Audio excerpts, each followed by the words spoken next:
used to win, 'cause now I'm better than I've ever been. Just being me now, you can call it a sin. Just don't know why it's taking me all this time, mending all these worn out feelings in my mind. I just wanna love me like you do. I just wanna love me like you do. I've been chasing all these feelings, but I couldn't even hear my truth. I've been running from emotions every time I feel something new. I just wanna love, I just wanna love, love, love. I just wanna love, I just wanna love, love, love. I just wanna love, I just wanna love, love, love, love, love, love. I just wanna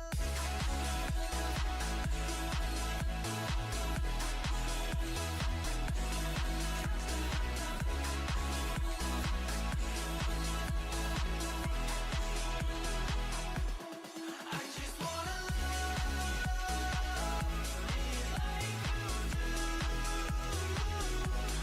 I just wanna love me like you do. I've been chasing all these feelings, but I couldn't even hear my truth. I've been running from emotions every time I feel something new. I just wanna love me like you do. I just wanna love me like you do.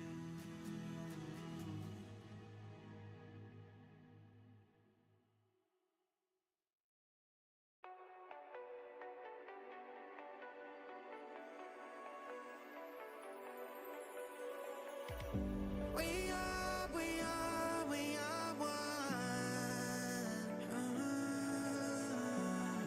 Our world is to be undone. Yeah, yeah, yeah. Oh, we were running from the hard times. Oh, we were running away. Our world is to be undone. Ooh. Oh, if I had you in my arms right now, would we forget about our demons all night? If all the pain that we bury would fade, would you hold on or let me go?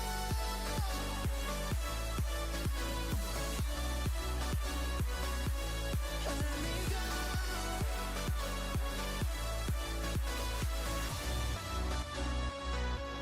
Let me go.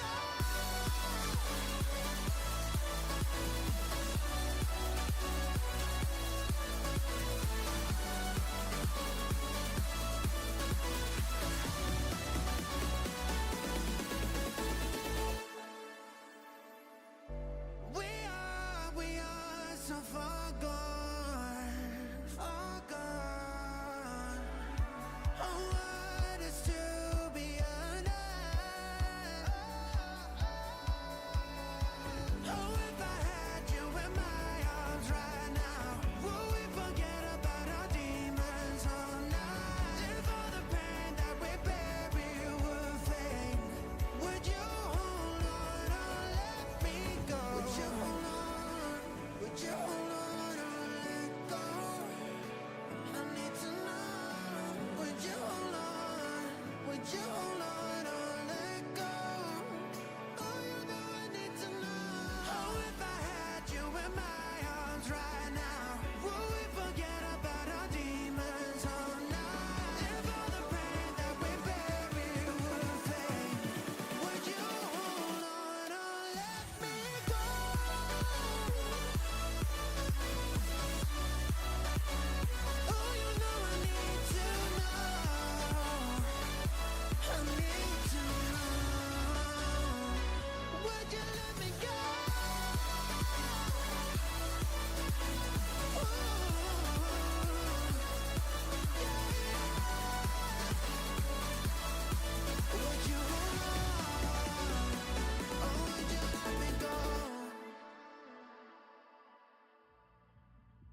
Starry skies, dark nights, crowded heights every day.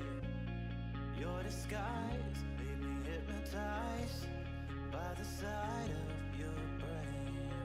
We can go out, we can show them, live it like we want to, live it like we want to. There is no doubt, lose control now, any way we want to. Show me you can come, we can fly past the skyline and the LA lights. We'll cry if it don't go right, we will do or die. I got the hunger for you.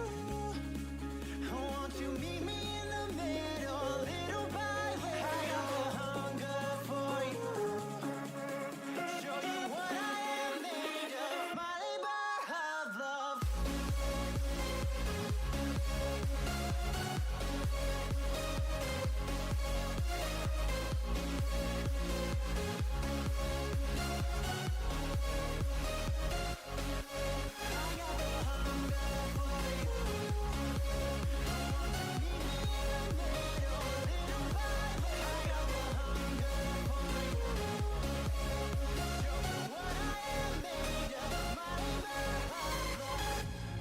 Take a seat, never leave. Look at me with those eyes. I agree, and can you see the way my heart just ignites? We can go out, we can show them, live it like we want to, live it like we want to. There is no doubt, lose control now, any way we want to. Show me you can come through. We can fly past the skyline and the LA lights. We'll cry if it don't go right, we will do or die. I got the hunger for you. Won't you meet me in the middle, little by little? I got the hunger for you. Show you what I am made of, my labor of love.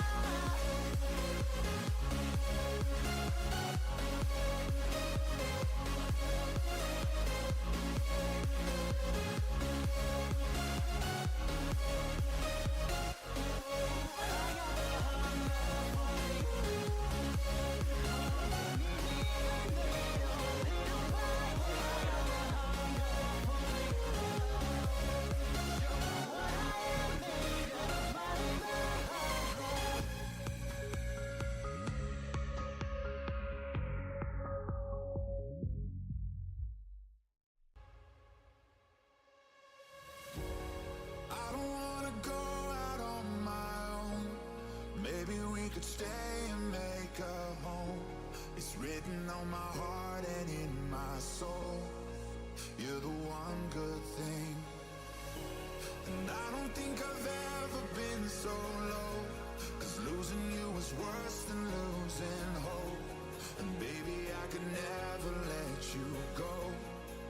You're the one good thing I know. So tell me that it's all okay. Tell me we will find a better way. Just tell me that it's all okay. Just tell me that we'll find a better way. A better way, a better day.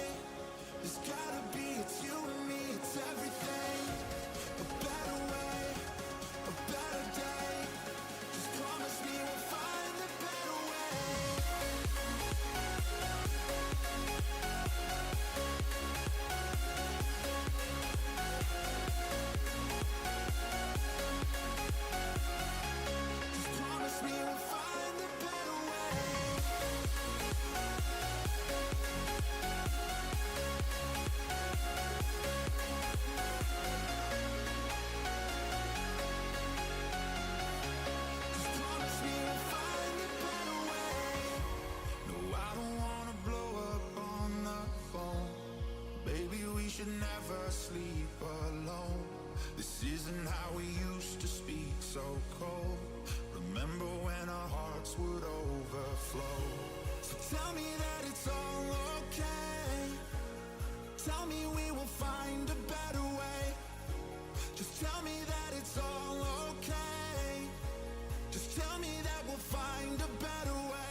Welcome to the future of design efficiency with Design Center NXX Essentials. Access browser-based CAD, CAM, and CAE tools to transform your workflow and boost productivity. The Shapes Library is your gateway to rapid design creation. You can access pre-built elements instantly and save valuable modeling time as you integrate them seamlessly. Experience precision with Smart Triad technology, while the Anchor Point system ensures accurate measurements every time. Transform parts with the shell command, creating hollow models in seconds, then refine them with smooth, professional-grade blend features. The hole placement feature can quickly place, copy, and pattern with precision. Design Center NXX Essentials always remembers your preferences, eliminating repetitive work. Use the mirror command for instant symmetry, then combine components with Boolean operations to bring your vision to life. Every feature in Design Center NXX Essentials helps you work faster and smarter. These aren't just tools, they're your partners in innovation, allowing you to step into the future of digital manufacturing. Bringing Design Center NXX Essentials models into Design Center Solid Edge is simple with CAD Direct and the Siemens connector, which provides the perfect data transfer with no extra files or translation headaches. Once in Design Center Solid Edge, assembly tools make it feel like parts know exactly where they belong. Use intelligent relationships and watch them snap into place automatically. You can save time with Style Picker by quickly extracting colors with the eyedrop feature and applying them instantly wherever you'd like. Interoperability improves your collaboration even further. You can open the view and markup environment directly in Design Center Solid Edge to add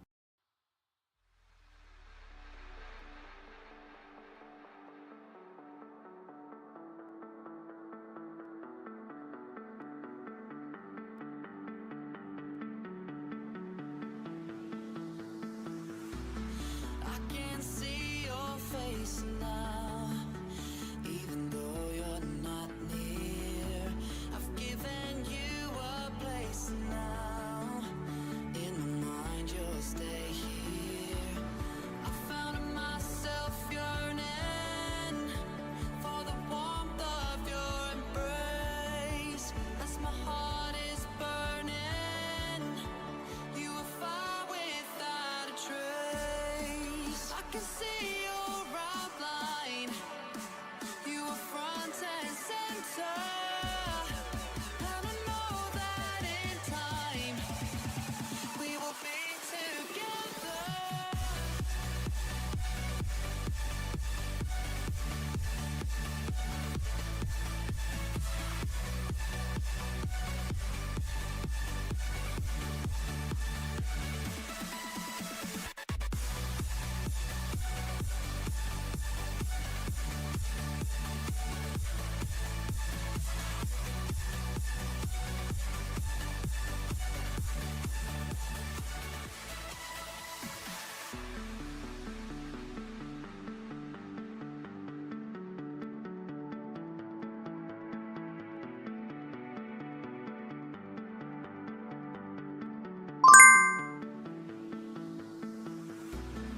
Everything about you has me falling deeper, broken down in pieces.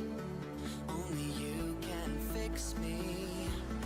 I can see your face now, even though you're not near. I've given you a place now. In my mind, you'll stay here. I found myself yearning for the warmth of your embrace. As my heart is burning, you were fire without a trace. I can see your outline. You were front and center. And I know that in time we will be together.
Order filled.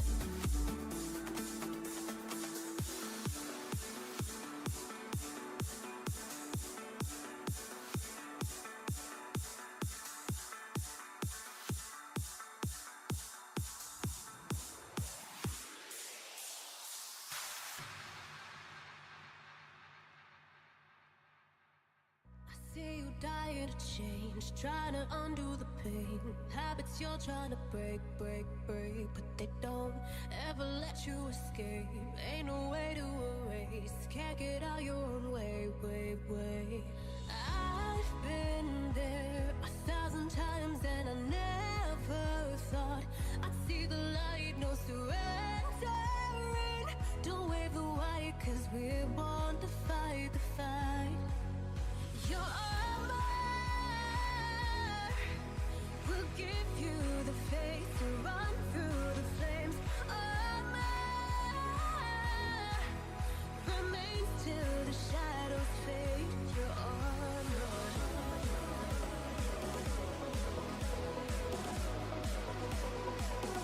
Your armor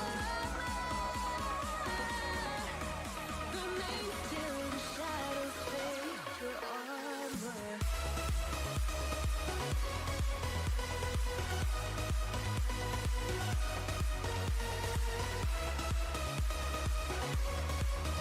Remains till the shadows fade. Your armor.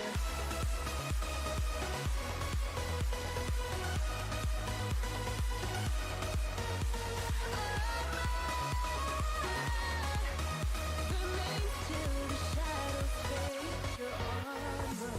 You feel so safe in your hurt, blind to all that you're worth, paralyzed by your own damn words, cause they don't let you see what you deserve. You won't put yourself first. Your old ways, let them burn, burn, burn. I've been there 1,000 times and I never thought I'd see the light, no surrendering. Don't wave the white, cause we're born to fight the fight. Your armor will give you the faith to run through the flames. Armor remains till the shadows fade. Your armor.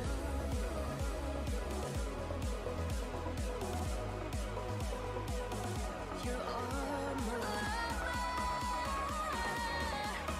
remains till the shadows fade. Your armor.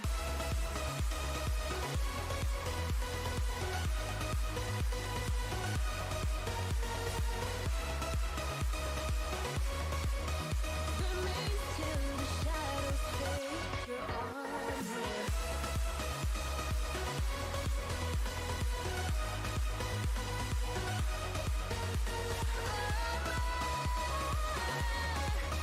Remains till the Order filled. shadows fade. Your armor.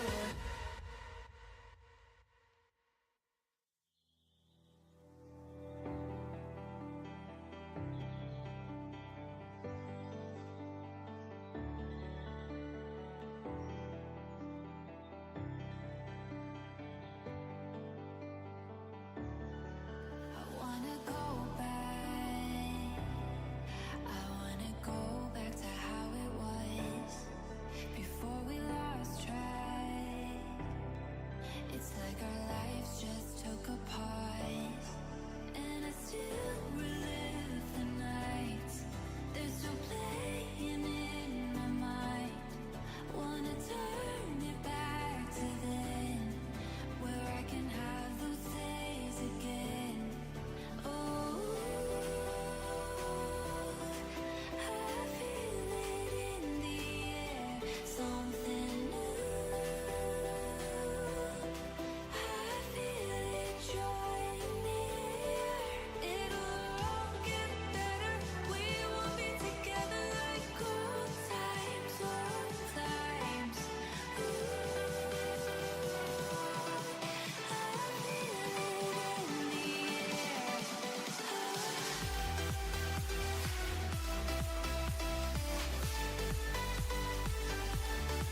Order filled.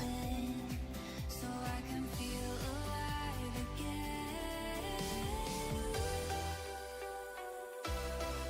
I feel it in the air, something new. I feel it dry. Order filled. It'll get better. It'll get better. It'll get better.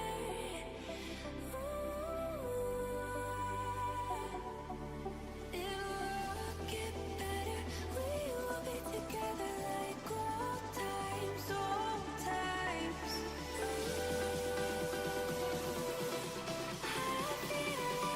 Order filled.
Order filled.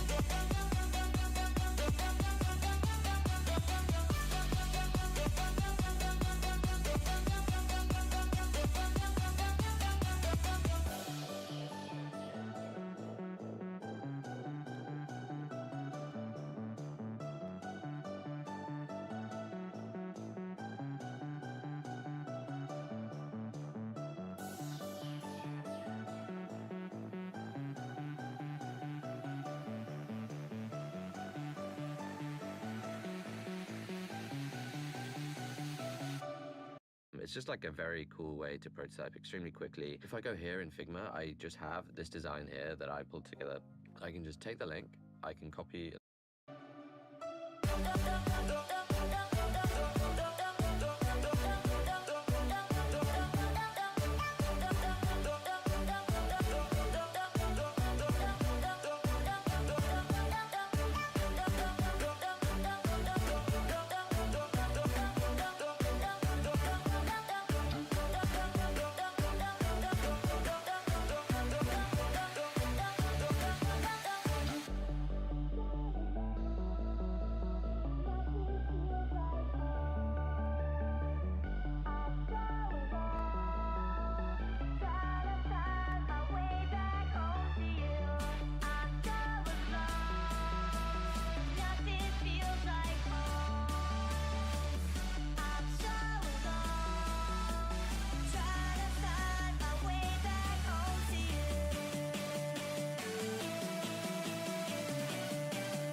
can't escape your love. It's following me. I'm afraid that I won't move on if you never leave. I can't escape your love. It's following me. I'm afraid that I won't move on if you never leave.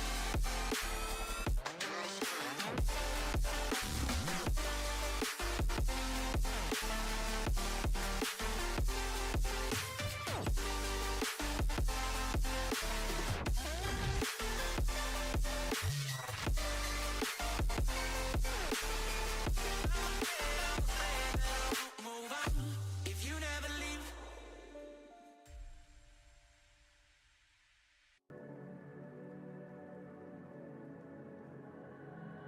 Can't walk now, the pain never felt this way. Can't figure out all the things that I should have said. Behind those scars, the stories told. The dreams once bright now turn to cold. Am I leaving on your side? I don't want no trouble. I got places I can hide. I don't want no trouble. I can't change the past, can't change me. We can't change me. I can't change the past, can't change me.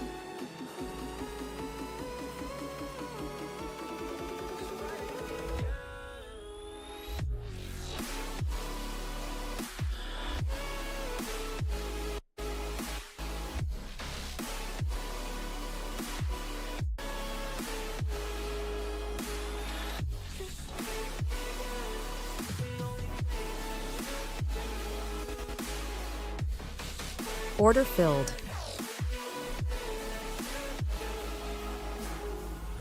Just break me again and I'll rebuild again with no refrain. Just break me again and I'll rebuild again as another man. Could love me back, but things have changed. If you could trust me back, but things have changed. You can't hold me back. I'm lost beyond my mind's intact. I'm lost beyond forever.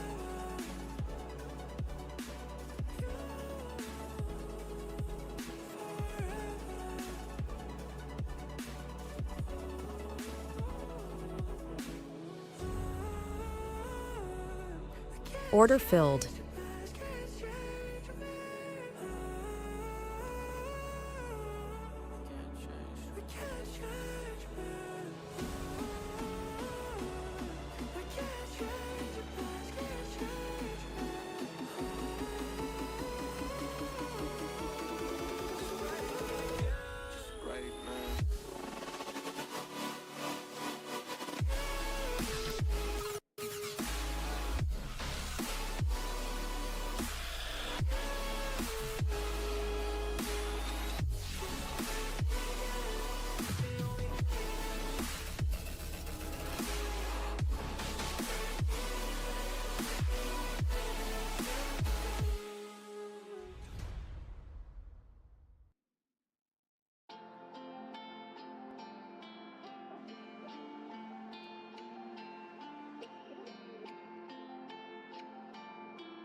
Order filled. Cuts quite like a memory, especially one that you're trying to forget.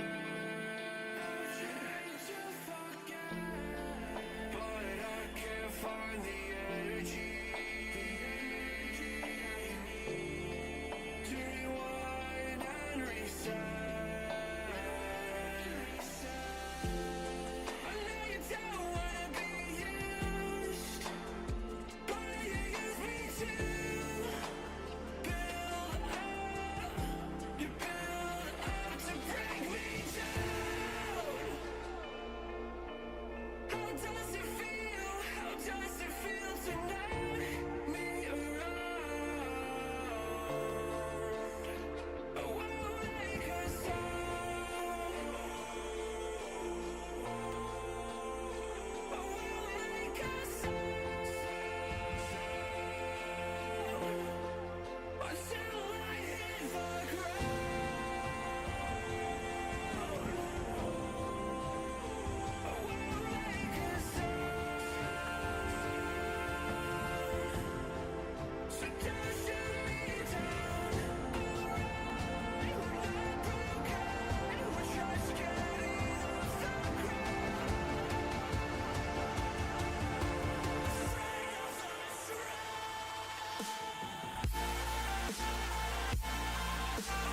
Sometimes I lack the bravery, 'cause I know I fear the end. One day we'll see a victory. Order filled.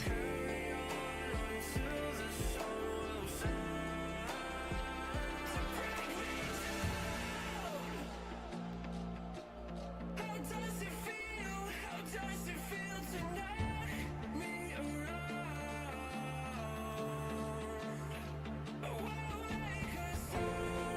Order filled. Order filled.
Order filled.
Jeep Compass is your invitation to start doing Jeep things. With more tech, more comfort, and more capability, here's to more Jeep things this year.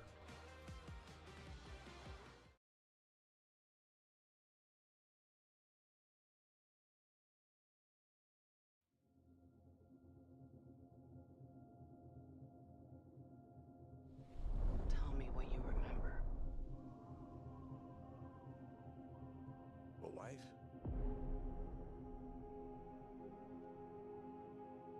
A son? And then what? We won the war.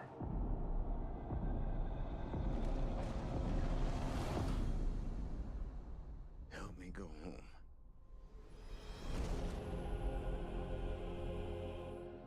This is a household waiting for master. I want you to choose me. Ithaca's king is coming back. No, he's not.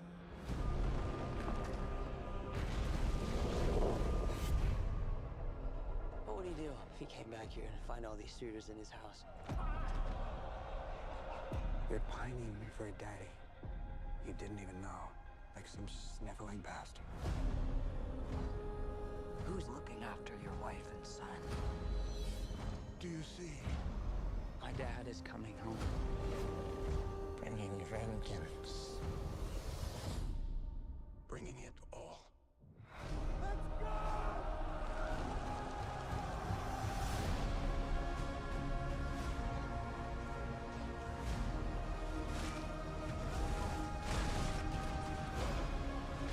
I need everyone at this party dead. I can still save them. You're a man who needs to control his fate. But you cannot control this. That world is gone. No one could stand between me and home.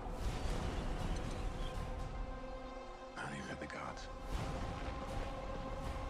Keep us free!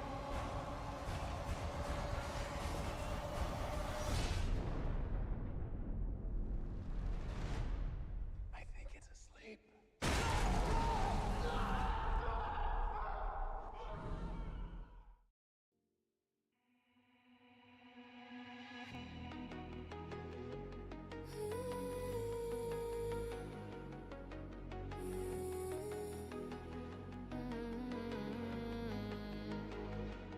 I was in the firing line, living in my head. Sun came in and closed the blinds, could feel it in the air. This is just a waste of time, no one really cares. But then you came across my mind, got me out of there. So I went down to the river and swam till the panic was over. Yes, I went down to the river, watched all the heavy rain. I watched all the heavy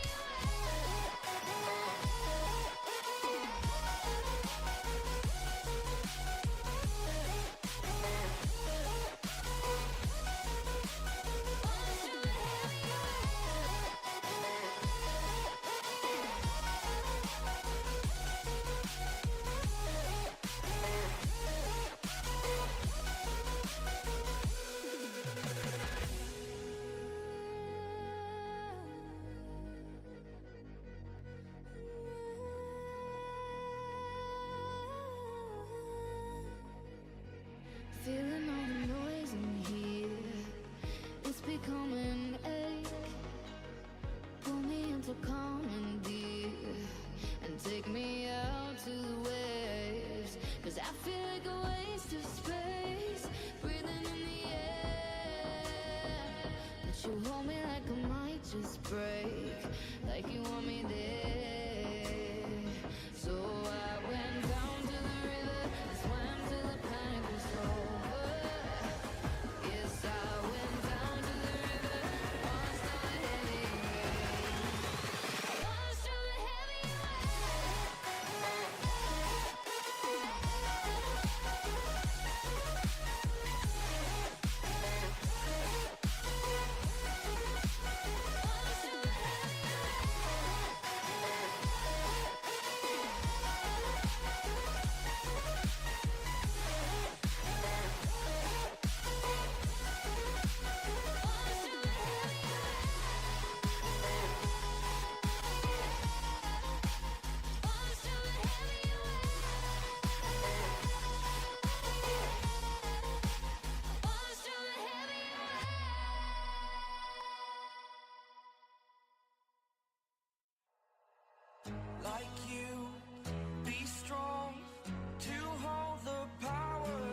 the sun.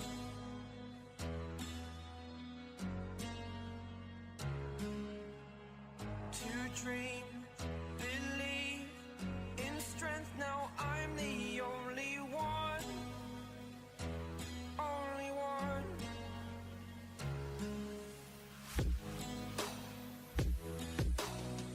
I was an ordinary boy until I broke the rules. My life destroyed, life destroyed.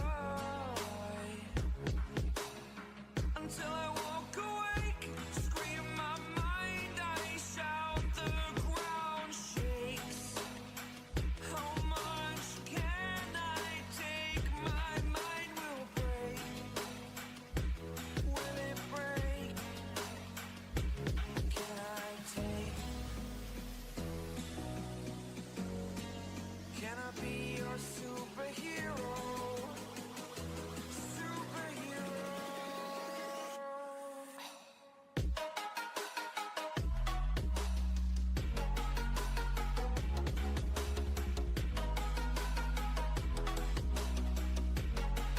Can I be your superhero?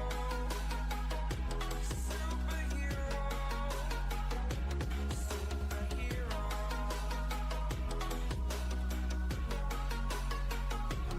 Superhero.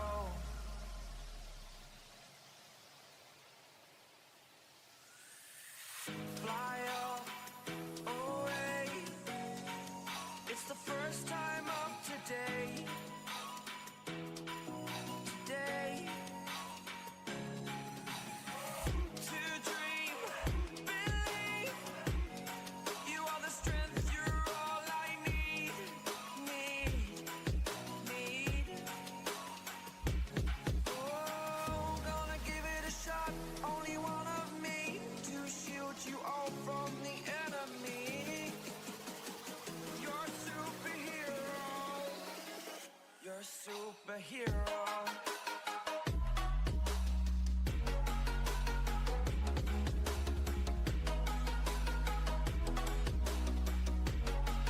Can I be your superhero?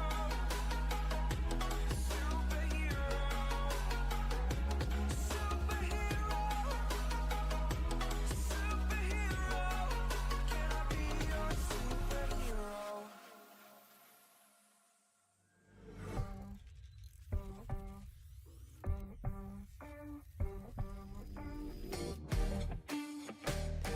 I feel you on the edge of my life. Driving a perfect wedge straight into my mind. Come out from under all these indecisions. Oh, make room for somebody else. Circling the edge, way up high. Don't know if I'll ever have a useful alibi. Gone too far to stop. Yeah, I tried. Flying, crashing, looking for a perfect suicide. Circling the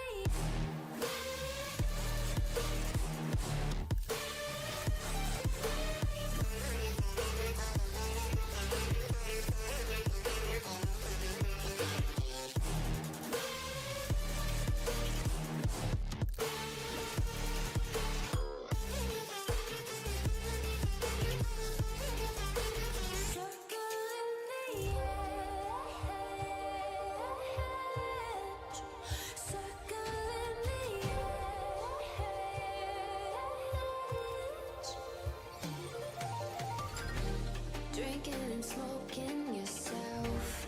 Don't even wanna try. Make room for somebody else. Oh, I just wanna hide out from under all these indecisions. Oh, make room for somebody else. Circling the edge, way up high. Don't know if I'll ever have a useful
through life empty-handed, 'cause mine should be where your hand is, but I don't even know where you've landed. So I'll pretend you're here just like we planned it. I can't let it go, 'cause if I stop thinking of you, I'm all alone,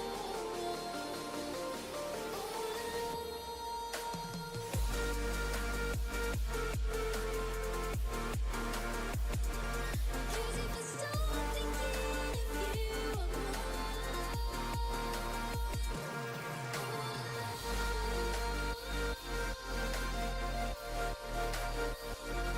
Cause if I stop thinking of you, I'm all alone.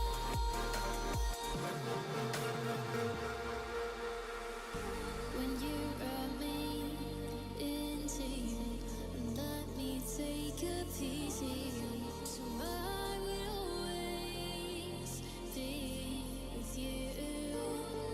I felt the way you clung to me, and I knew that it was done for me. And suddenly it was just me, walking through life empty-handed, 'cause mine should be where your hand is, but I don't even know where you've landed. So I'll pretend you're here just like we planned it. I can't let it go, 'cause if I stop thinking of you, I'm all alone, all alone.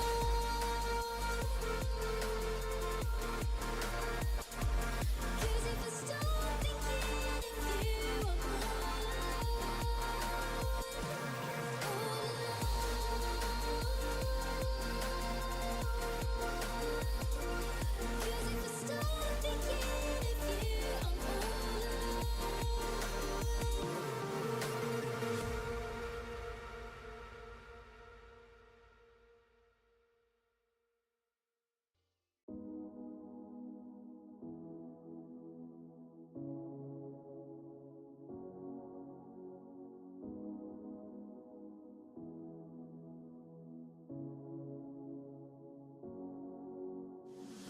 I know you're hurting somewhere out there. Are you lonely like me? Like me. The distance came out of nowhere, drowning slowly, forgot how to breathe. Never thought we'd go apart, you never break my stupid heart. You took it all from me. Looked so different at the start, but now I'm searching in the dark for what we used to be.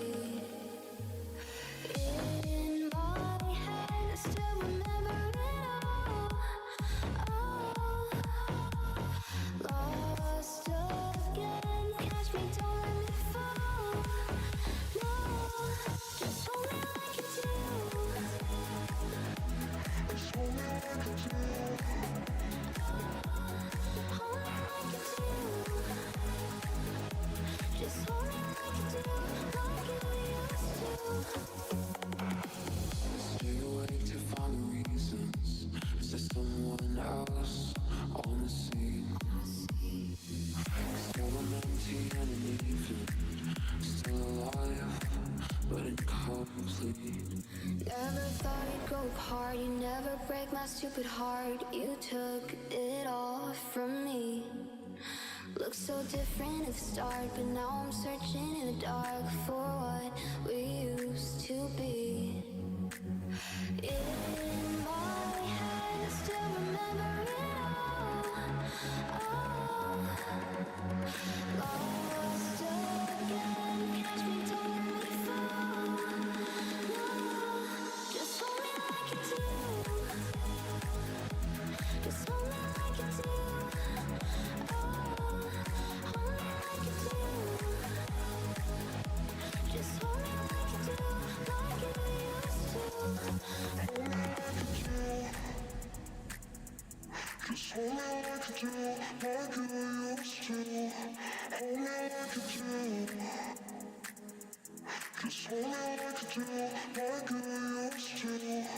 Hold me like you do.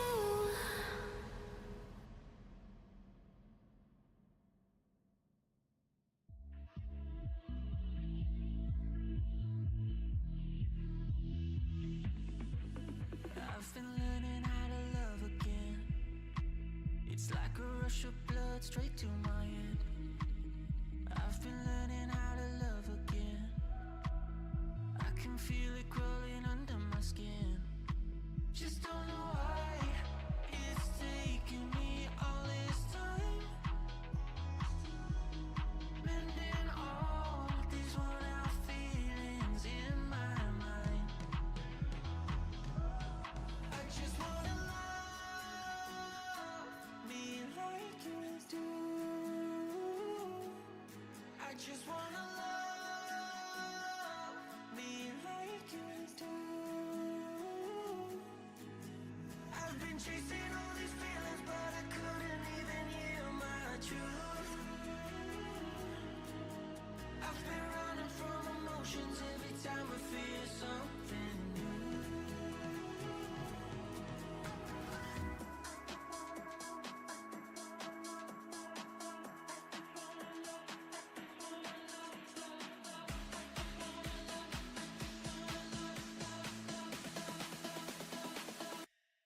I just wanna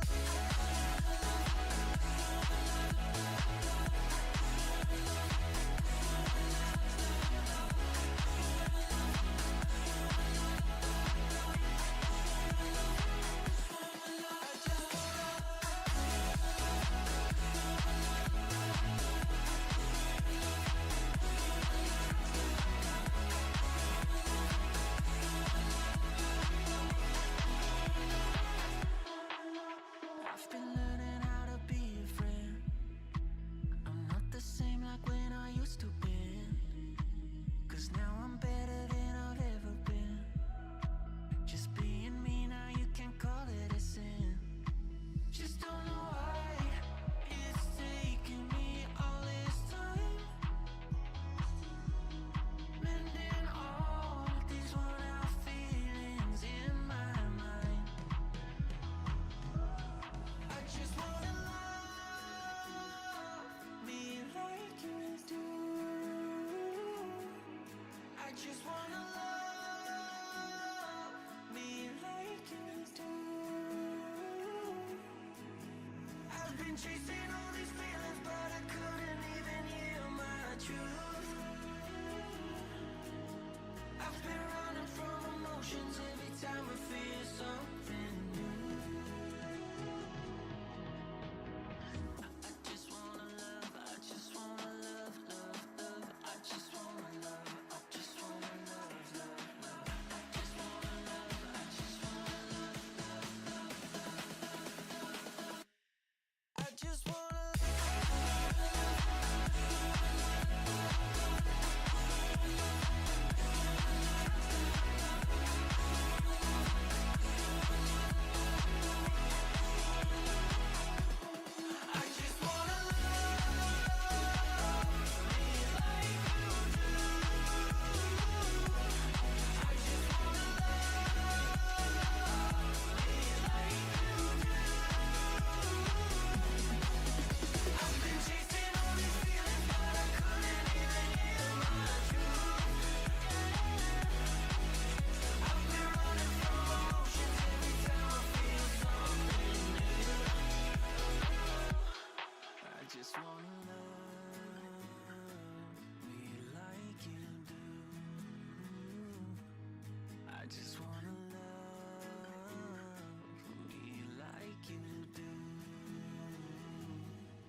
Starry skies, dark nights, crowded heights every day.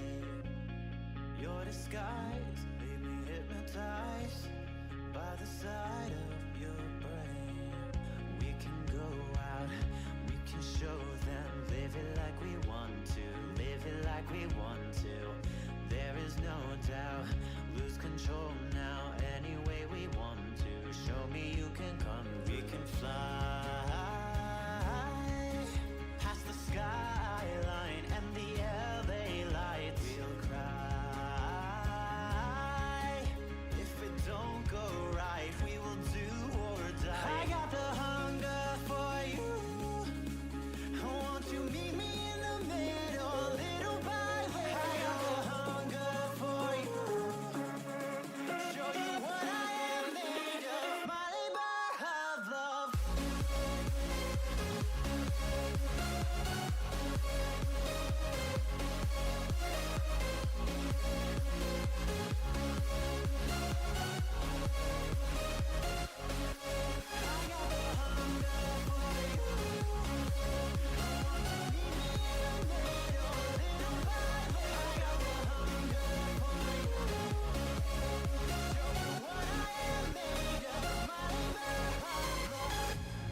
Take a seat, never leave. Look at me with those eyes. I agree, and can you see the way my heart just ignites? We can go out, we can show them, live it like we want to, live it like we want to. There is no doubt, lose control now any way we want to. Show me you can come through. We can fly past the skyline and the LA lights. We'll cry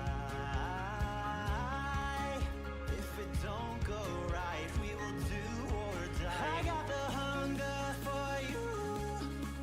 Won't you meet me in the middle, little by little? I got the hunger for you. Show you what I am made of, my labor of love.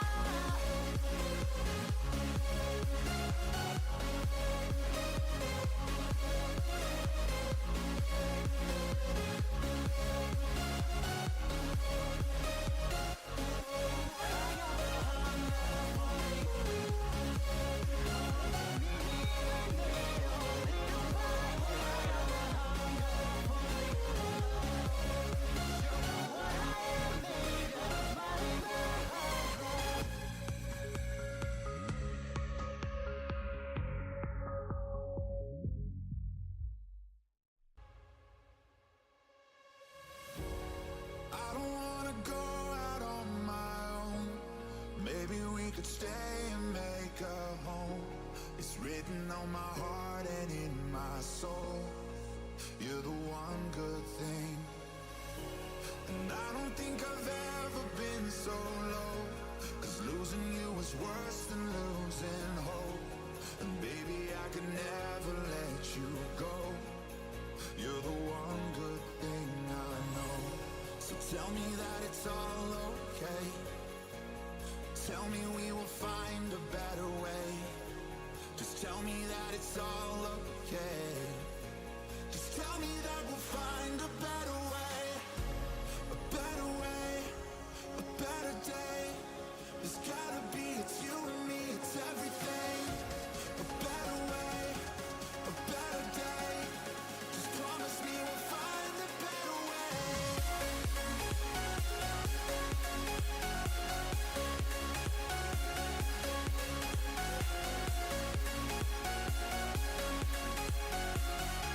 Just promise me we'll find a better way.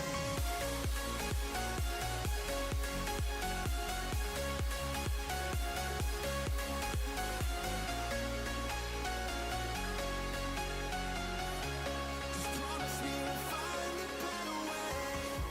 No, I don't wanna blow up on the phone.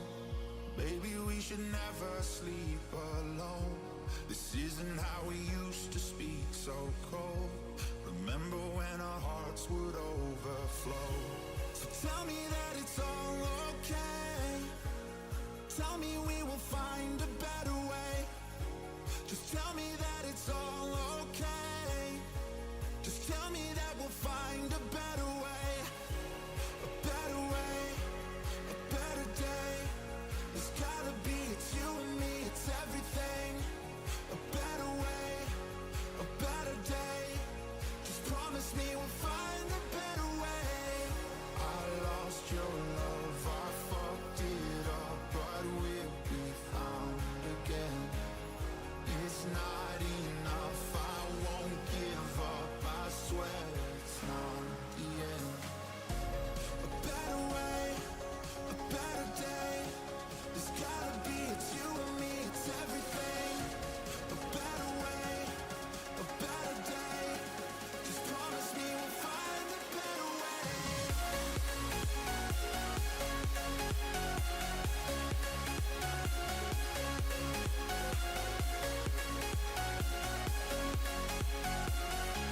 Just promise me we'll find a better way.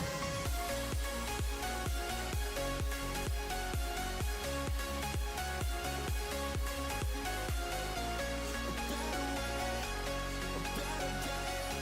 Just promise me we'll find a better way.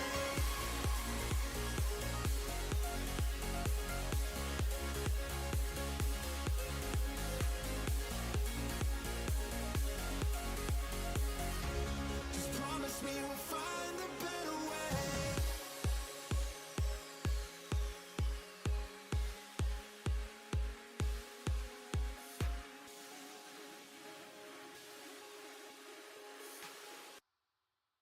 Running a business can be complicated.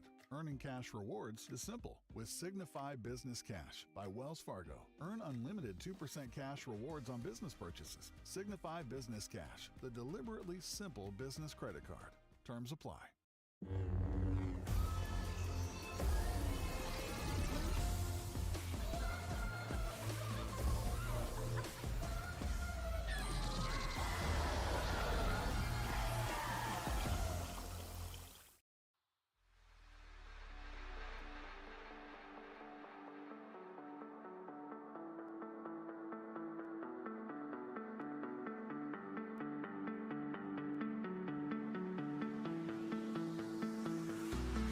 I can see your face now, even though you're not near.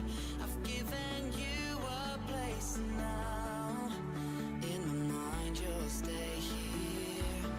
I found myself yearning for the warmth of your embrace. As my heart is burning, you were fire without a trace. I can see your outline. You were front and center, and I know that in time we will be together.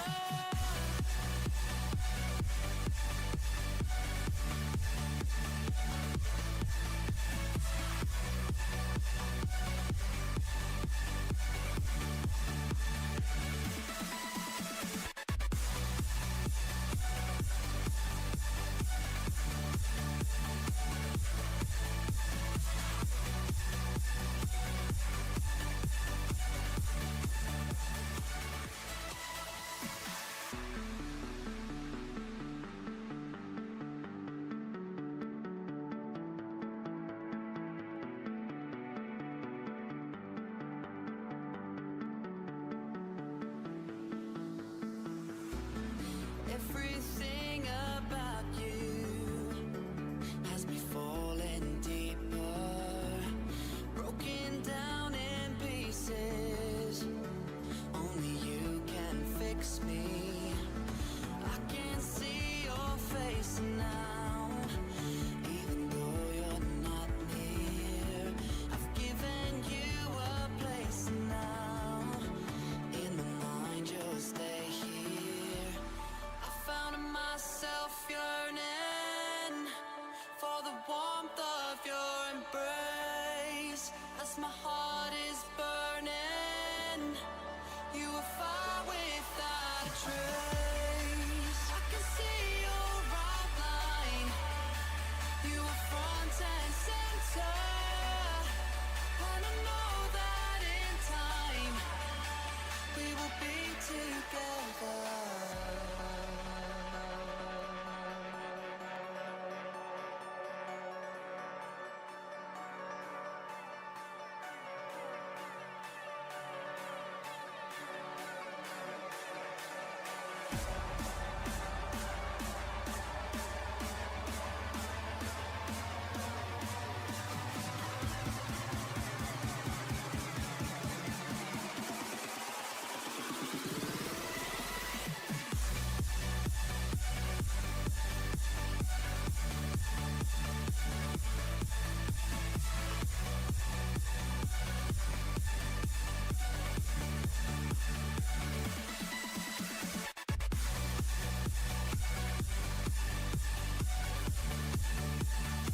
change, trying to undo the pain.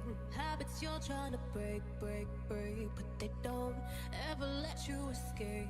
Ain't no way to erase, can't get out your own way, way, way. I've been there 1,000 times and I never thought I'd see the light, no surrendering. Don't wave the white, cause we're born to fight the fight. Your armor will give you the faith to run through the flames. Armor remains till the shadows fade. Your armor.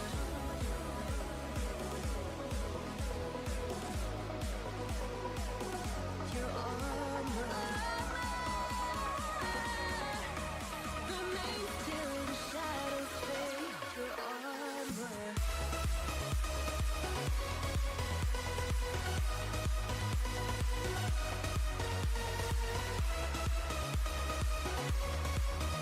Remains till the shadows fade. Your armor.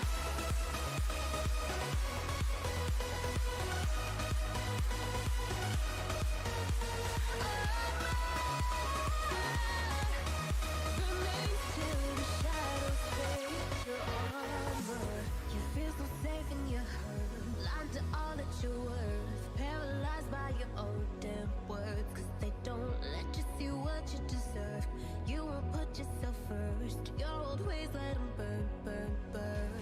I've been there 1,000 times and I never thought I'd see the light, no surrendering. Don't wave the white, cause we're born to fight the fight. Your armor will give you the faith to run through the flames. Armor remains till the shadows fade. Your armor.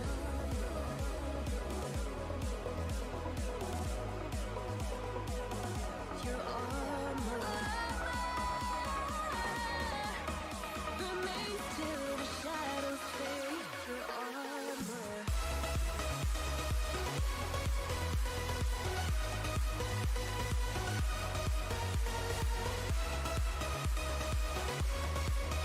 Remains till the shadows fade. Your armor.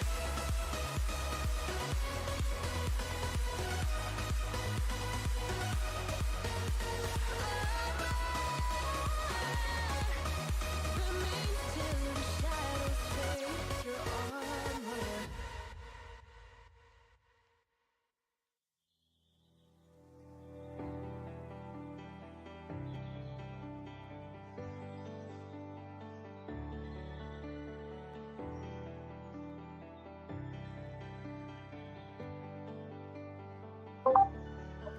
Wanna go back. It's good. Go back to how it was before we lost track. It's like our lives just took a pause, and I still relive the nights. They're still playing in my mind. Wanna turn it back to then, where I can have those days again. Oh, Huh?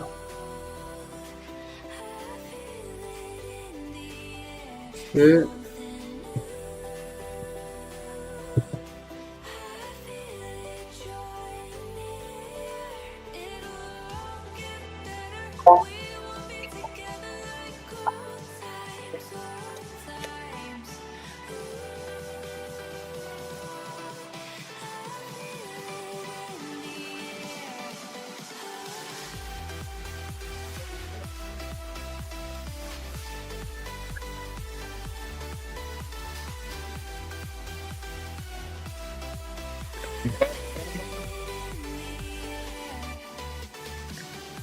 Huh?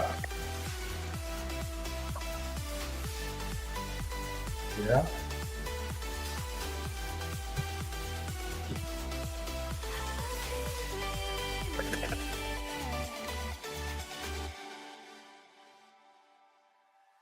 taking pictures out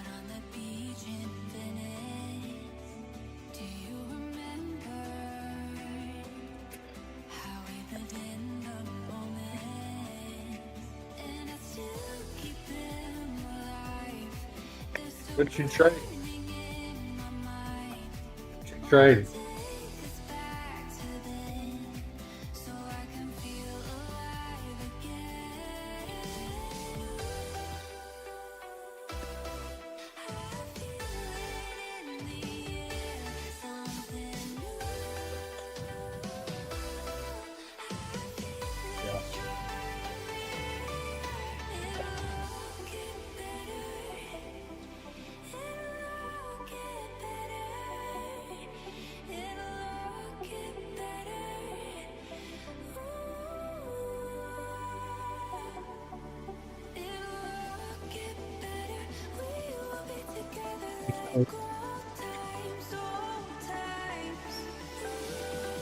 So you learned a lot.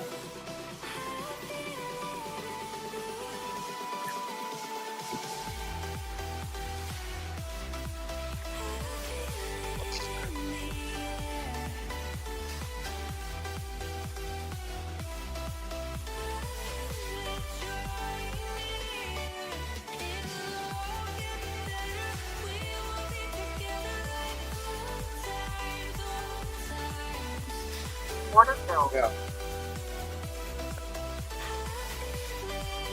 All right, I'm in, man. Oh shit, this the wrong account.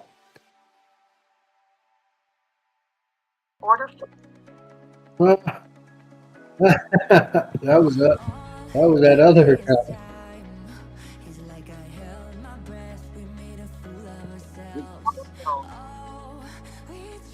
You see my screen?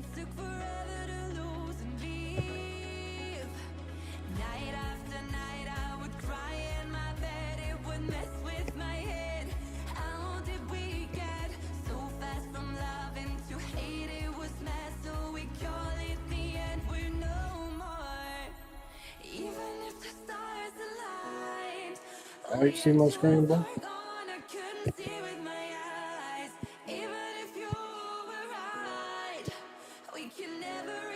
I'm trying to kill this trade, man.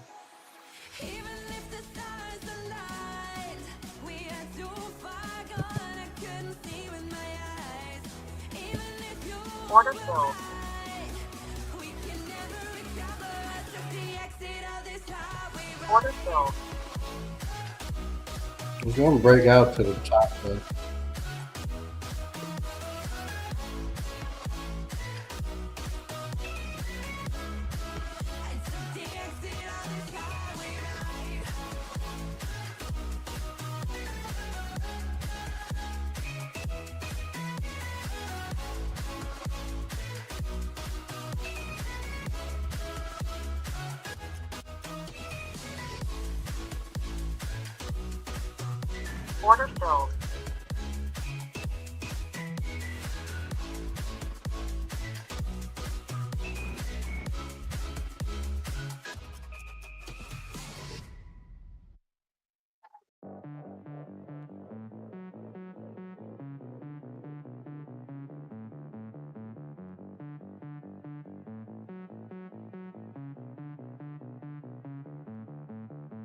Hmm?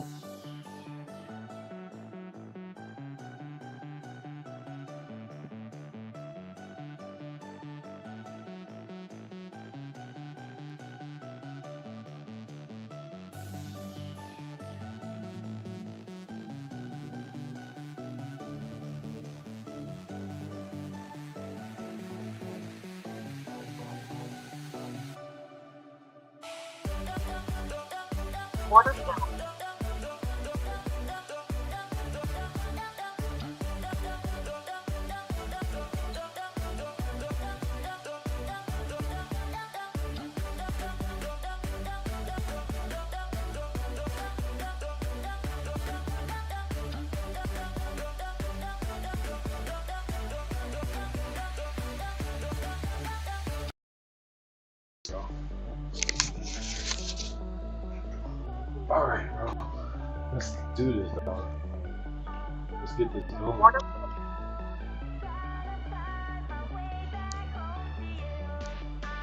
I want to share your screen on the thing too, and then try to get this situated.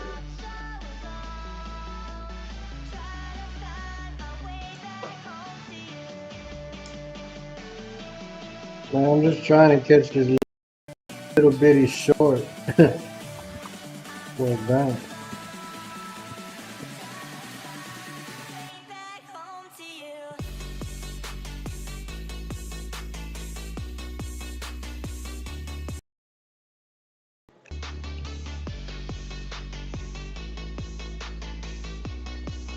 Yeah, dog. Just a little short, man. Trying to start off $100 or so.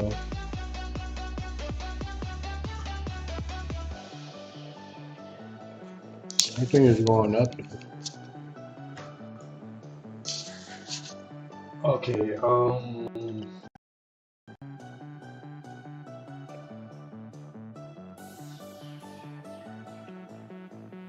Order filled. Told you. Bye. Order filled.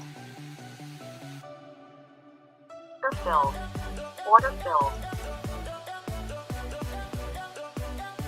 Order filled.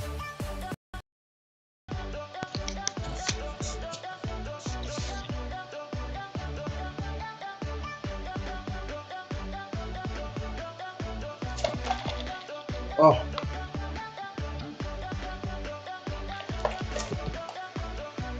Order filled. Order filled.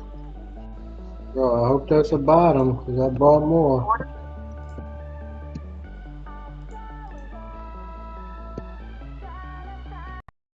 Order filled. If it tanks, I'm gonna be in trouble.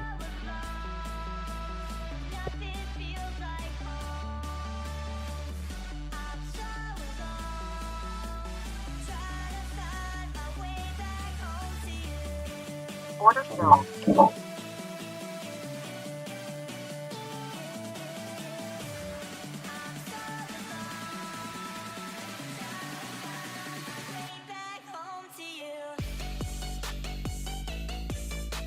I'm gonna get the big green on the screen, baby.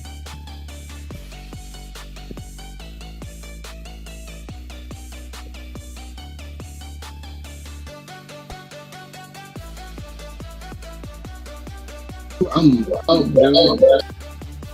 Huh?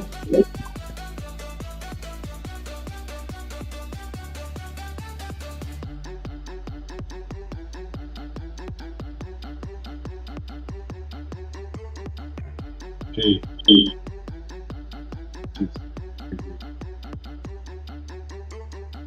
On volume.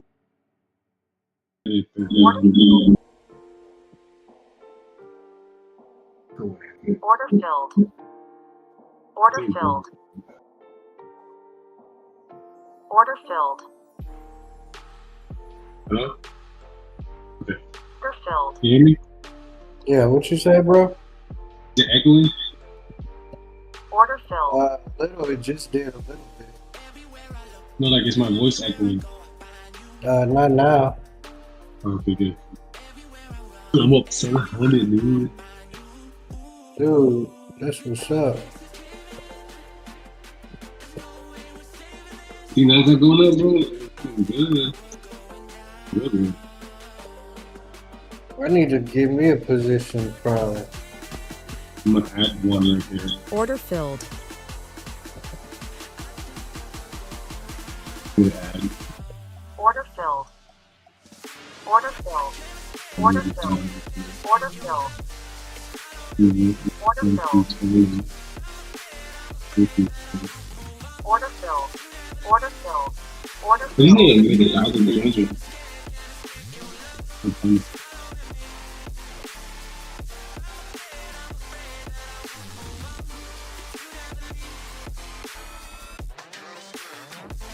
Deep, bro, too deep. Order filled. I need this just to pop up, man. Big pop. Oh yeah.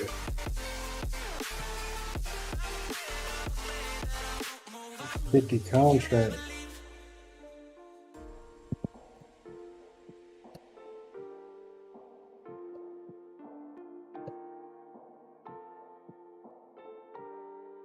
Order filled. Order filled. Order filled. Order filled. Order filled. Order filled. Order filled. Order filled. Order filled. Order filled.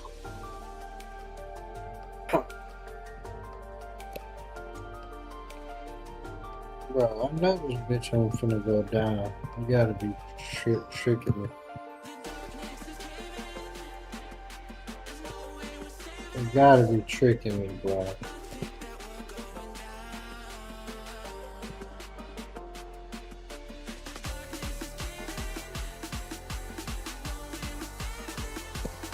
Order filled.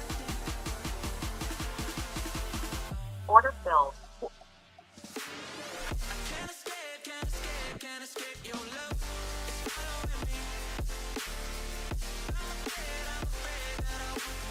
Get it, let's get it.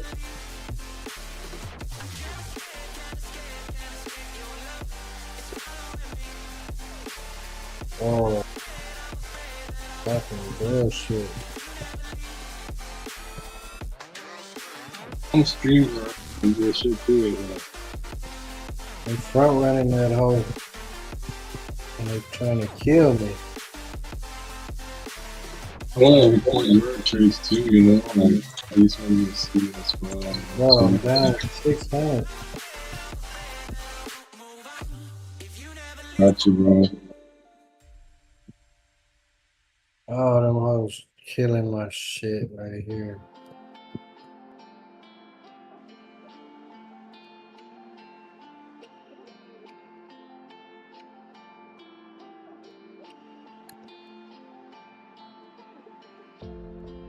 Nothing cuts quite like a memory, especially one that you're trying to forget. Man, so this should be a simulation, right? I be thinking they be playing around with the shit. They probably don't. We all got the same shit on the chart. Order filled. Order filled. Order filled. Order filled.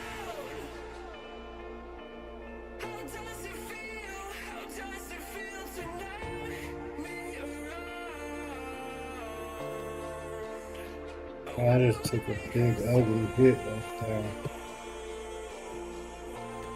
Oh, if you're going down on you, you're going down on me too. Oh shit. Fuck up.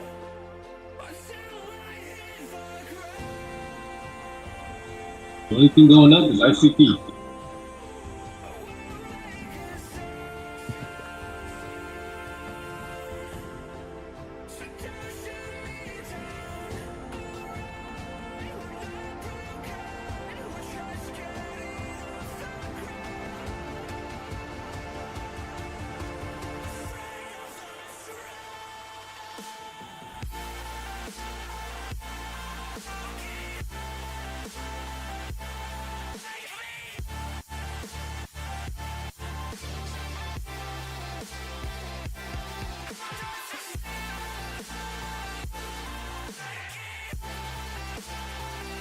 You're going up.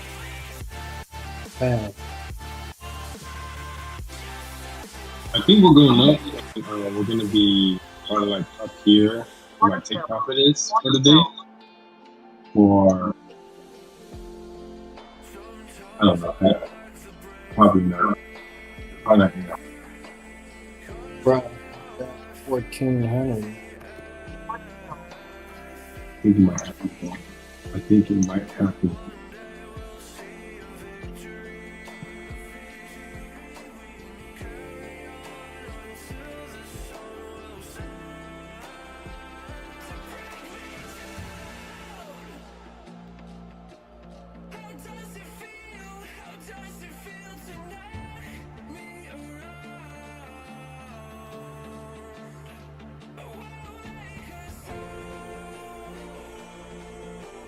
Order filled.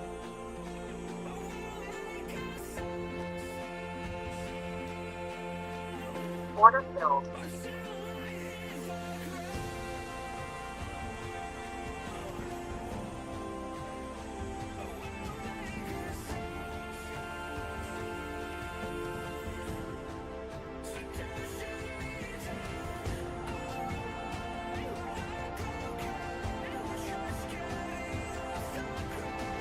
Order filled.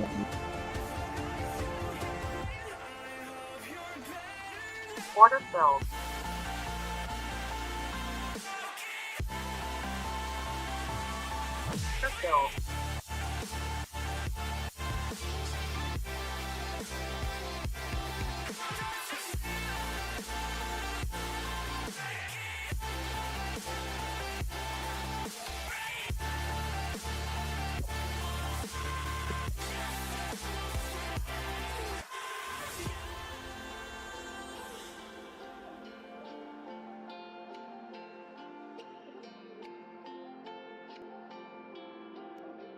Order filled.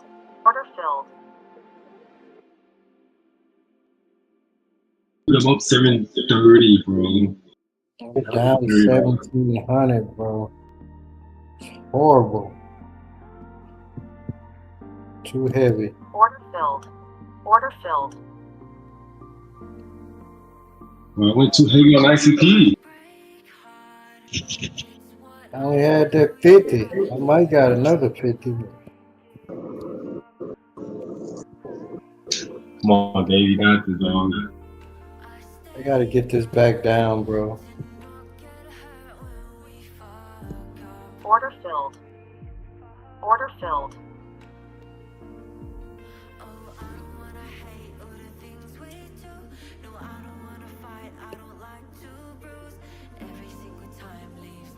We see like a 50% off today on, or maybe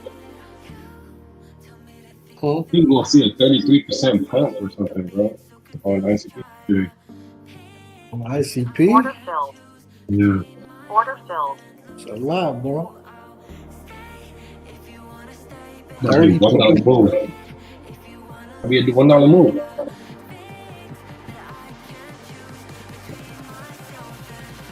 Order filled.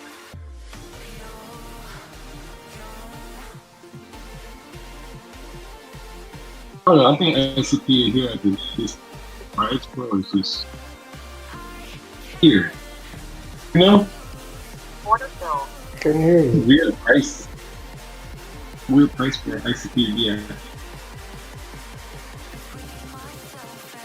Order filled. Order filled. Order filled. Order filled. Taking it out. Oh shit.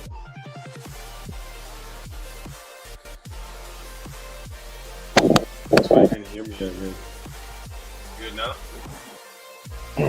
Huh? Hear me better now? Yeah, I do. Okay, good. Dude, I'm up 750, bro. I'm up 100% on my investment. Nice trade, bro. Order filled. Order filled. Going though, you know? Oh man, I got took out. The fuck? That's horrible trading right there.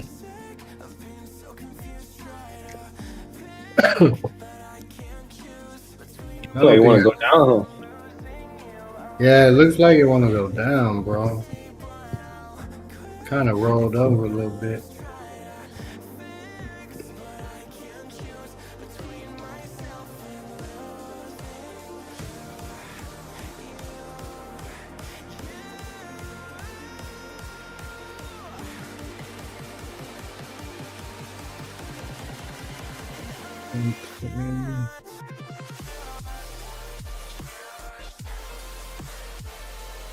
Bro, I gotta wait about 15 minutes to get some bread.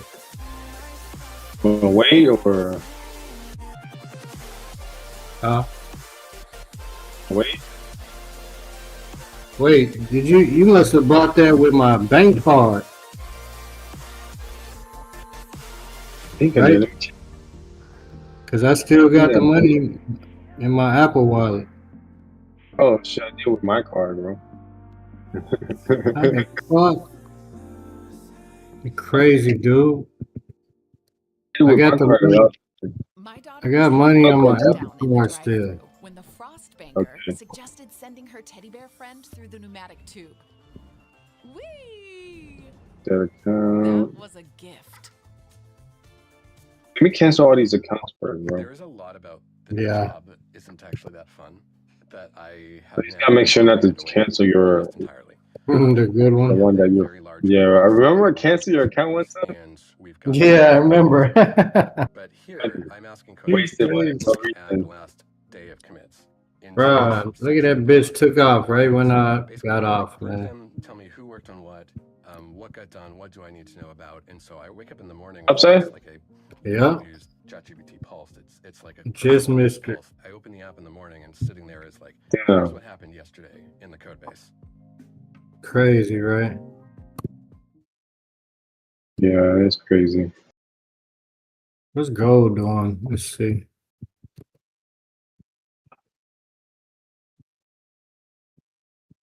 Gold, gold, gold. Man, that bitch going up, bro. Well, the account's already there. Damn, I missed the move. Move is like it was there, you know? It was gonna go up. I know.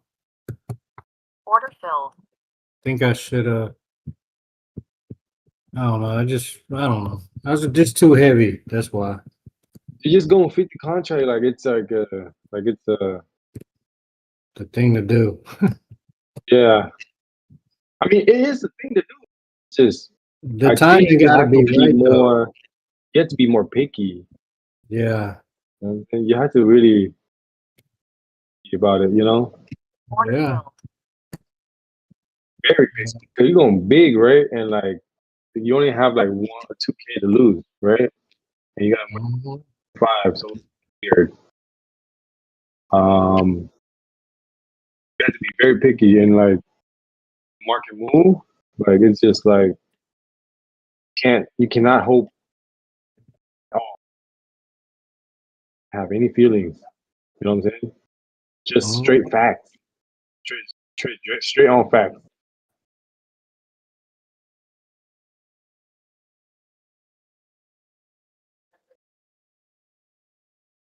Order filled. Order filled.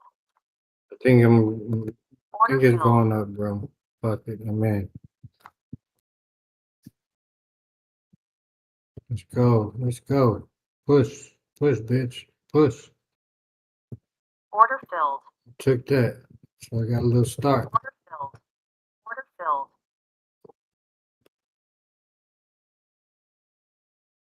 Get a little starter pack, man.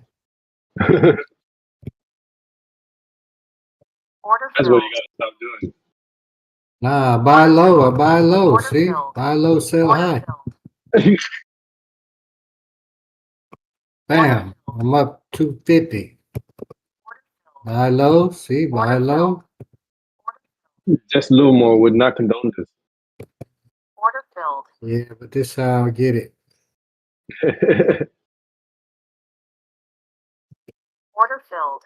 Order rejected. Order filled. Let me play some just a little more for you right now. Order filled. It's some Nipsey Hustle, baby. Okay. You're getting this bag right here, bro.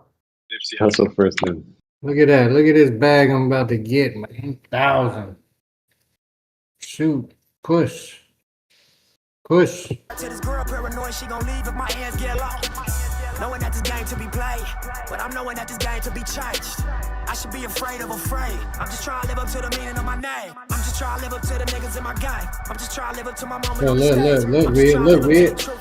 Let me get it. They gave me on the youth for today. I put a coupe in a safe, and I shoot from the waist. You got Nipsey? See what that Nipsey do, bro? You see what that Nipsey do? Shit. See what I'm talking about, bro? See what I'm talking about? Look at that, look at that, look at that, look at that. 400, I took it.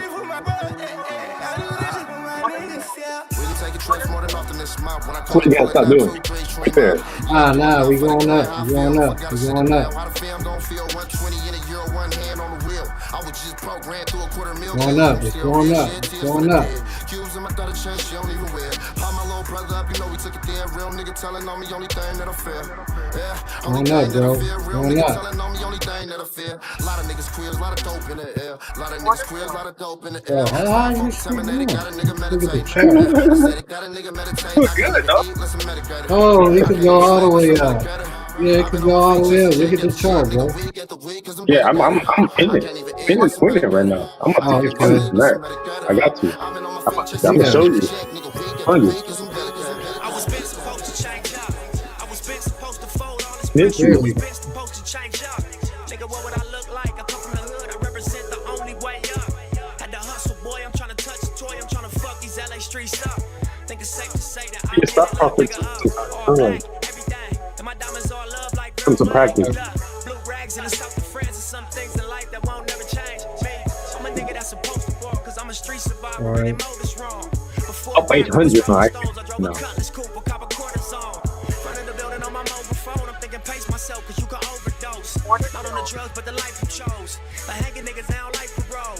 No such thing as they might parole, they putting cameras up and microphones. They got me sandwiched in, I want a nicer home. They know I take the risk, I don't know right from wrong. Plus any given day you might be gone. No cliches where the lines get drawn. Come on the block, it's a ride zone. Put a loot, nigga stoop in the pirate mode. Paint with less strokes and divide your dog. Guns get drawn, Bro, it's just gonna go up, man. had to fight for raw necessities in life. You see the reason, right? I was been supposed to change up. I was been supposed to fold all this pressure. I was been supposed to change up. Nigga, what would I look Oh, you're dog. Do it. the only way up? Had to hustle, boy. I'm trying to touch Oh, you're Dave. fuck these LA streets up. Think it's safe to say that I did it, little nigga up. Eat, All go black, eat. every day. In my 600 bands with a heavy chain. Look, you deserve a real nigga with money and some things in life that won't never change. Me, fell in love with a cute. A celebrity herself probably fuck with her music. She the one that the shit fit, but I can't stop her love. Yeah, look, all that stress on my brain, right? Poker face, I'm in the game, right? Need a week to think, maybe 8 nights. So promethazine in a straight flight. Let me call on my phone, let me get in my zone. Let me center myself, just leave a nigga alone. I got a big ass 1 hour candle green on ICT right now, bro. Big as fuck. 2 big candles already. Green candle, red one. ICP. That's a really good sign because the 4 hour now is really good.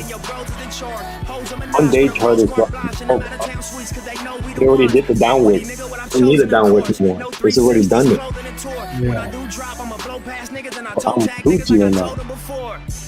Got flow, got horse. God don't get more.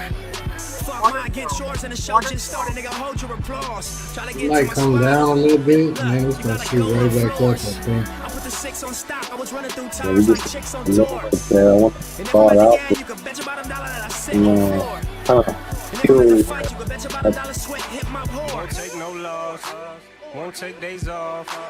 We go so hard until we fall. Won't it take might no just poke up though, but won't take days off. yeah, you never We know. go so hard I mean, until we Okay. fall. I think this will come back down and retest, and then it'll probably take off again. I don't want to short it though. Living out my dreams now. Sitting in a trap like damn, trying to turn a couple grams to a couple $100 grand. I grew up in the town, they don't make it out up. If you black, you don't live to see a man. You seen 21, you done won a lottery. Talking friends where the streets stand. Take a lot from me, I washed up from a robbery. Now your name 4657239 B State property.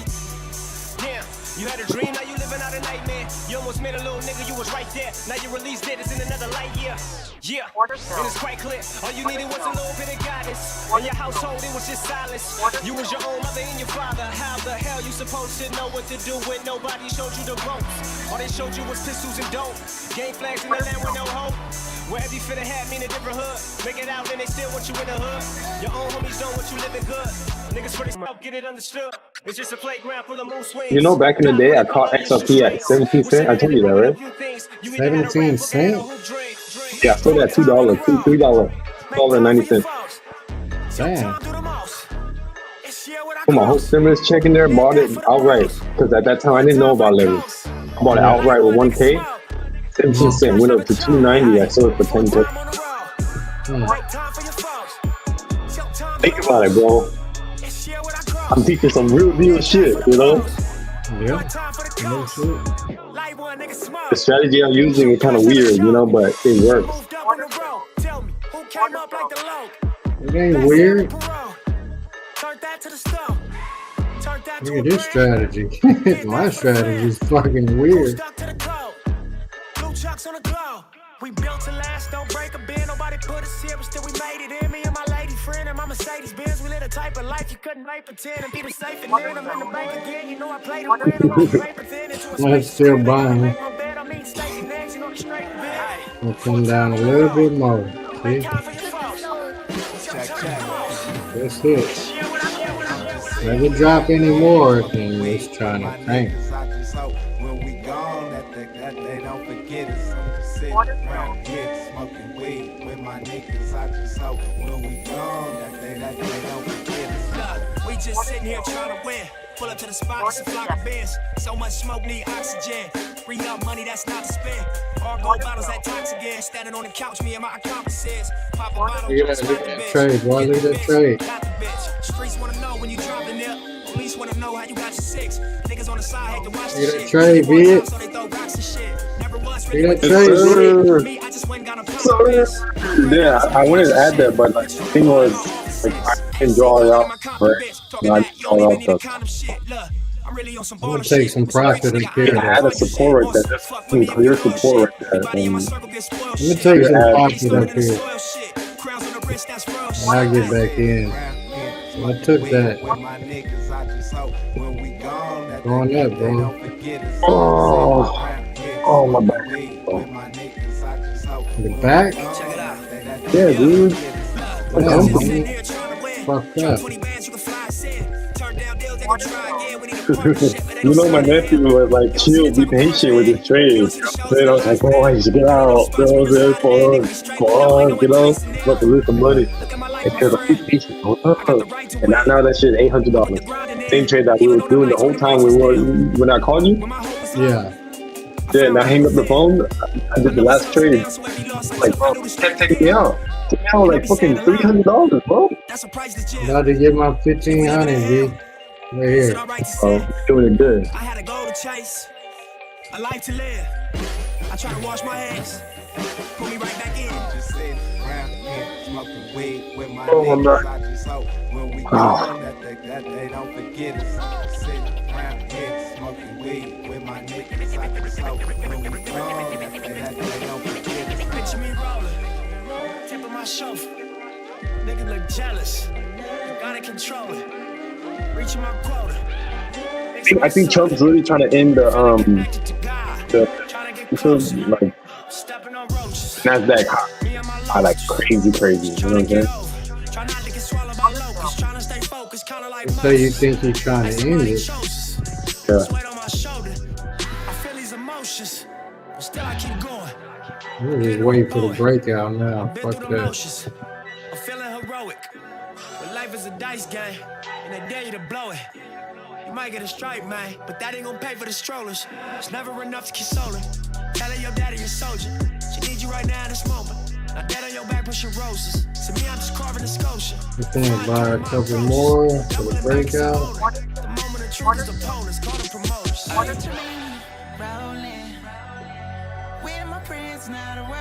Courtside Chamberlain throwback match my Rolex. Everyone go flex, valet park on some low shit. Whole lot of smoke in that Rory, that thing potent. Burning rubber, wearing cameras, they was undercovers. Under pressure, made statements turned on their brothers. Never judge you, but the streets will never love you. I wonder what it come to in your brain for you to run to. One's the haters, handcuff us and maces. Call us dumb niggas cause our culture is contagious. Third generation South Central gangbangers. I love the 1 hour candle nowadays, bro. 1 hour candle is helping me a lot. So the 1 hour? Yeah, the 1 hour is helping a lot, bro. Double back dressed in blue laces. Motherfucker. It's my tank then. Nah, you going up, dog. Yeah, it's definitely going up. Maybe I'll just do a little. Take some time. It might go down though. I'm like the 1 hour it's going up, bro. Going up big time. Yeah, it's going up. With All-time high, Play dog. Games, you can play unlocked. Unlock bigger And go all-time high screens. today and tank, bro. That's all it's gonna Better do. It's gonna go controls. all-time high tank, bro, So you all can that shit. You ascend know what I'm towards saying? Asgard. They're gonna do it real quick and then go down. Go Be play on thinking mobile like, and PC with Google Play you Games. know, Download now. around whipsaw. Order filled. Right now, I think it's gonna go up. I need to buy low. Yeah, it's gonna go up, man. This shit going up. My husband used to ejaculate prematurely until Bitcoin is gonna be My husband's crazy. ejaculating Everything gonna be so crazy. fast, Bitcoin I'm chilling right so now, but anxious about it. Nasdaq It's is starting fucking to feel like a going up. That used to be me and my husband Wild. before I discovered this treatment for him. Sex RX Plus Hey, minus control. I finally, swear it saved our sex life. It and has thing moves kind of like and early climax treatment. different. Listen to it Oh helps him no, stay hard and last longer. Do you have to go to the doctor's office? things are not going up at the same time. I hated that shit. Online. If he gets a prescription, it's delivered right to your door with free shipping and completely discreet packaging. No insurance required. That can't be affordable though. I flash back on that shootout at the beach, 20 deep. You tried to squeeze your gun jammed, and they released. Blood on your teeth. How many stains? I see 3. Bitch start to panic, so I made her switch seats. Driving there, police chopper head flying there. Really not too spooked, commonly ask me, am I dying now? All I know is keep you calm and collected. Cracking jokes like, nigga, now you gon' be finally respected. See your blood leaking, got my foot on this gas. Toss the 40, we pull up to Daniel Free and see crash. You know the alibi. They start shooting, we was standing by. Ain't see nothing but flare from the talents fly. I wasn't there, I was passing by. Matter of fact, don't say shit, I'm just gonna drop you in the back and slide. That's your weed, all the cash is mine. I take them both to the spot, plus your phone till you back online. Yeah, I'm tryna go down, down as a grave.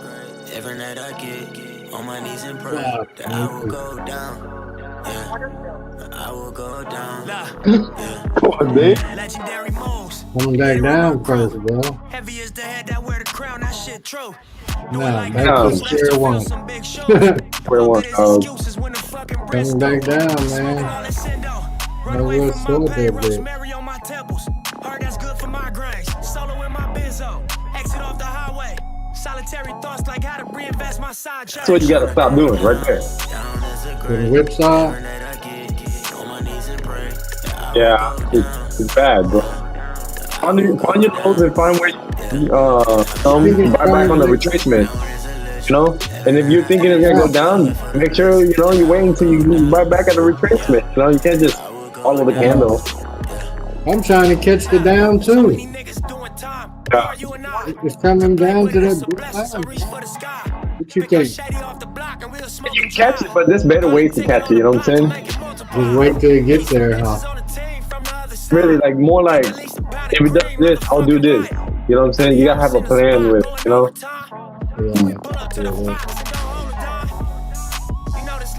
Like I'm waiting for it to go down a little bit more. If it is, so I can add. That's what I'm gonna do. This, I'm gonna do that. I think one at a time on the way up. Get out quick, cause I feel like it's just gonna go up and down on the upstream.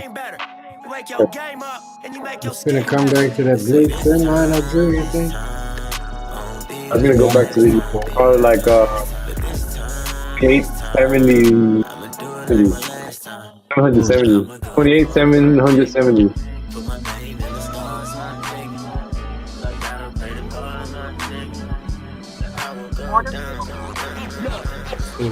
I'm from West Side, California. They run up on you.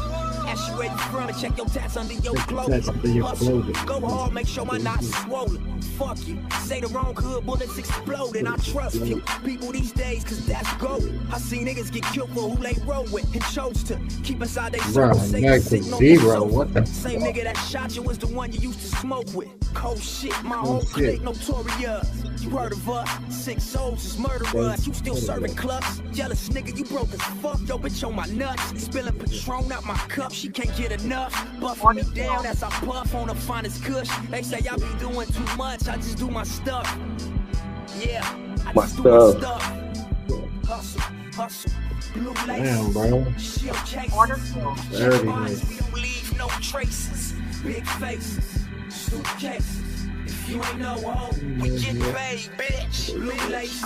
Shield cases. I can't fuck this We up. don't leave no traces. Big faces. Suitcases. If you ain't no hoe, we get paid. We the best music.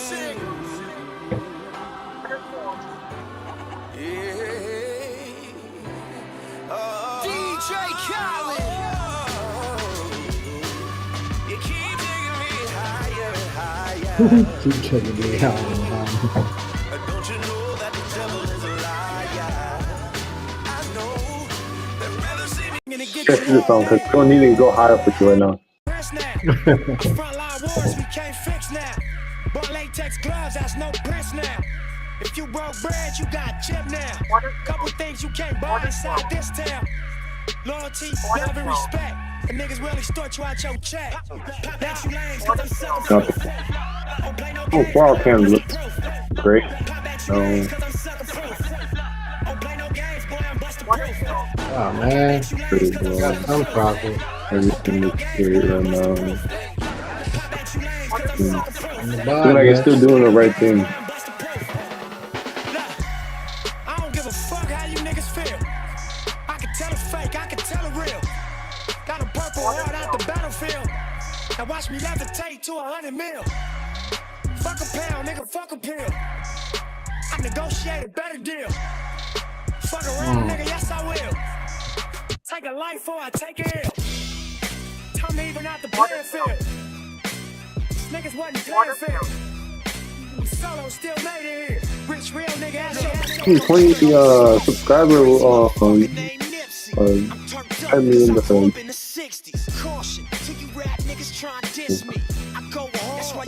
Hey, you a live trader? Put fire emojis and then it's like, dang.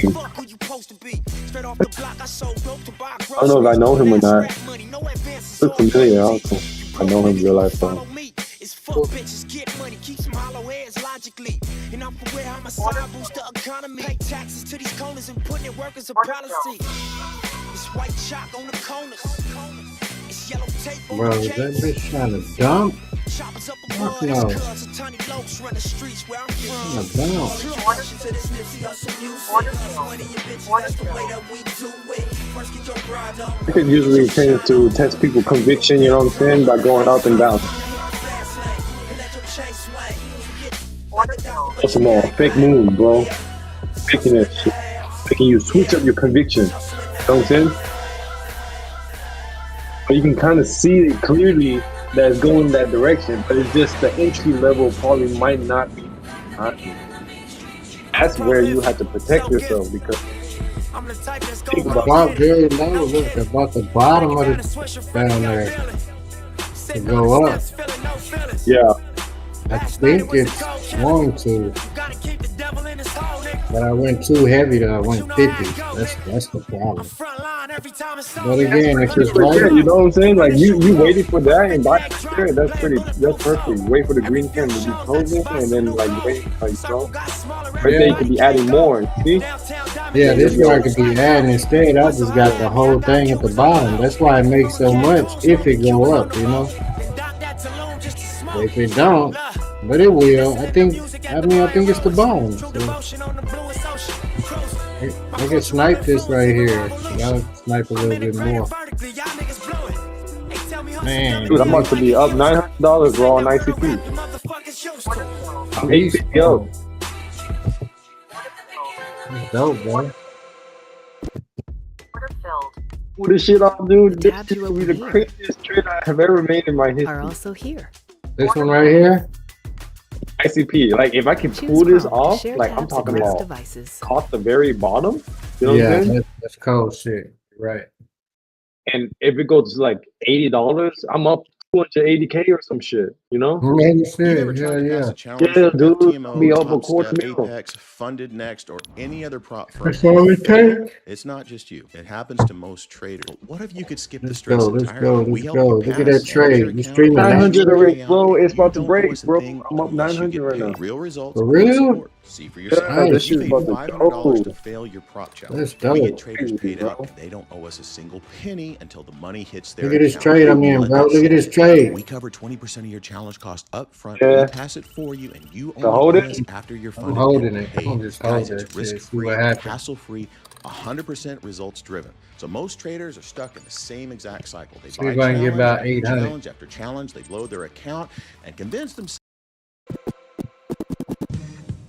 Good.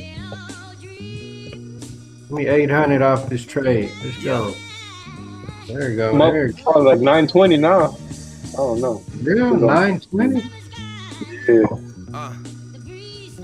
There's 891 now. I mean, it's at the top, you know, it's going up and down, up and down. Yeah, this your life, you can play with it. You make your bed, you gon' lay in it. Do your thing, just be safe with it. I held this shit all day, bro. I'm talking about, bro, all day, ups and down, ups and down. I'll be up like fucking $300 some, right? Go back down to $0. Goes back up to fucking $100. Goes back down to $200. I'm like, check me out. It went out, I think, as low as 180, bro. Yeah. And then going right back up to like now 891. The way it's moving, is up and down, but it's going up. No, I think I got a good position. You do. What was your spot? What you in at? 3 what? 292. Hell yeah. 292. It's right now almost 320. 318 right now. The judge triple white and he hates your blackness. He slammed the gavel with a racist passion. Got you waiting on the bills, but your patience passing. All you got to offer is a fight. It's too late to run the race once you caught up in this life, look.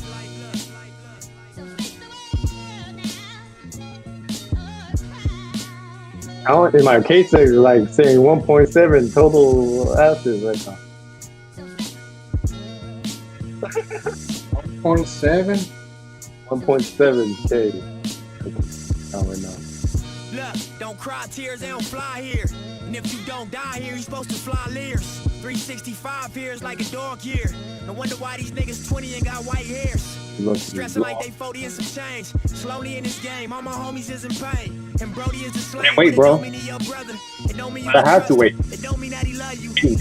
And we was raised wrong. Game is so much waiting, bro. I'm telling you, bro. It's not in the trades you make, it's the waiting. It's the execution and the waiting.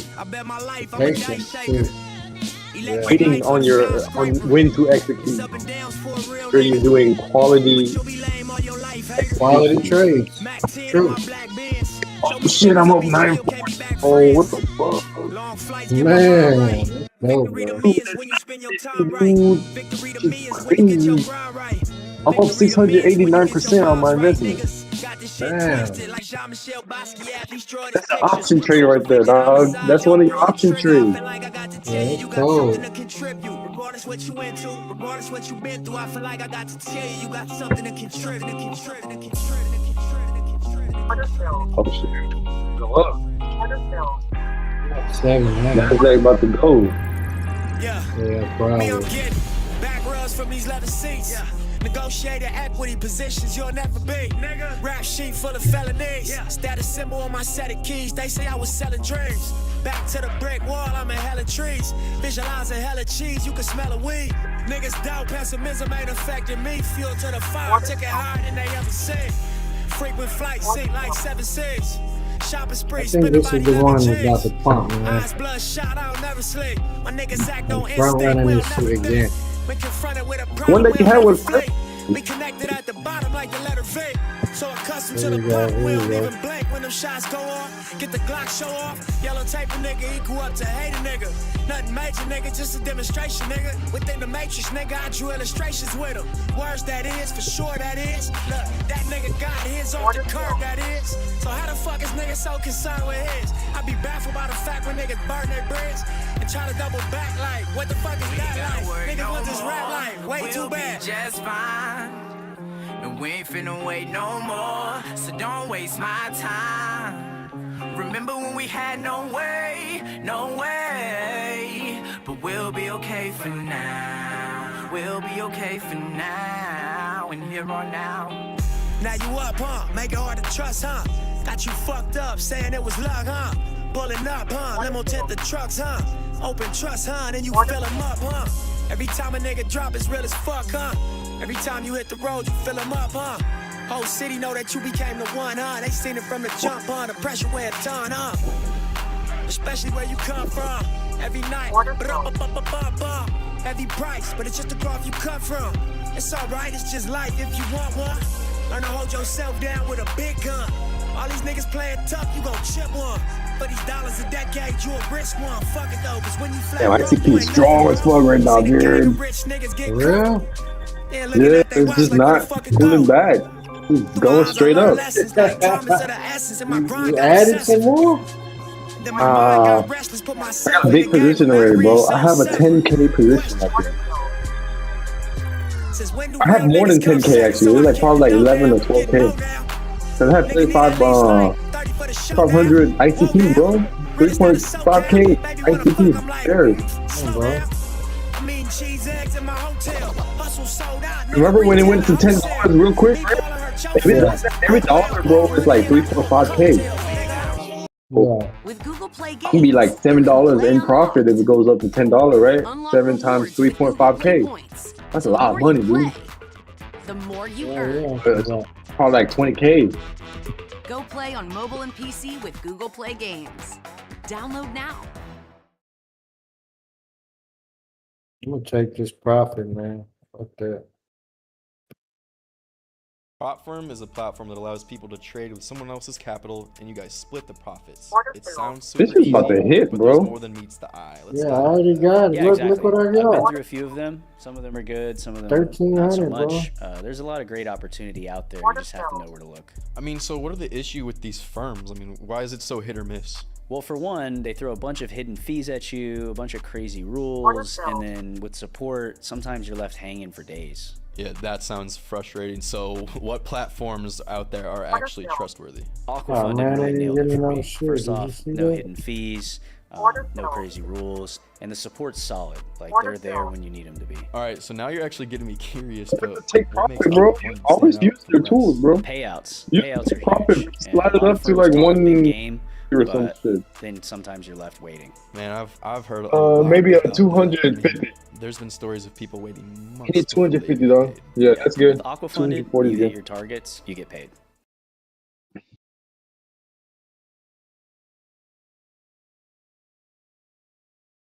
Oh no. I might come down first.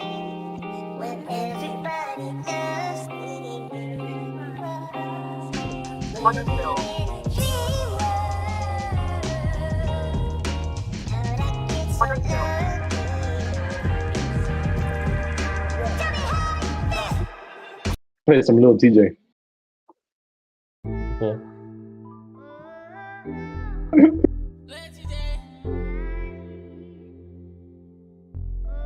Order filled.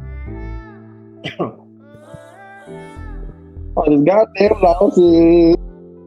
I know. Order filled. Can't change, I remember what I've been through. Order So filled. when I spend on for pencils, traumatized, they be fucking with my mental.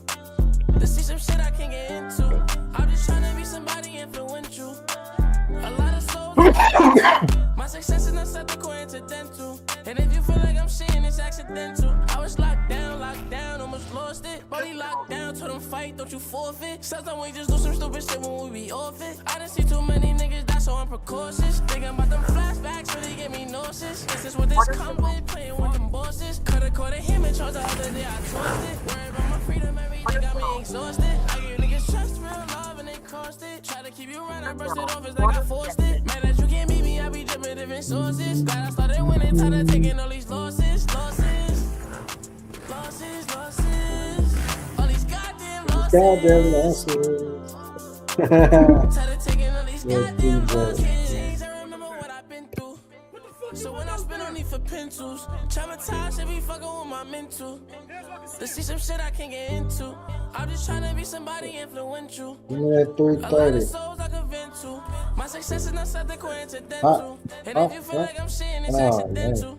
Big blow, looking back, I came a long way. I still be reminiscing moments from my dog days. That's why I stay away from niggas in they slug ways. I can't handle bad vibes, they exhaust me. Lot of niggas in they burger, they be salty. Niggas heavy on my body, get them off me.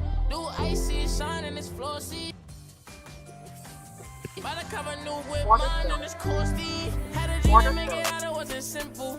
Niggas don't know what I went through. Self-taught, had to learn the fundamentals. I ain't tryna be resentful. Wait, let me play his new album. New album been having a lot of hate, bro. Oh, TJ, they hating on his ass. wow. I don't know, it's just a youngin with a lot of money right now.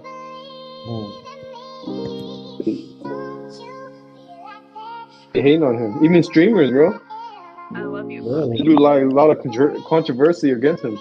Man, I swear a nigga straight from the bottom. So millies I got him. The lawyers' fees here. The DA tryna build a case like I shot him. The truth with the money. No funny, who could say I forgot him? My mama told me I'm the realest. How I handle my problems. I've been through pain. Always been 100 on the game. Not a fluky cell up in my veins. The demon untamed. For they take me out, you know I'm a bane. How I'm coming, give a fuck who see me strange.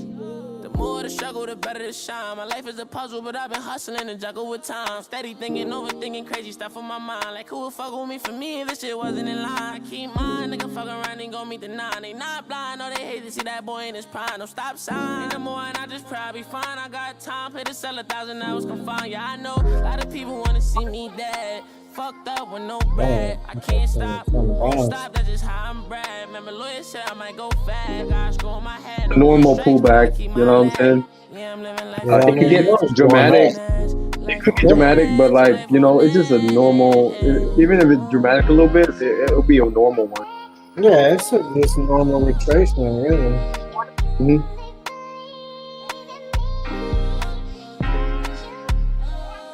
For ICP, I don't know. ICP can get very volatile, bro, when it pops pullback.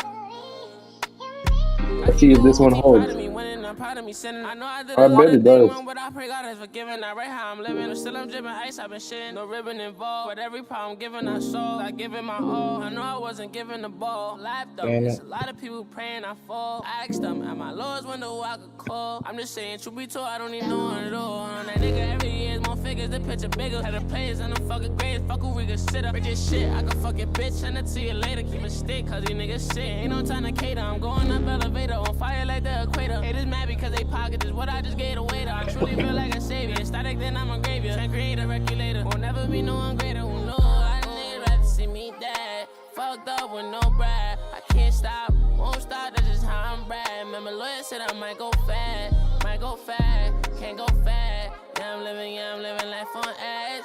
Life on edge, life on edge.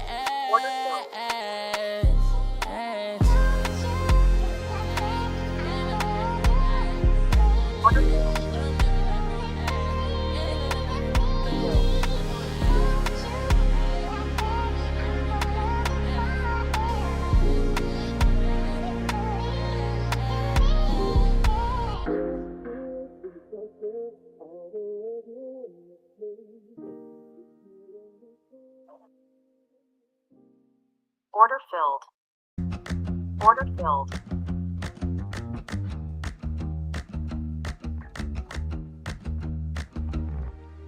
Order filled. Goddamn losses.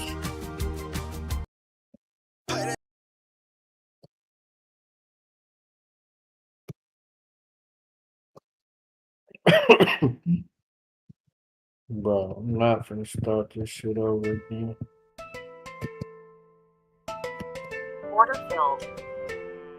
Order filled. Order filled. This is what we live, man. The streets to get high. Dog dealers that we see on the block. Yeah, I know some fake bros, they get tired in the night. Yeah, I get up in my lane when we see you get by. This is what we live, man. The streets to get high.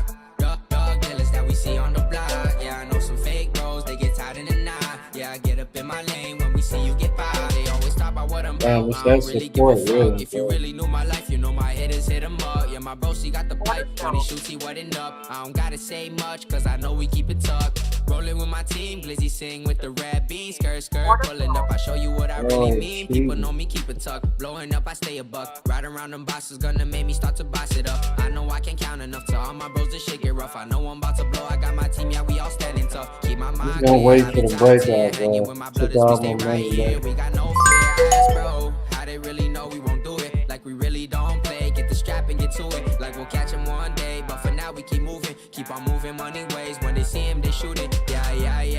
Do you feel my pain? I smoke so much to take my pain away. This is all I got, ain't no other way. And I'm not gonna stop, they gon' know my name. This is where we live, man, the streets to get high. Dog dealers that we see on the block. Yeah, I know some fake bros, they get tired in the night. Yeah, I get up in my lane when we see you get by. This is where we live, man, the streets to get high. Dog dealers that we see on the block. Yeah, I know some fake. If Drew didn't film it, then it ain't filmed right.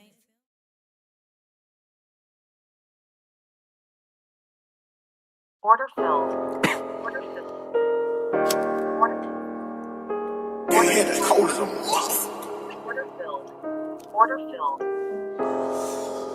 I'm gonna go long. Hey, you know it's crazy? When a bitch die, like, you ain't gonna never see them again.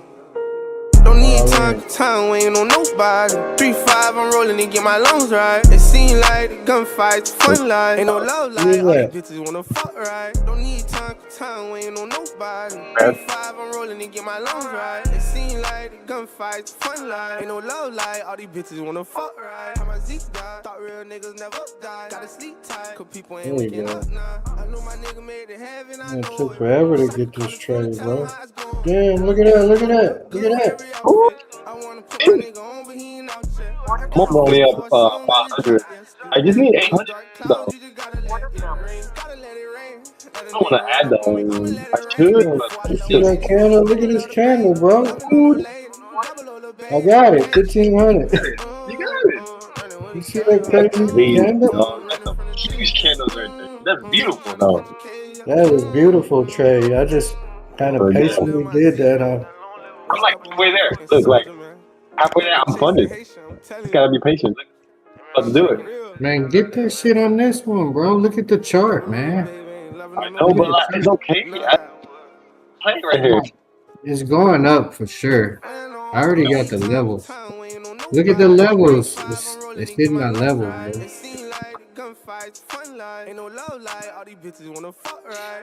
bro.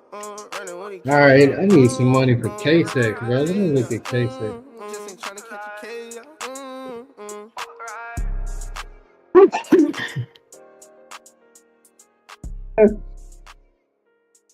K-Sex. K-Sex, bro. SCP. It's still going up, bro? To Leo, skipping the buy one, get one means losing 50% of the savings potential. To Leo's I got the dip for the day.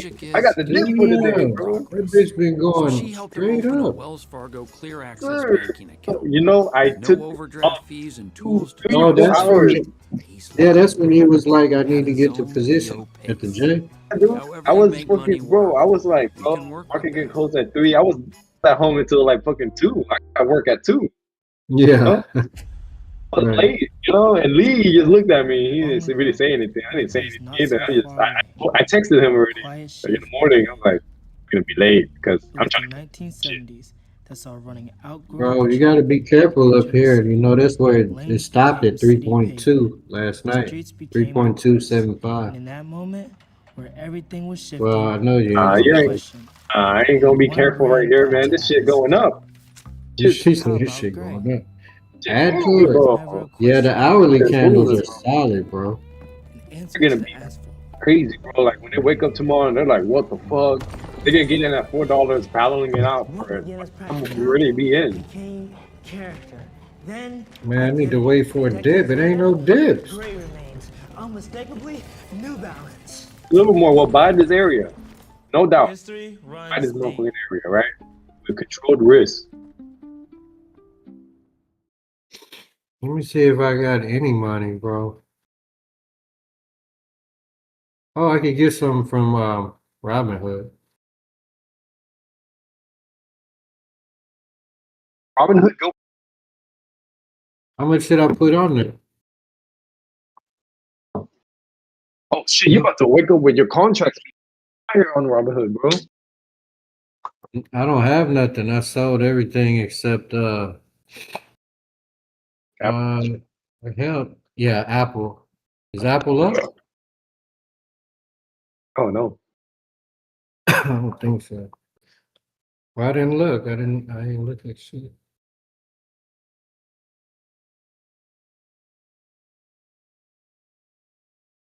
Hope so.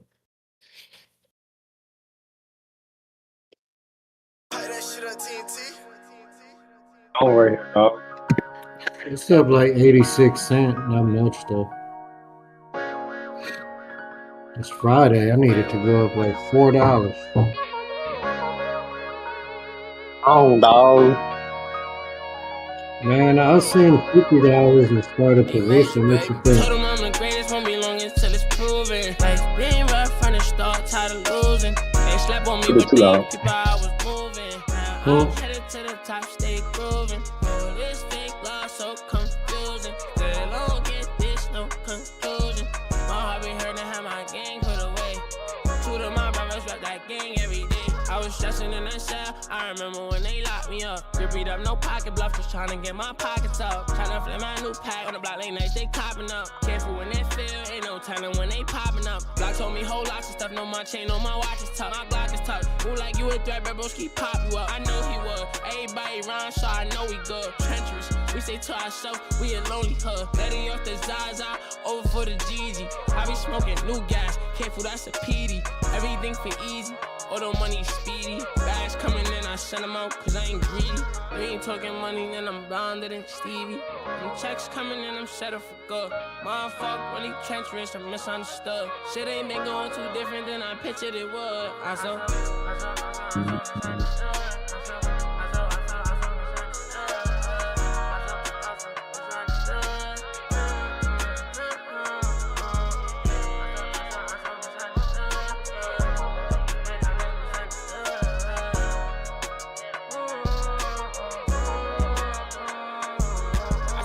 To the youth, cause I grew up just like them. Hold these lyrics, cause these be the helping hand I extend. That's why I'm really flesh a lot, talk about what I spent. Humble nigga, I'm a chance can never go pretend. Run the bottom, so we kept a pole, was up to defend. I was stuck, really locked up, I do that again. For the guys, hurt my soul like day I see my mama cry. I was locked up in that prison, they trying to give me five. Little feelings when your eyes hurt, you don't wanna cry.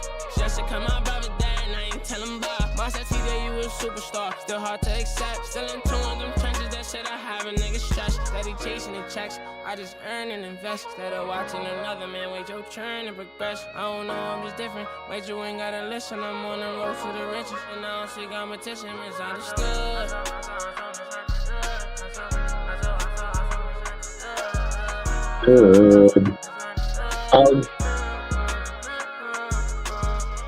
You hear the music, dog? Hear it, bro.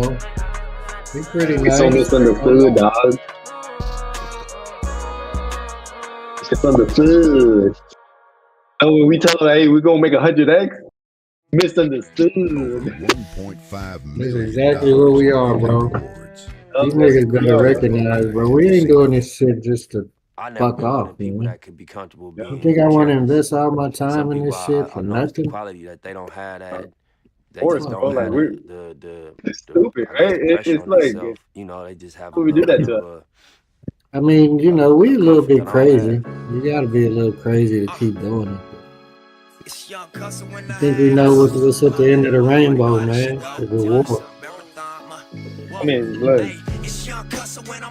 like Andrew Tate said it really good, right? He said, you look at somebody with a Lambo or a Bugatti, what do you think? Think he worked at like fucking regular job, get that shit? No.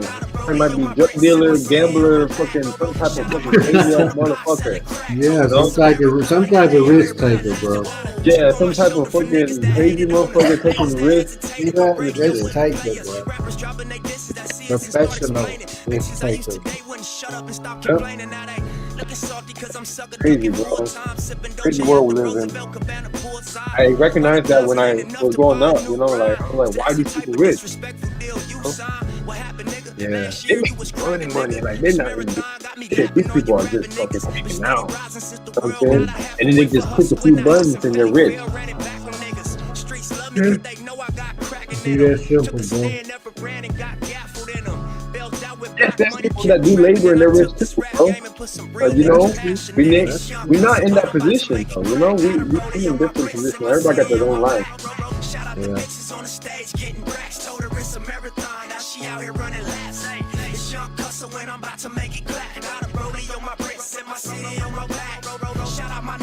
He's still strong, bro. Even though I had a little small minor dip, it just went back up.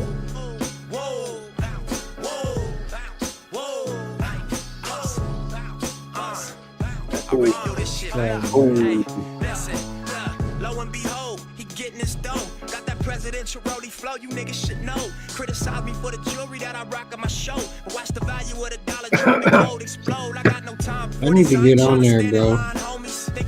36? Yeah, I just took out $300. $300. So we're gonna put $300 in there. Fuck no. Okay. How much? No, that's for money for you and K6. What you think I should put on there? You think I should put 50 or 100? I don't know. 40, 30? Do I just take out the 300 from your bank right now? Yeah. Okay, I'm gonna take it and then I'm just putting 100 in there for you, bro. Don't even worry about it. 100? 100 in there. Yo, that's too much, man. I'm good, dog. I'm good. I'm gonna be rich. Watch. Yeah, but I ain't never bet a whole 100. You I'd have rather only drive $104 to spend. You only have $104 to spend. That's weird. Wait. No, it ain't in my. I didn't put it on Apple though. Put it on Apple. In your bank. Huh? In your bank. Put it in the bank? Yeah.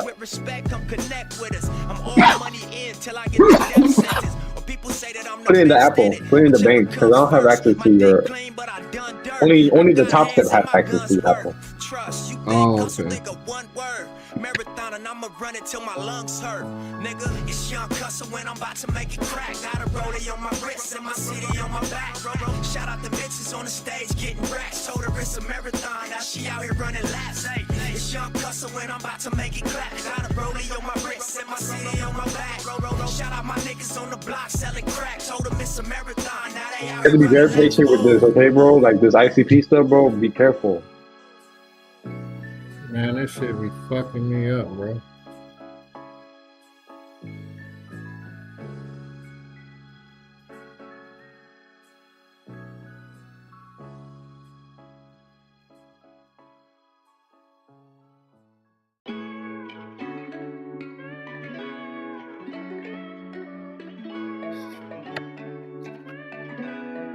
Okay, I think I want to just try 50, man. You think that's enough? You put it in your bank already? Yeah. Yeah. 100. Huh? 100 for you, no problem. I can't hear you. Put 100 for you, no problem. Let me turn the music on. Nah, I know we could use 100, but you think I could hit? You think I'm gonna win? No.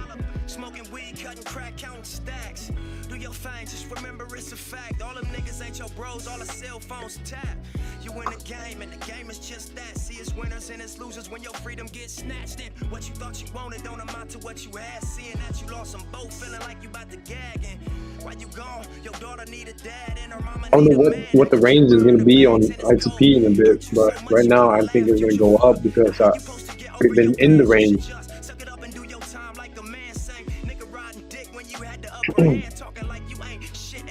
Paid attention to the lows, you know? It was making at that moment, the lows was just not getting lower, and then I just got it. I know, but what about where it's at now, bro? It's gonna break out because it's in a range. You know what I'm saying? Mm-hmm. Into the technical analysis and kind of like it looked like that. See? Yeah, I'm going to look right now. Hold on. It does all the way up to like 4.8. It did this. Look, I'm gonna paste it in here, bro. No, I see it, bro. I see it. You're right. Yeah, yeah, that one, bro. Yes. Yeah, it looks like it could run. Damn it, back to $10. Yeah, dude, definitely, bro. Because like, remember last time? It just every day it was just moving up, and like we're just missing it. And then we got in at the late time where about $7 goes to $10. Like, serious. Yeah. Like when we get here at $3, bro, going to $7, bro. You getting $7. I mean, you getting $7 out of $10, you know? Alright, put it on there, bro. Put it on the banker. I tried to get out the bank. Your bank. Yeah, put it in the bank. How much did you put in there? 300. Let me see. Let me try it again.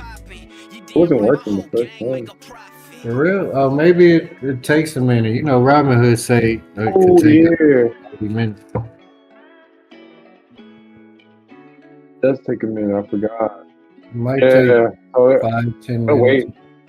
Yeah, that's cool. But I'm gonna send it to you right here, right now. Okay, that's cool, bro.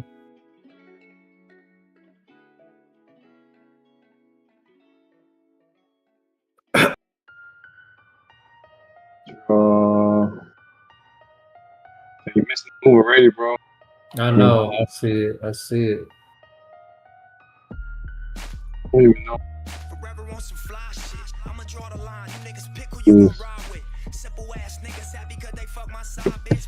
Bro, that combine, you ought to be hit by now.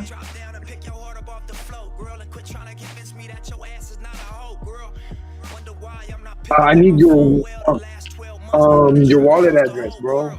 Hold up, I got it. Don't worry. Let me log in on this side. Yeah.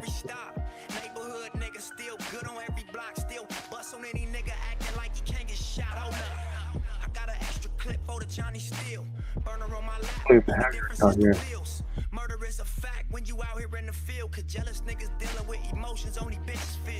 Can you send it to me? Your Arbitrum wallet address? You know how to get it, right? I don't want to make a mistake and send it to the wrong person.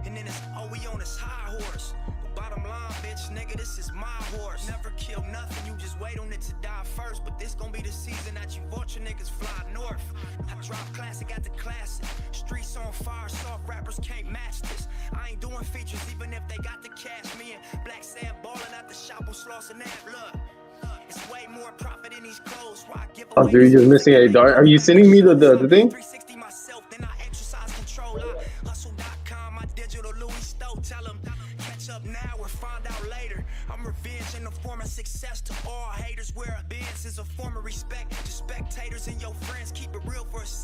You just hit 1,000, bro.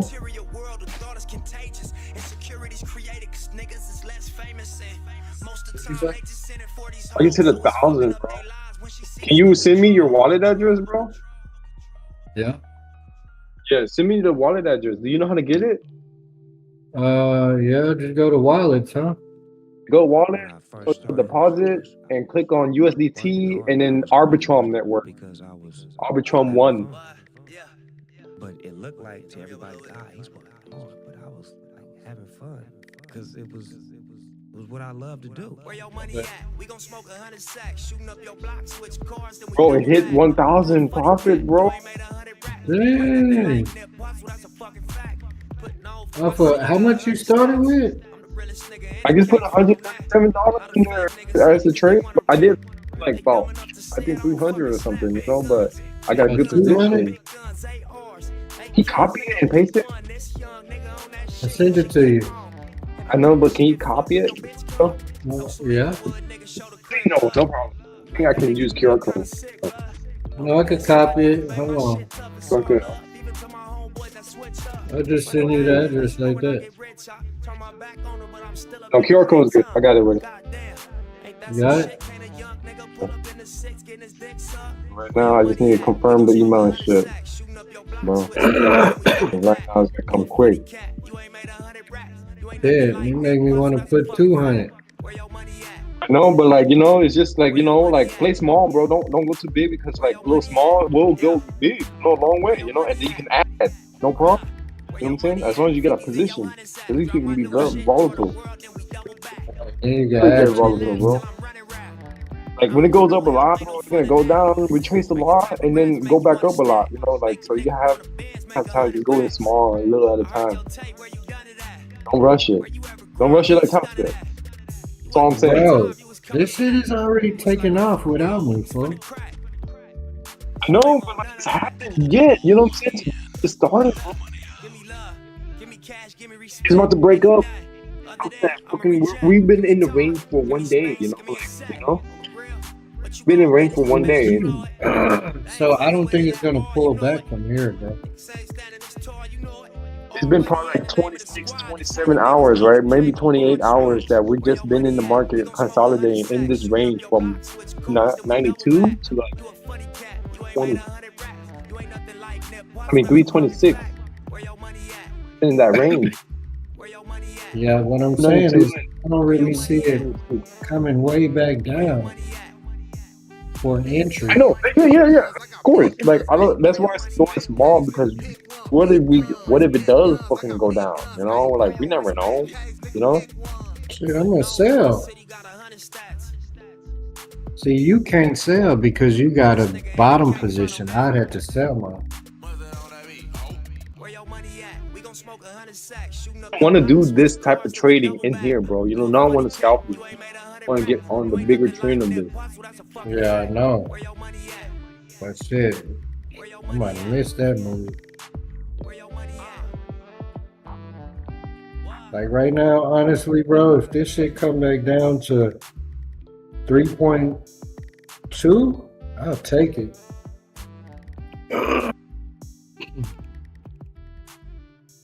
3.19.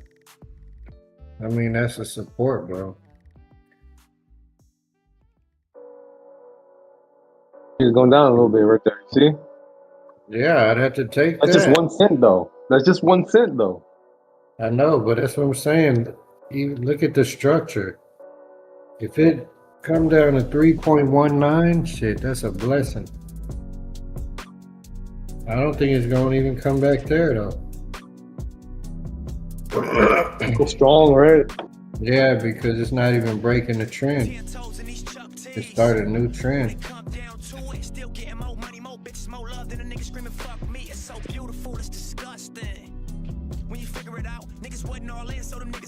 So where I go? I go to futures, right? Futures and transfer the money in there.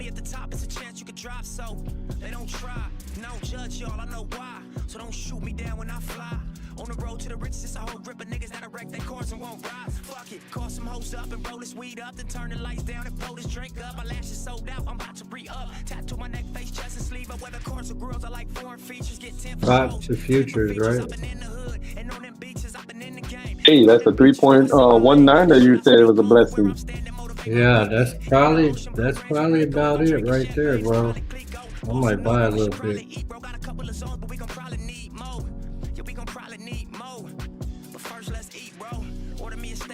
Another early morning, another late night. Do it 7 days a week. Do you ever get to sleep? That's 25/8 life. Get money, take flights, go full throttle, no brake lights. Make all the bad bitches wanna play nice, and all the broke niggas wanna hate life. Yo, bad.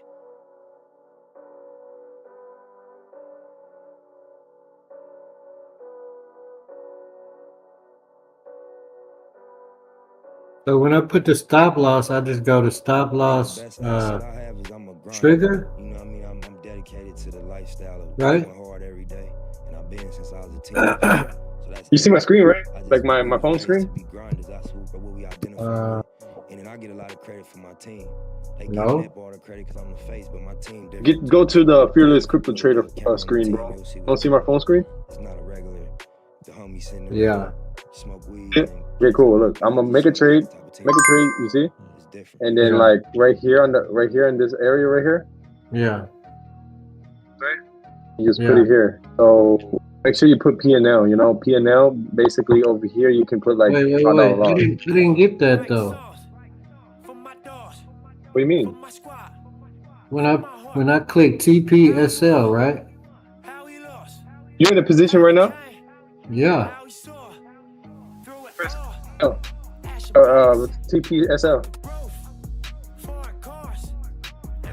Well, It mine should look like mine.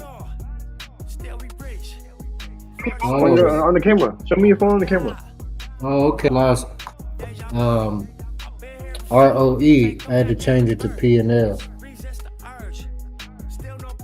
So Yeah. Now I go to USDT P&L, right? Yeah. Make sure you don't use the profit target. Don't erase everything on the profit. No, I'm just on stop block. Take one. You do whatever you want to do.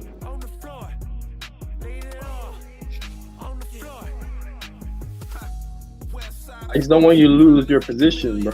This is a holding game, actually. You know what I'm saying? Not top step.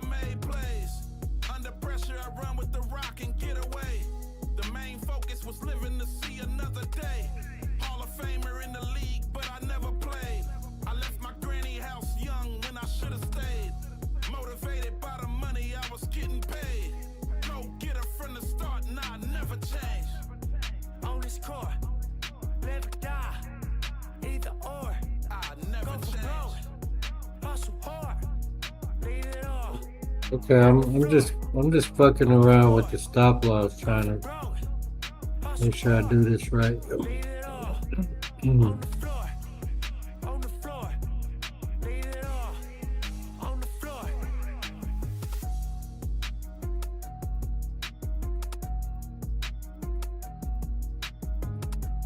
Oh, okay. Let's see.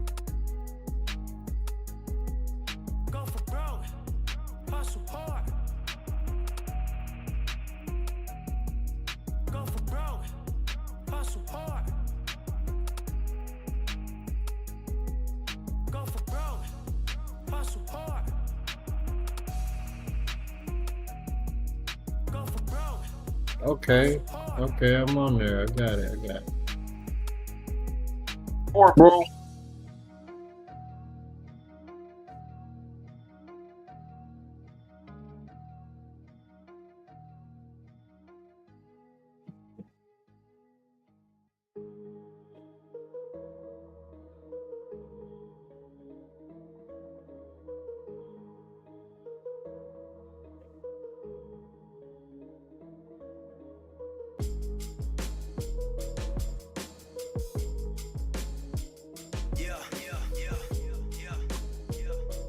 Nigga, we do this shit, ain't no breaks, nigga. Live this shit. I am this shit, nigga. All that.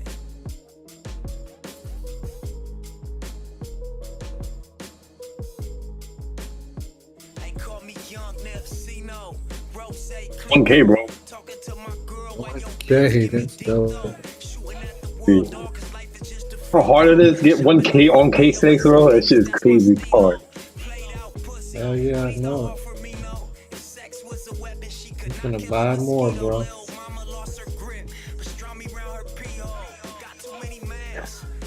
So when I buy more, I still got the same stop loss, right?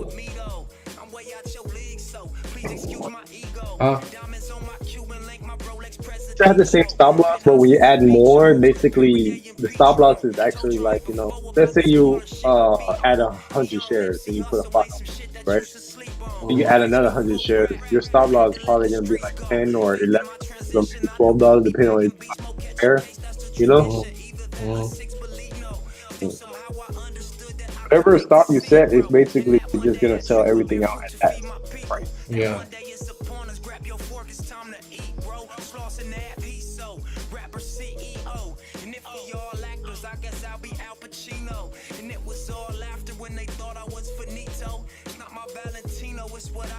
Sleeve though, LAX to JFK, then on our way to Heathrow.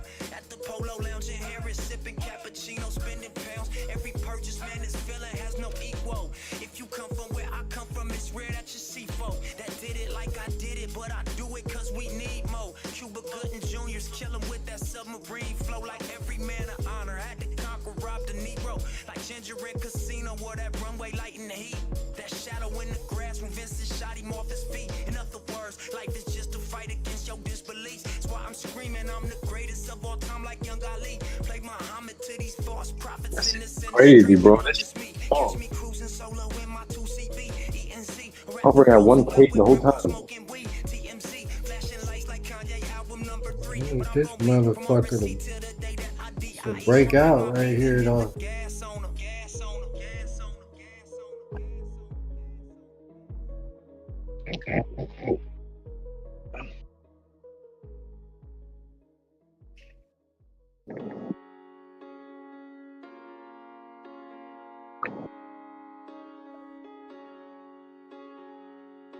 fresh out the club on my way back to the mansion. You know where I'm from, you don't ever gotta ask us. Banged out, still these hoes think I'm handsome. And yes, I run my city single-handed. If they made a movie about my life, it'd be a classic. I drove a bucket and we used to share a mattress. Looking at me now, you can see the contrast when I'm chilling with a model from Toronto in the Hamptons. So what do you need? Cause you can have it. Long as you willing to bleed for what you asking. And when you see it, you seize it with a passion. Cause we don't believe in second chances. The way you fill up them jeans make me imagine. But I don't live in a dream, I make it happen. Don't mean to get in between you and your standards, but since every night is a scene, I'm yelling action. I got the meat and the cheese, let's make a sandwich. Man, that hoe trying to hit my stop loss, fool. How much is your stop? $20. How much are you losing? $20. 5 tries, basically. Damn, that bitch did hit my stop loss, motherfucker.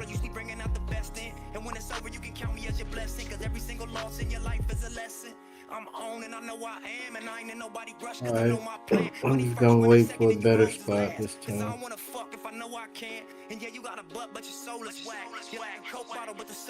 Damn, that's a big dick candle too.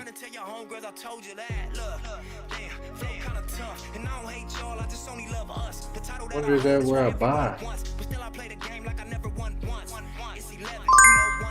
In every generation, how to do what I've done. To the people, I'm a hero unsung. Good thing I don't want fame, I want funds. But if they say my name, the bell rung. I've been through so much pain, I feel numb. A marathon, my nigga, I'm on one for as long as the Lord pump air through these lungs. And I ain't perfect, Lord knows I murk shit. Until the day that he gave me something to work with. Open my eyes, he showed me it wasn't worth it. Told me if I lower my pride, I found purpose. And it was Now our candle just started, that's why. going too fast to turn, inertia. Gotta apply the lesson if you learn it. So you It might go down too.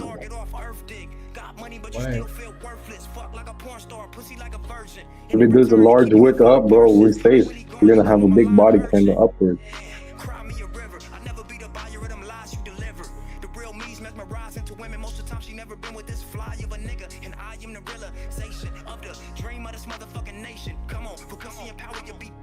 Come up first, that's the order of operation. Broke nigga, hope you hear what I'm saying. Either that or you should pop score facing. Learn the rules to the game that you're playing. Cause they gotta say away. Because NASDAQ fell a little bit, you know, but it's gonna go right back up. Now we're candle on NASDAQ too, you know? Yeah.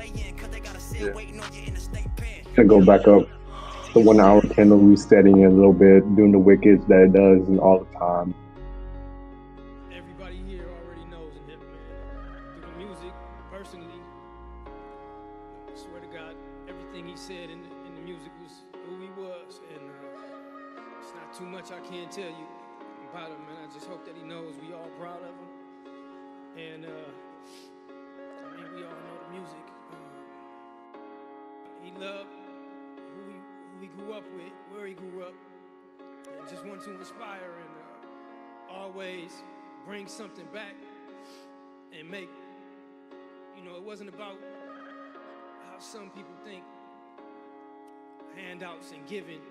You know, when we was growing up, we just admired the people in the community that was hustling and had, because we grew up kind of had not, so they didn't have to give us anything. They inspired and showed us a way, and we molded ourselves after the positive people that wasn't on drugs, that wasn't alcoholics, the hustlers basically. And so they didn't have to really even say anything to us. They demonstrated with action. And you know, Nip, that's what Nip was about. Nip was about demonstrating and coming back that people could walk up, touch, see, and you know, he appreciated, whether he said it or not, the pats on the back, and it meant a lot to him. Bro, keep doing your thing, man. We appreciate what you're doing. You making it look good. You know, you putting us on the map. You know, that shit meant a lot to him, and that shit meant a lot to me from everybody who did that.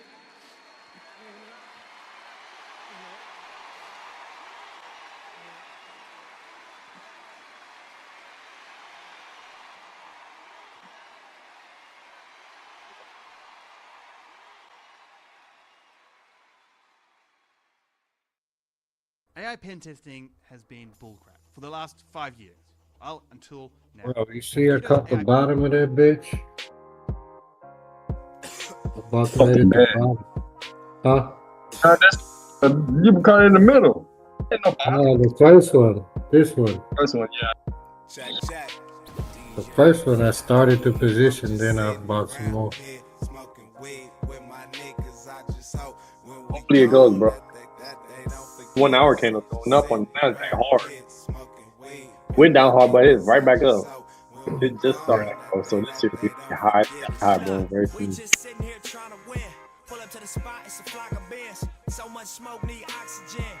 This shit went down, huh?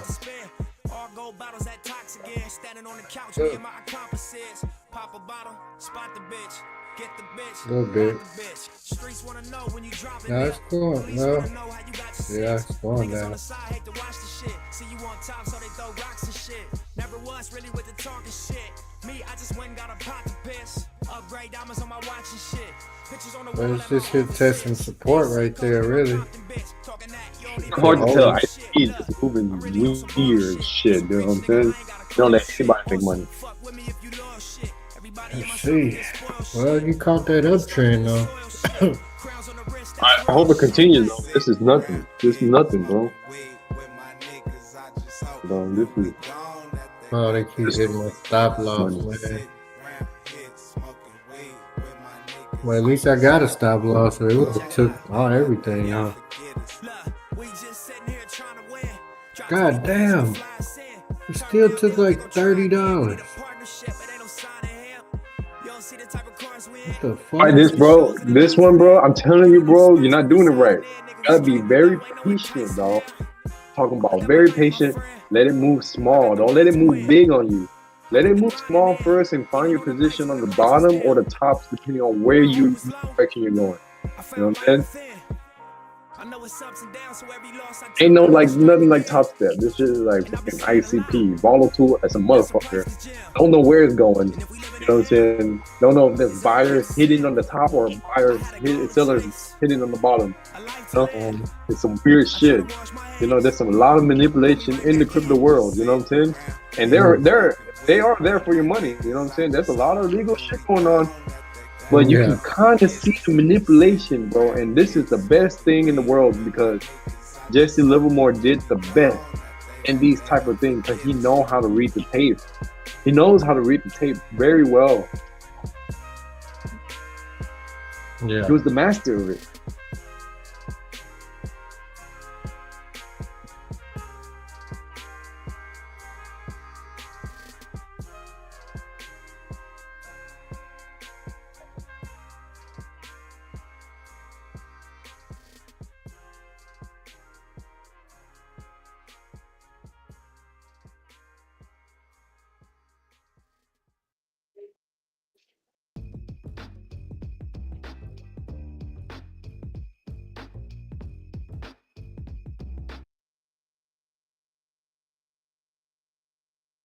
We're going to listen to the story about Jesse Livermore, okay?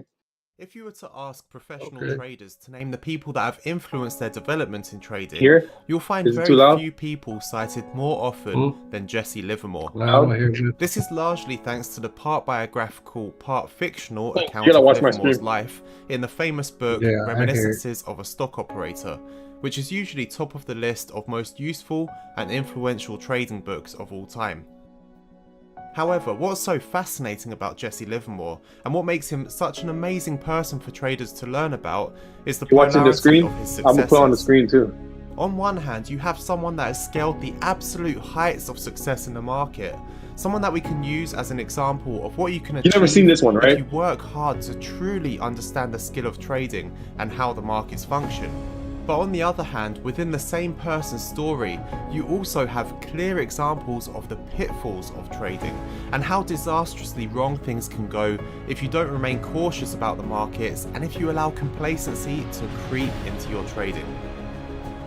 Despite Livermore trading a century ago, his approach to a large extent is still absolutely relevant today.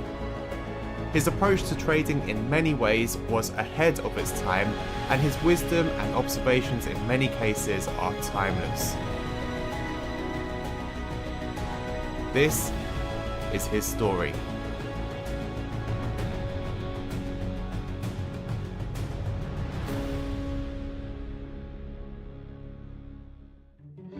Jesse Livermore was born on the 26th of July 1877 in Massachusetts.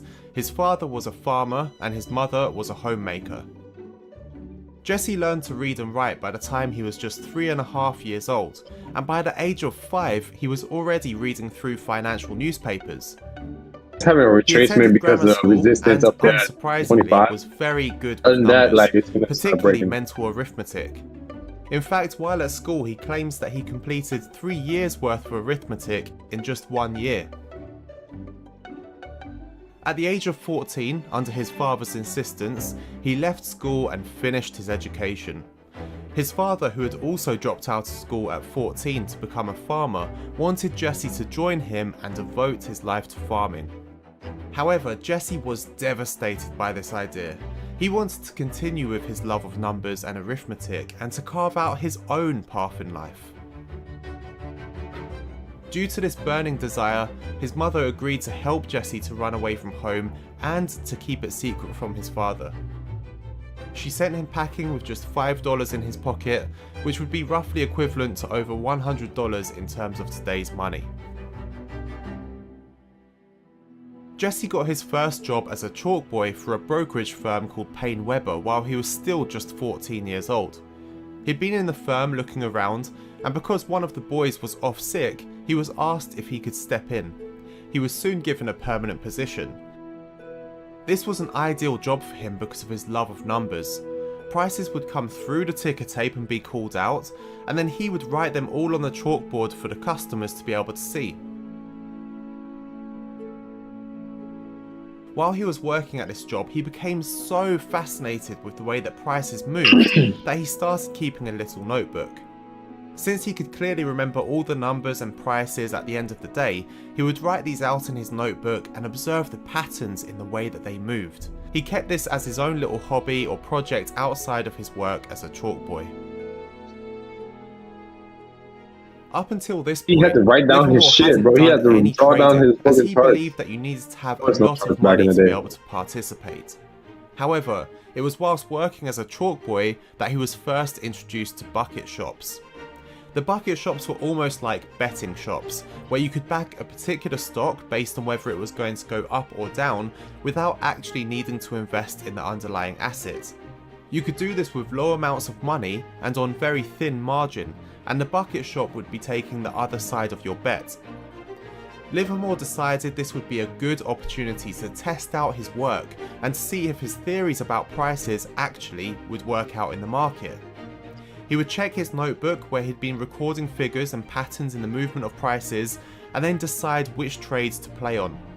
Jesse started using his system to play at the bucket shops on his lunch hour, and the first profit he ever made was just over $3. However, it wasn't long before he was making more money than he was in his day job, so he decided to quit this to focus more on this hobby full time. At 15 years old, Jesse had made $1,000 from trading at the bucket shops, which is roughly the equivalent to $25,000 in terms of today's money. Yeah. Jesse continued to do well against the bucket shops by following But I his keep own on system, getting stopped out. and one by one, the I'm about to bucket get shops funded began on to the fucking ban him Nasdaq. because of the amount of money that he was earning at their expense. Nasdaq? He would even have to resort to using Nice, his bro. You sites got the so that he bottom, could carry bro. on trading. Let me see. But word did get around, and eventually everyone at the bucket shops knew who he was anyway. Eventually, It's he was good. banned from the If majority it of the breaks bucket out, then you're shops in good, his but town. like, if it retraces back down, it'd be up. Yeah, no. By the What's age your of wallet 20, looking like, though? Livermore Go to your had wallet. How much accumulated it say? his first $10,000. That's shit. I only had However, this reduced $34. massively by the age of 21 to $2,500. He says that if he stuck with his system, $40. he would make more Hey, profits than $30 can do a losses, lot, as his bro. I'm system telling would you, bro. usually win $30 around is a lot. 70% of the Like, I'm time. talking about. It However, breaks most out of here. his That's losses to break came out, though. unnecessarily You need when to he would hold- not stick with his hold. own system, a problem that a lot of traders have to overcome at some point in their career. Keeps on taking me out, At bro. the age of 21, having been banned from most of the bucket shops in Boston, Jesse took his $2,500 and decided to move to New York to start trading legitimately at the New York Stock Exchange. In New York, it wasn't long before Jesse gained a reputation for being a winning I just trader. needed to break out But here, soon then I'll after, have a good he spot. lost his money once again. It seemed his winning formula was only designed for winning at bucket shops and not for the real stock exchange. He went to St. Louis to go back to betting at bucket shops and to increase his money once again. This was a new town for him with new bucket shops, so he thought they wouldn't know who he was. But he did eventually get recognized again, and again he was banned from the shops. Instead, his solution was to send in people on his behalf. He managed to actually make enough money by doing this to be able to go back to trading in New York.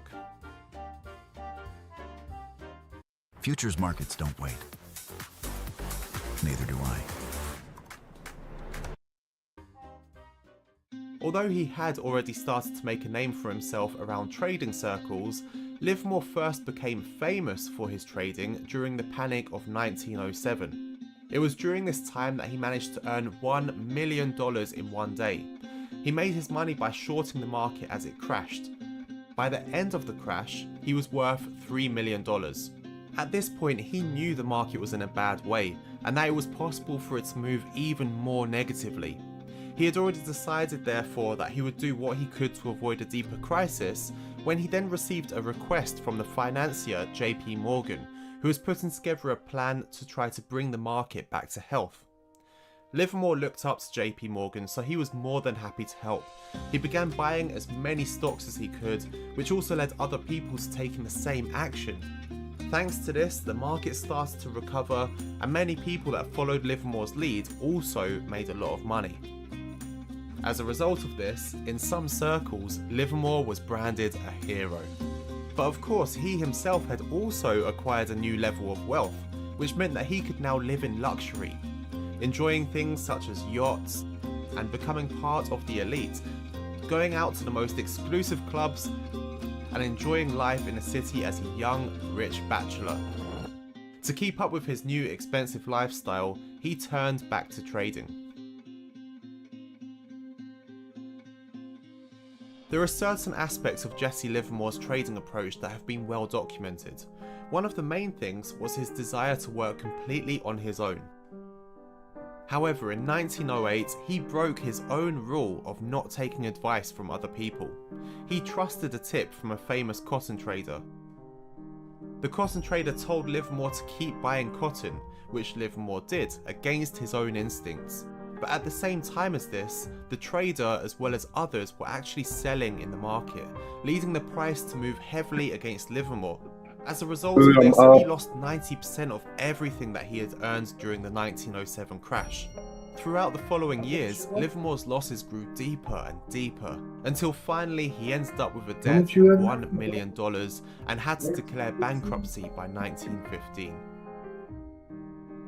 Without a stake to be able to begin trading again, he had to ask for some help. He was offered a trading facility of just 500 shares to get started, almost 1.1. but Livermore knew he had to play this one perfectly. So he spent 6 weeks just tape reading in the markets before finally. Don't do anything, dude. Don't make any of this trade was a impulse success, decisions. and he finally had a stake to be able to begin trading properly with again. Like, bro. Unsurprisingly, given the rollercoaster ride that was Livermore's trading career, over the next couple of years, Livermore managed to It's a different beast. You already know how this beast works. Debts. Newspapers from 1917 report headlines such as "Boy Plunger scores comeback in operations on Wall Street." You would never know about ICP ICP until I told you. Speculator who made and lost millions in the stock market and then came Back back. in the day, bro, you should have met me. I was trading this one coin called TRB. It was like $10. $10. You know how high it went up to? In 1922, Jesse It went up to Livermore $600, took part probably in a like series with $1,200. Edwin Lefebvre for a series Damn. of articles. These Yeah, interviews bro, eventually led Lefebvre to writing the book Reminiscences of a Stock Operator, which is one of the most highly regarded trading books of all time. Bro, I wish I would have had that whole 100. I'd be up right and now. details his ups and downs in Yeah, I life got it and with in me investments. today. It's thought that the That's book why. could actually be the true story of Livermore's life based on the interviews. I got but some also 100%, think it babe. could be completely made up. I'm up The book 1.2 became no more. very popular and is still one of the most popular investment Back up books to now to this day. $73. It was shortly after this that Livermore decided to move to a new office to have more secrecy with his trading and to be even more removed from Wall Street. Livermore began noticing certain patterns occurring in the market leading up to 1929. These were similar patterns to those that he observed in the build-up to the crash of 1907. This is where it needs to break out, bro. It needs to break out here. Feeling confident about the hunch he had, he began opening short trades in anticipation. 26.5 is going to be the top. Living in his office just so he could keep placing like trades 29 hours ago, probably, or something like that. Negative movement. Of course, the boy plunger Livermore What's was after that? correct, and he enjoyed the most successful period of trading of his entire life. That's after that we're mooning. Crash, Livermore was worth around We're going to Uranus. $100 billion, which is over Uranus? $1.4 billion in terms of today's money. Most people have lost their money during the crash, which is known as Black Tuesday. Like I said, bro, don't do any. After making it to $100 right now, you know what I'm saying? Let the profits take care of itself.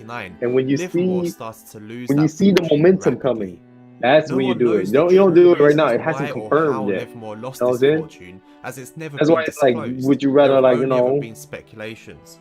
Like, hey, my name is Jerry Norton, and in the next, you know what I'm saying? Would you want to trade the I'm gonna show you how to fact? make You want to trade, like, you know, $20,000 flipping houses being kind of like hopeful and that I will give emotional, you know what I'm saying? absolutely free. With this contract, you can flip houses without risk, without using your own Hasn't money, confirmed yet that without it's breaking credit, higher. without experience or special licenses, and without funding of any kind. I personally have used this contract to flip hundreds of houses over the past 18 years and make millions of dollars. All That's without the gamble putting you're all my willing to money take, into though, the huh? deals. And if you act Hell fast, yeah. You're crazy. Yes. During this time, things were extremely unsettled in Livermore's private life. This included getting a divorce from his second wife, who also went on to shoot his son at a later point in time. Livermore had spent time in Vienna and met his third wife, Harriet Metz, whose last husband had committed suicide. Livermore's That's Livermore's life, bro. You're right.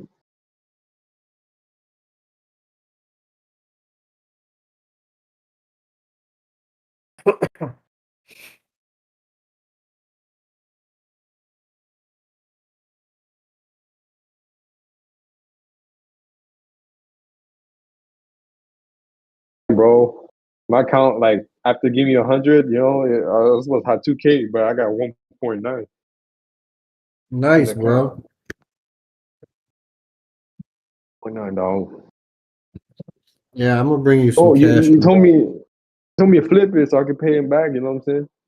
Flip it first, and then pay him back. That's really what you were supposed to try to do. But you did that shit with little bitty money, bro. I did it with $137, bro. If I could, I ain't gonna lie, dude. You're gonna have to go ahead and add me some more money, bro. okay, I'm gonna add I more money. need the bread, man. Don't worry about the money. Yeah. I'll bring it tomorrow, matter of fact. I'll make sure I bring it tomorrow. Cause I How can't. much you need? Another 100? I need. Let me see. Off your commissions, I already got paid $15.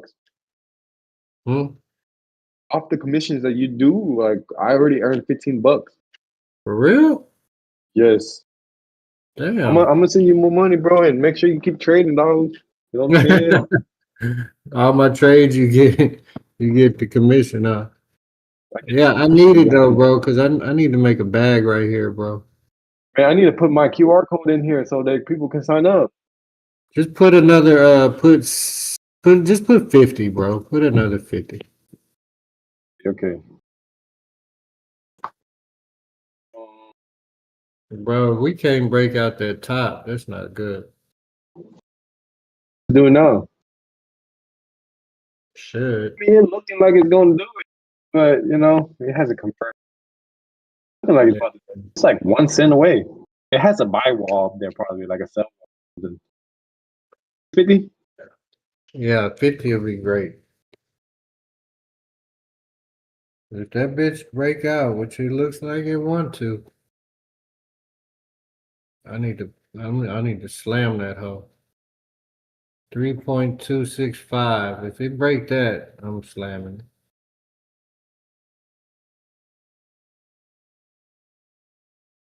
I'm almost back to 100 though. Shit about to break. 3 points Yeah, away. I know. Fuck, man, I got this shit.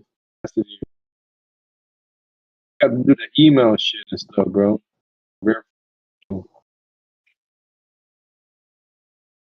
You put this code in and it should be coming.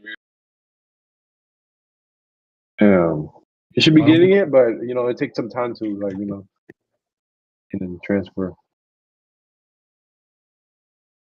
That bitch. Okay, it's there. Okay, let me see the liquidation map. I feel like somebody just got liquidated on the short. Get liquidated. That's fucking 200K liquidation at the top. Oh, it's about to 1 week. A lot of liquidation at the 30 every. I don't think we're going down there, bro. We're not going down there no more. Don't worry. I think we're just going up. If we break out, I'm gonna buy that bitch, bro. Matter of fact, just tell me when to buy. I'm going all in. Well, it's not really showing us a clear liquidation map. No. Well, shit. I mean, I can see on a 4-hour chart though. If we get over that fucking, oh damn, it dipped. A little bit, you know. Yeah. Compared to what it's about to do. See $4 or $5, bro. We could probably like see a lot more. Probably see like $6, bro. We can go up 100% real quick. Like this thing can.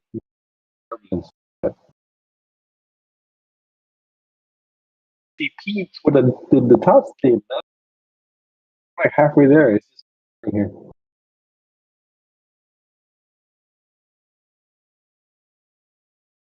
It's stagnant.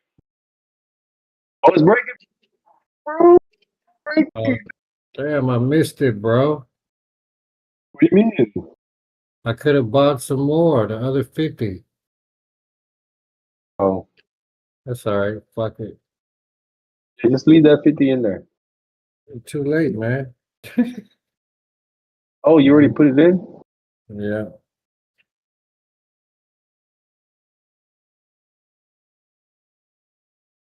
I mean, it hit higher, bro. Confirm. You're on the right side, you know. If it works, you know, but just take Yeah, losses, like, you know what I'm saying. If it go down, because if it reversed it, it's it's okay. wrong. Might be right, bro. Don't worry, we're right. I could put a stop loss up there, actually, if I want. Wait with this one. I'm up 1.2. I'm up 888%, bro. 88%. That's a beast.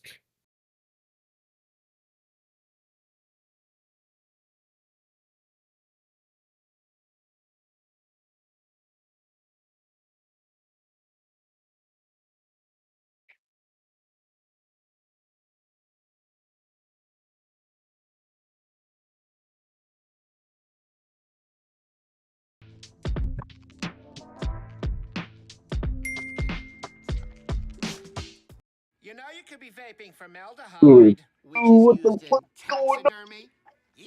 I think we caught it. I think you caught it, bro. Holy shit, dude. I can't believe I sold one of my positions I had. Not the initial vision, not the initial one. I have bought one came home for like just a little bit. I bought like 400 ICT, sold it for like fucking 70 some bucks, 80 bucks. Trying to run me up a check, got the Glock 26, so I'm trying to trade it for a tech. Shorty all on my dick, say she trying to get me net, but she fucking the crew. Yeah, she want that ass sick, got a 100-round extension on that motherfucking thing. If you run up Damn, on bro. me, we gotta let the Ruger bang. If you run up on the game, we gotta let the Ruger sing. And you know we trying to get it out of there. What is today, bro? What's going on today? I don't know, but ICT. So what's the next resistance? The next resistance will be $4 $0.80. That's the resistance. Look back. Yeah, I'm looking back now. You know? Yeah. No resistance. There's no really clear resistance. It's gonna go straight up. And if it breaks that 480, what are we gonna do? We're going straight up. $9.80, you know, and then after that, breaking $9.80, where we gonna go? You know, $15, $15.59. It's gonna be crazy. Fuck on the cruise, she tryna fuck on civilians. I'm tryna get the money, don't give a fuck about the chillin'. We gettin' 100 racks on a daily. I'm tryna get it, no Beyonce, I know Jay-Z. But I wanna be the that billionaire side of the world. And I'm about your yellow phone, diamond with the I was down on my dick, tryna hit a knot in it. Gave a fuck about the eye, we tryna all the bitch, tryna air it out. If they fuckin' with the crew, we ain't Oh, if it starts holding here with that little small dip like that, oh, it's juicy, bro. It's gonna be good night. Be staying up all night looking at this. Me too. I might get more money. Don't get addicted to it, you know. Just get a position and hold it, because if it goes to $80 to $100, it's life-changing money. You know what I'm saying? $80, bro. Did you say $80? Yes. Bro, first you gotta get back to 10. I understand, bro. But have you ever to yourself, why did I miss the Bitcoin run? Why did I sell so early? You know what I'm saying? Yeah. When I could have been holding that shit. Like just a little bit more play. Well then shit, That's I might need to buy life-changing. some more. What you think?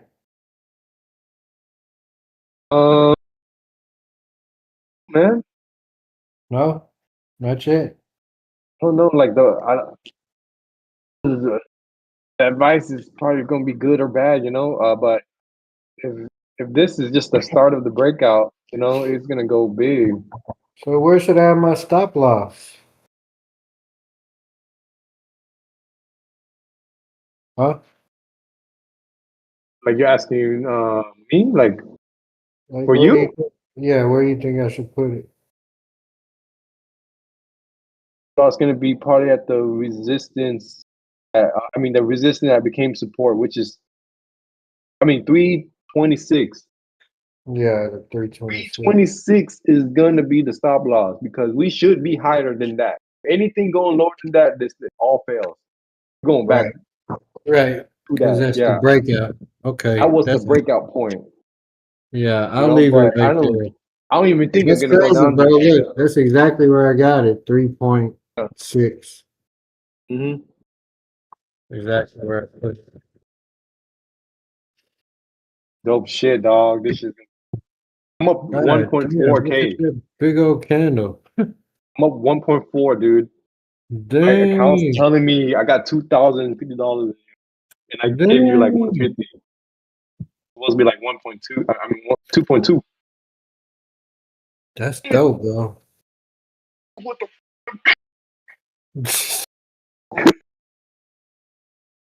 Nice. That's a Nipsey Hussle. Yeah, play some Nipsey, bro.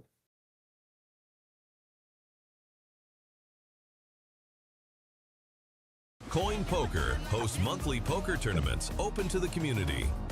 No account I'm about to verification. eat some dinner.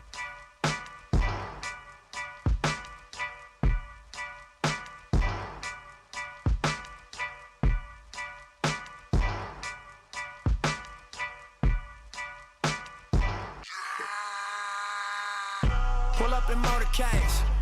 I got a show today. It's all I'm trying to do. Hustle and motivate. Choppers a throwaway. Hustle the overweight. That's why they follow me, huh? They think I know the way. Cause I took control of things. Ballin' the solo way. And if you pattern my trend, I make you my protege. Slossin' that soldier race. Niggas don't know them days. Take you in back of the buildings. Make you expose your rage. Take you across the tracks. Make you explode the face. Now you official now, but you got a soul to save. I just been cooking that new. I'm about to drop in a few. Think if I call it the great, the people gon' call it the truth. I ain't really trip on the credit. I just paid all of my dues. Did you get funded yet? Now my name all in the news. I don't even work on that shit. No, not yet. It's almost there. I'm still halfway there. Still halfway. I'm patient for it. You know, like that. I'm very patient for that one. I'm actually gonna put it at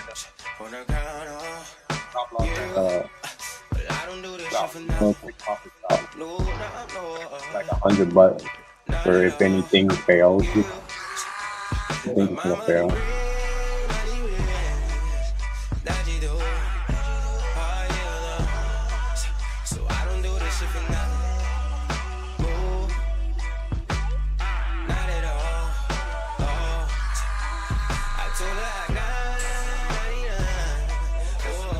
I just showed Drew. He was like, "Fuck yeah!" I showed him the 1.4K profit. Yeah. Yeah, crazy price point. Back in this bitch like I never left. Stand for some shit that you never read. Passing through stages in life, through the ups and the downs, like it's all just another test. Live by the rules like a fucking ref. I got respect in 100 sets. Too many chains need another chest. Playing no games if it wasn't chess. Come from that cloth that you couldn't stretch. Come from that circle you couldn't text. Add more or something? That's why you're saying fuck? No, because it's this big ass scandal. Oh man, That is a big ass stop scandal. loss out. Get my stop loss, bro. Did it take profit at least? Did it come in profit or? Yeah, I got some profit. I'm back up. Well, I'm only back up to 128. So. Not really, but I was up to 220. Oh my goodness, really? Yeah. Yeah. But you're back to normal though, right? Yeah, kinda. Well, I'm down now because it was 150 that we put in, you know. We put the first 100 and we put 50. It's the hole right here, bro. I don't know what it's gonna do because a lot of people are kind of like laid into it and they're gonna be like, "2 I want to buy," and that's gonna really mess it up. But if we can get people to short this, because you know a lot of people that think PC coins, you know? Nah, that should run, bro. It just had to come back and test that shit. Yeah. You got back in or something? No, I didn't. Not yet. Wait until it breaks the 332, huh?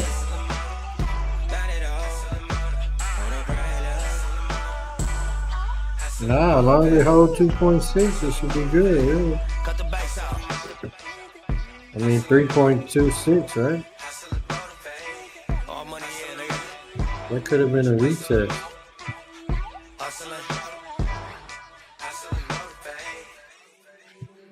Victory lap. A little dip in the market, so I bought $2 million worth of crypto. So in total, last night, million. Shut up.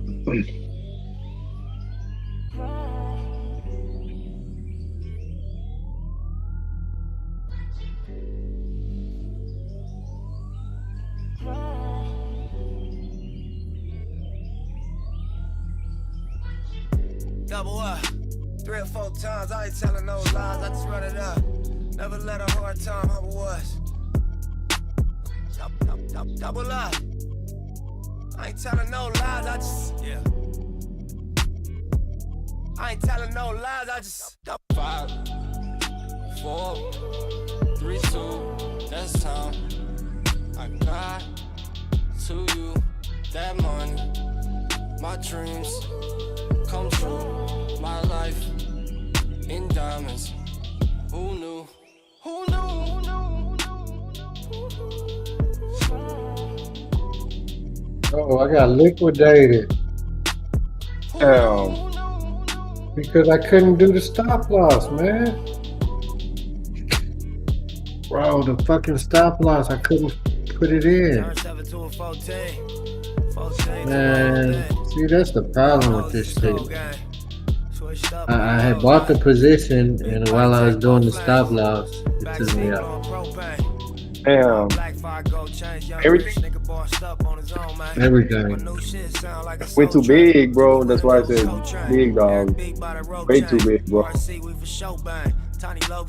Bro, I was trying to get the position. I know. But going big like that, that shit's gonna, ooh, you know? Fucked up when the dope age. It remind me when these rappers drop duds and they quotes change. Had to part with the low fade. I was standing in front of Knicks with my sack for the whole day. Drive-bys, that was road rage. Man, that sucks. Yeah, that's sad. Old school play the OJs, trying to make a slow change. Mama still slaving for a low wage. Trying to double up, yeah. 3 or 4 times, I ain't telling no lies, I just run it up. Never let a hard time humble us. At least I got 2 combines. Double up. I ain't telling no lies, I just I ain't telling no lies, I just All right, bro. Don't worry, bro. Just leave that to me. I got this. Yeah, I am. I'm gonna let you have that ICP shit. Yeah. It is. I would say it is a lot hard to trade. You know what I'm saying? Like it's not. The timing aspect of it is really hard to catch. Yeah, if you get a good position, I mean, you can make a lot of money if you just hold it. Yeah. Just because it's a speculative asset, you know, like really speculative asset. It's so speculative, you know. It's just it doesn't really have a pure base of. It's not even a commodity or anything. You know what I'm saying? It's just a crypto, you know. Yeah. Really hard to fucking trade it. Like when you go onto gold price chart, right? You can see the price chart showing you clear price patterns. CP won't clearly show you shit. It just show you zigzags on line, bro. Yeah.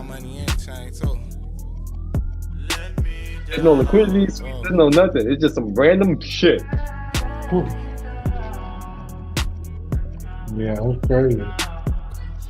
It's hard to catch what you can't see. I grew up to be who I wanna be, so the more niggas talk, I'ma shine. Might have been way before it's time. Posted with my back against the wall. Life is a bitch, but she mine. The rag 6 do, yeah, it's mine. The west side too, yeah, it's mine. What you know about? Your poster on the wall at the dealership. Leaving the I told my girlfriend, like, God put you in the position, like, to see me so you can be rich. I think God, I told her, I think God wants you to be rich, you know? Like, He really does. He wants you to be free and, you know, be at peace. Straight up. Because we all went through something in life, you know what I'm saying? And that's, God is here. It's true. double up. 3 or 4 times, I ain't telling no lies, I just run it up. Never let a hard time humble us.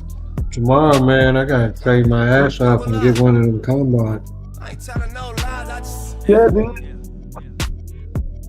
I ain't telling no lies. Mine's about to hit, dude. I'm like almost there. Yeah, look like it.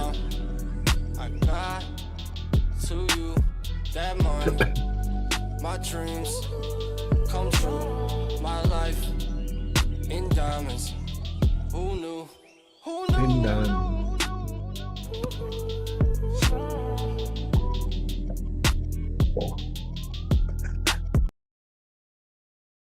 Most mining operations average around 90% uptime. Ours has historically exceeded.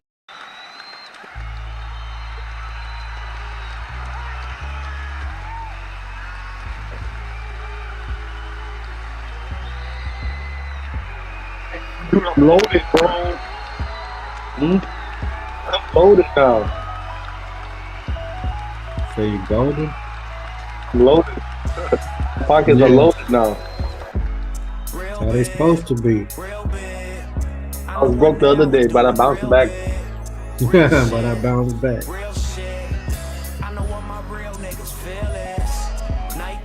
Alright, man. I'm gonna let you have it, bro. Go sleep. Yeah. Alright, man. You having an awesome night, though. You about to win them both of these shits. Yeah, just keep grinding, bro. $600 left. I know you're gonna be excited. Oh yeah. I'm probably gonna stay up all night watching that shit, huh? Oh yeah, dude. I was hoping to go in early, but I'm probably like, I don't want to look at the chart more. I'm going early tomorrow. Yeah. Yeah. Alright. It's Well, gonna be yeah, Friday, man, I'll so. be there. I'll get some cash for you, too. Bet. Alright, homie. Later. Alright, man. Later. Peace out. Real big, real big. I know one day I would do it real big. Real shit, real shit. I know what my real niggas feel is. Nighttime, low zone. Can't even see the stars, but we still.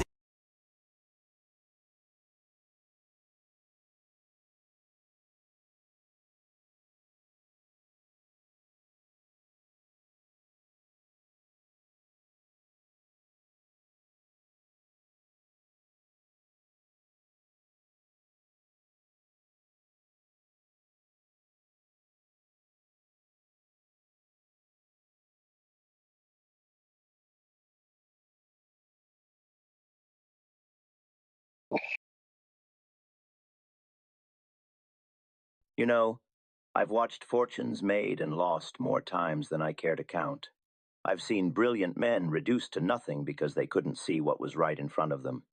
And I've seen simple men become wealthy beyond imagination because they understood one fundamental truth that most traders spend their entire lives ignoring.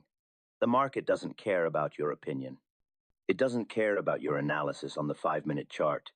It doesn't care about that perfect setup you found on the hourly time frame. The market moves in waves, in rhythms that are older and more powerful than any individual trader's desires. And if you want to survive in this game, if you want to actually make money instead of just churning your account into dust, you need to understand that higher time frames always win. Before we dive deeper, I want to let you know about something I've created for serious traders. Check out our new ebook, Thinking Like Jesse Livermore, Mastering the Market with Discipline, Patience, and Risk. You'll find the link in the description below. This book goes deep into the principles I've lived by, the lessons that cost me fortunes to learn, and the strategies that ultimately made me successful. It's everything I wish someone had told me when I was starting out. Now, let's get into why higher time frames are the foundation of everything. Let me tell you something about human nature. We're impatient creatures. We want everything now. We want to be right now. We want to make money now. I've been there. I know that feeling in your chest when you see a setup forming and your fingers are itching to pull the trigger. I know what it's like to stare at a screen for hours, watching every tick, every candle, convinced that if you just focus hard enough, if you just analyze deeply enough, you'll crack the code. But that's not how markets work. That's not how wealth is built. That's how accounts are blown. When I started trading, I made every mistake you can imagine. I chased price. I overtrade. I convinced myself that I could outsmart the market with clever entries and quick exits. I thought the secret was in finding more setups, taking more trades, being more active. And you know what happened? I lost everything, multiple times. Because I was fighting against the current instead of swimming with it. I was looking at the ripples on the surface while ignoring the tide beneath. The market operates on multiple time frames simultaneously, and this is where most traders get lost. They see a beautiful bullish pattern on the 15-minute chart and they buy, feeling confident, feeling smart. Meanwhile, the daily chart is screaming a downtrend. The weekly chart shows a major resistance level right above current price, but they don't see it because they're not looking. They're so focused on the trees that they miss the forest. And then they wonder why their trades keep failing, why they keep getting stopped out, why the market seems to move against them the moment they enter. Here's what I learned the hard way. The higher time frame is always telling you the truth. Always. The lower time frames are noise. They're distractions. They're the market's way of separating the disciplined from the desperate. When the daily chart says down, it doesn't matter what kind of bullish pattern you found on the 5-minute chart. You're going to lose. Maybe not immediately. Maybe you'll get a little bounce that makes you feel smart for a few hours. But eventually, the higher time frame wins. It always wins. Think about it this way. Imagine you're standing on a beach watching the waves, the small ripples moving up and down the sand. That's your 1-minute chart, your 5-minute chart. They move fast. They change direction constantly. They seem important when you're focused on them. But then there's the tide. The tide doesn't care about the ripples. The tide is going to come in or go out based on forces much larger than any individual wave. And if you're trying to build a sandcastle based on watching the ripples while ignoring that the tide is coming in, well, you're going to lose your sandcastle. Every single time. The psychological challenge here is immense, because lower time frames give you the illusion of control. They give you more setups, more opportunities, more action. And action feels good. Action feels productive. Sitting there waiting for the weekly chart to give you a signal, that feels boring. That feels like you're missing out. Every bone in your body is screaming at you to do something, to take a trade, to be in the market. But that's your ego talking. That's your impatience talking. That's not wisdom. I remember one trade that changed everything for me. I had identified a major trend on the monthly chart. It was clear as day. The market was going up, and it had been building this move for months. But I got impatient. I saw what I thought was a good entry on the hourly chart, and I took it. Small position, I told myself. Just to get started. The market immediately moved against me. I held on, convinced I was right. The daily chart started turning against me, but I ignored it because my monthly thesis was solid. I lost that trade, not because my monthly analysis was wrong, but because I didn't wait for the daily and weekly time frames to align with it. I jumped in based on the noise instead of waiting for the signal. That's when it clicked for me. The higher time frame sets the direction. The intermediate time frames give you the rhythm. And the lower time frames, if you use them at all, are just for fine-tuning your entry. But you never, ever trade against the higher time frame. It's suicide. The big money, the smart money, the institutional money, they're operating on higher time frames. They're looking at weekly and monthly charts. They're planning their moves over weeks and months, not minutes and hours. And when you trade against them, you're bringing a knife to a gunfight. Now, let me explain exactly why this happens.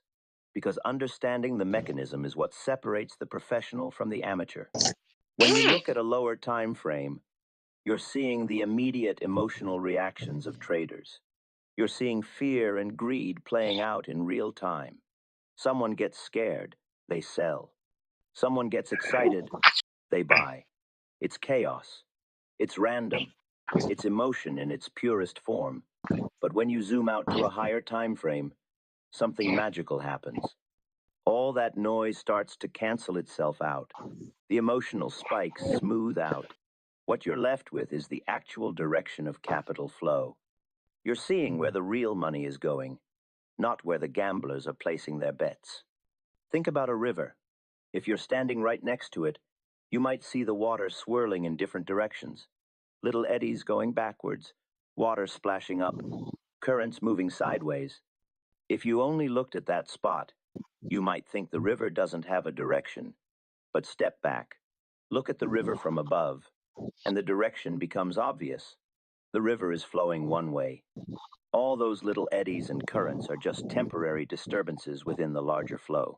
The market is exactly the same. The higher time frame shows you the river's direction. The lower time frames show you the eddies. And here's the critical part that most traders never grasp. When you trade with a higher time frame, you have the luxury of being wrong in the short term. Let me say that again because it's important. When your position is aligned with the weekly or monthly trend, you can weather the storms on the daily and hourly charts. You can sit through the noise. You can ignore the fluctuations that would shake out a trader who's only looking at lower time frames because you know where the river is flowing. You know that eventually price is going to move in your direction. It has to. That's what trends do. But when you're trading against the higher time frame, you have no margin for error. None. You need to be right immediately, or you're going to get crushed. And even if you manage to catch a little counter-trend move, you're constantly fighting. You're constantly stressed. You're watching every candle, every tick, because you know that at any moment, The real trend could reassert itself and wipe you out. That's no way to trade. That's no way to live. I learned to build my entire trading methodology around this principle. First, I identify the trend on the highest time frame I'm interested in, usually monthly or weekly. That tells me the direction of the river. Then I drop down to the weekly or daily to identify the rhythm of the trend. Is it moving in smooth waves? Is it choppy? Are we in a consolidation phase or an impulse phase? This tells me whether conditions are favorable for taking a position. Finally, and only finally, I might look at a lower time frame to fine-tune my entry. But by that point, I already know the direction. I already know the trend. I'm just looking for the best price to get in. And you know what happened when I started trading this way? My win rate didn't necessarily go up dramatically, but my winners got much bigger and my losers got much smaller. Because I was trading with the current instead of against it. When I was right, the trend would carry me for weeks or months. When I was wrong, I knew it quickly and got out, because the higher time frame would start showing me that the trend was changing. I wasn't fighting to make a trade work. I wasn't averaging down into a losing position, hoping for a bounce. I was simply reading what the market was telling me and acting accordingly. The psychological shift this requires cannot be overstated. You have to kill your need for action. You have to accept that there will be long periods where you do nothing, absolutely nothing. You sit on your hands and watch the market move without you because the higher time frames aren't giving you a signal. And that's hard. Your friends are making trades. People on social media are posting their wins. Every fiber of your being wants to be in the action. But discipline means doing nothing when there's nothing to do. It means waiting for your pitch, as they say in baseball. Not swinging at every ball that comes near the plate, but waiting for the one right in your zone. I've watched countless traders destroy themselves because they couldn't sit still. They needed to be in a trade, any trade. They'd find some setup on a low time frame, convince themselves it was good enough, and jump in. And maybe they'd make money on a few of those trades, which only reinforced the bad habit. But eventually, they'd hit a period where the market was choppy, where there was no real trend on the higher time frames, and all those little trades would start bleeding them dry, death by 1,000 cuts. Meanwhile, the patient trader, the one waiting for the higher time frame setup, sits in cash, preserves capital, and waits for the real opportunity. You want to know the secret to making real money in the markets? It's not complicated. Identify the trend on a higher time frame. Wait for pullbacks to that trend on intermediate time frames. Enter when the lower time frames confirm the resumption of the trend. Hold until the higher time frame tells you the trend is over. That's it. That's the whole game. But executing that simple strategy requires more discipline than most people possess. It requires you to go against every instinct you have as a human being. It requires you to be patient when everyone else is active. It requires you to be still when everyone else is moving. It requires you to trust the process when your emotions are screaming at you to do something, anything. Let me tell you what happens when you truly embrace this principle. Your entire relationship with the market changes. You stop being a frantic day trader jumping at every shadow and become a strategic investor waiting for genuine opportunities. Your stress levels drop dramatically because you're not watching every tick. You're not emotionally invested in every 5-minute candle. You place your trades based on higher time frame analysis. You set your stops based on higher time frame structure. And then you walk away. You live your life. You check in periodically to see if anything has changed. But you're not glued to the screen because you trust the higher time frame. And here's what else happens. You start making money. Real money. Not the $50 here and there from scalping. Not the small wins that feel good but don't change your life. You start catching the big moves. The moves that take a stock from 30 to 300. The moves that take a currency pair through a multi-month trend. The moves that actually build wealth. Because you're positioned correctly.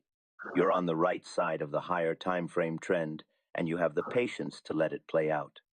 I won't lie to you and say it's easy. Some of my most profitable trades were also my most psychologically challenging. There was one particular trade where I had identified a major bull market on the monthly chart. I took a position based on the weekly chart aligning with that monthly trend. And then the market proceeded to chop sideways for 6 weeks. 6 weeks of going nowhere. Lower time frame traders were in and out 100 times during that period, making a little here, losing a little there, staying busy. And I'm sitting in this position that's barely moving, questioning myself every day. Did I miss something? Is the trend over? Should I get out? But the monthly chart hadn't changed. The weekly chart was just consolidating, not reversing. So I held. And when that market finally moved, it moved hard. I made more in 3 months on that one trade than most traders make in a year of constant activity. That's the power of higher time frames. They give you conviction. They give you the ability to sit through the noise because you can see the bigger picture. And they protect you from your worst enemy, which is yourself, your impatience, your fear, your greed, your need to be right immediately. When you're anchored to a higher time frame, all those emotional demons have less power over you. You have an objective framework for making decisions. The monthly chart says up, you're looking for long positions.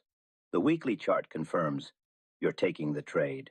The daily chart pulls back, you're adding to your position. It's mechanical. It's unemotional. It's professional. Now, I want you to think about your own trading. Be honest with yourself. How much time are you spending on lower time frames? How many of your trades are based on patterns you found on hourly or 15-minute charts?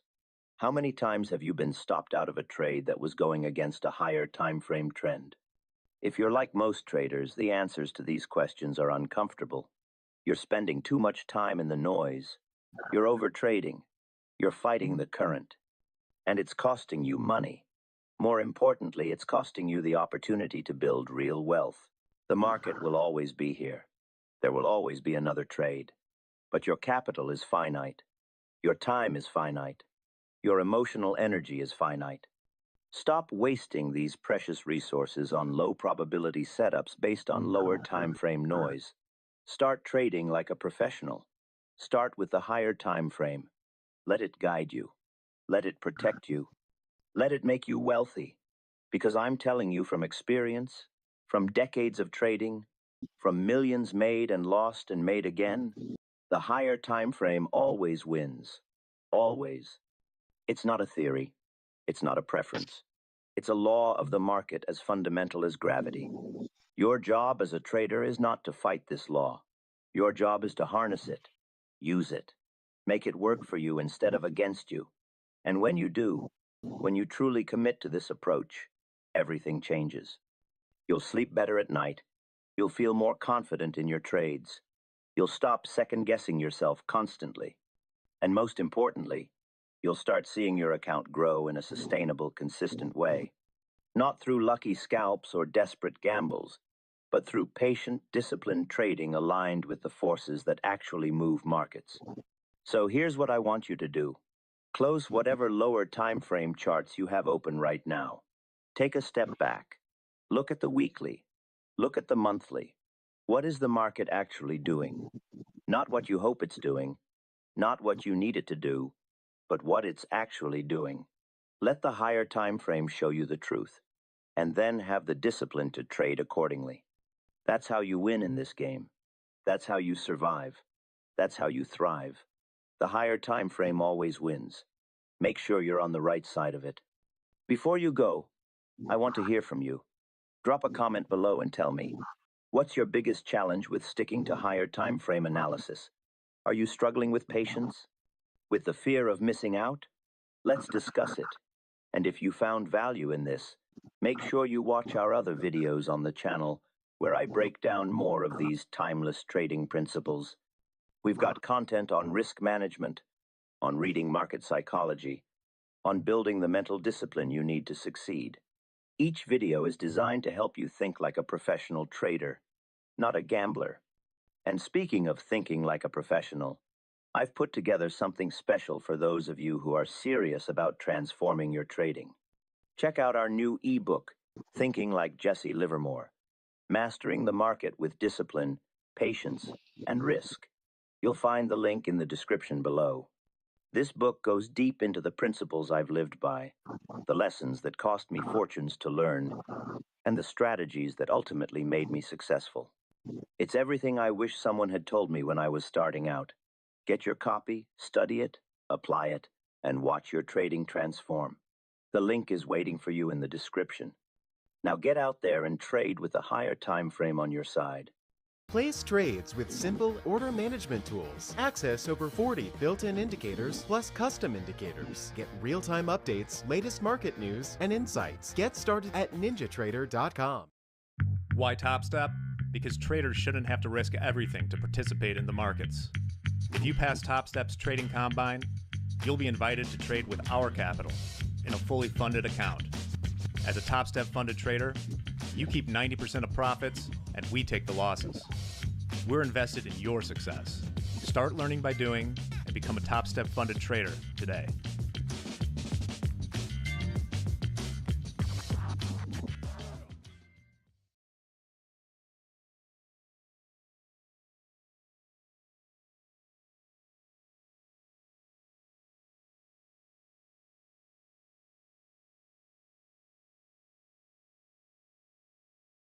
The greatest secret to reading the market is that there is no secret at all. This is the brutal truth. Most of you fail because you look for complexity. You chase advanced algorithms. You seek hidden equations and cryptographic codes where only simple, brutal repetition exists.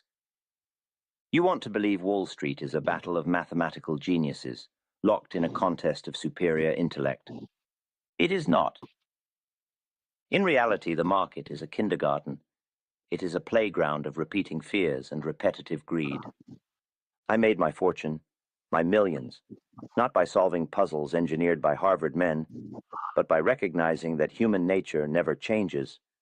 Not yesterday, not today, not ever. The pattern is always visible. The design is laid out for all to see.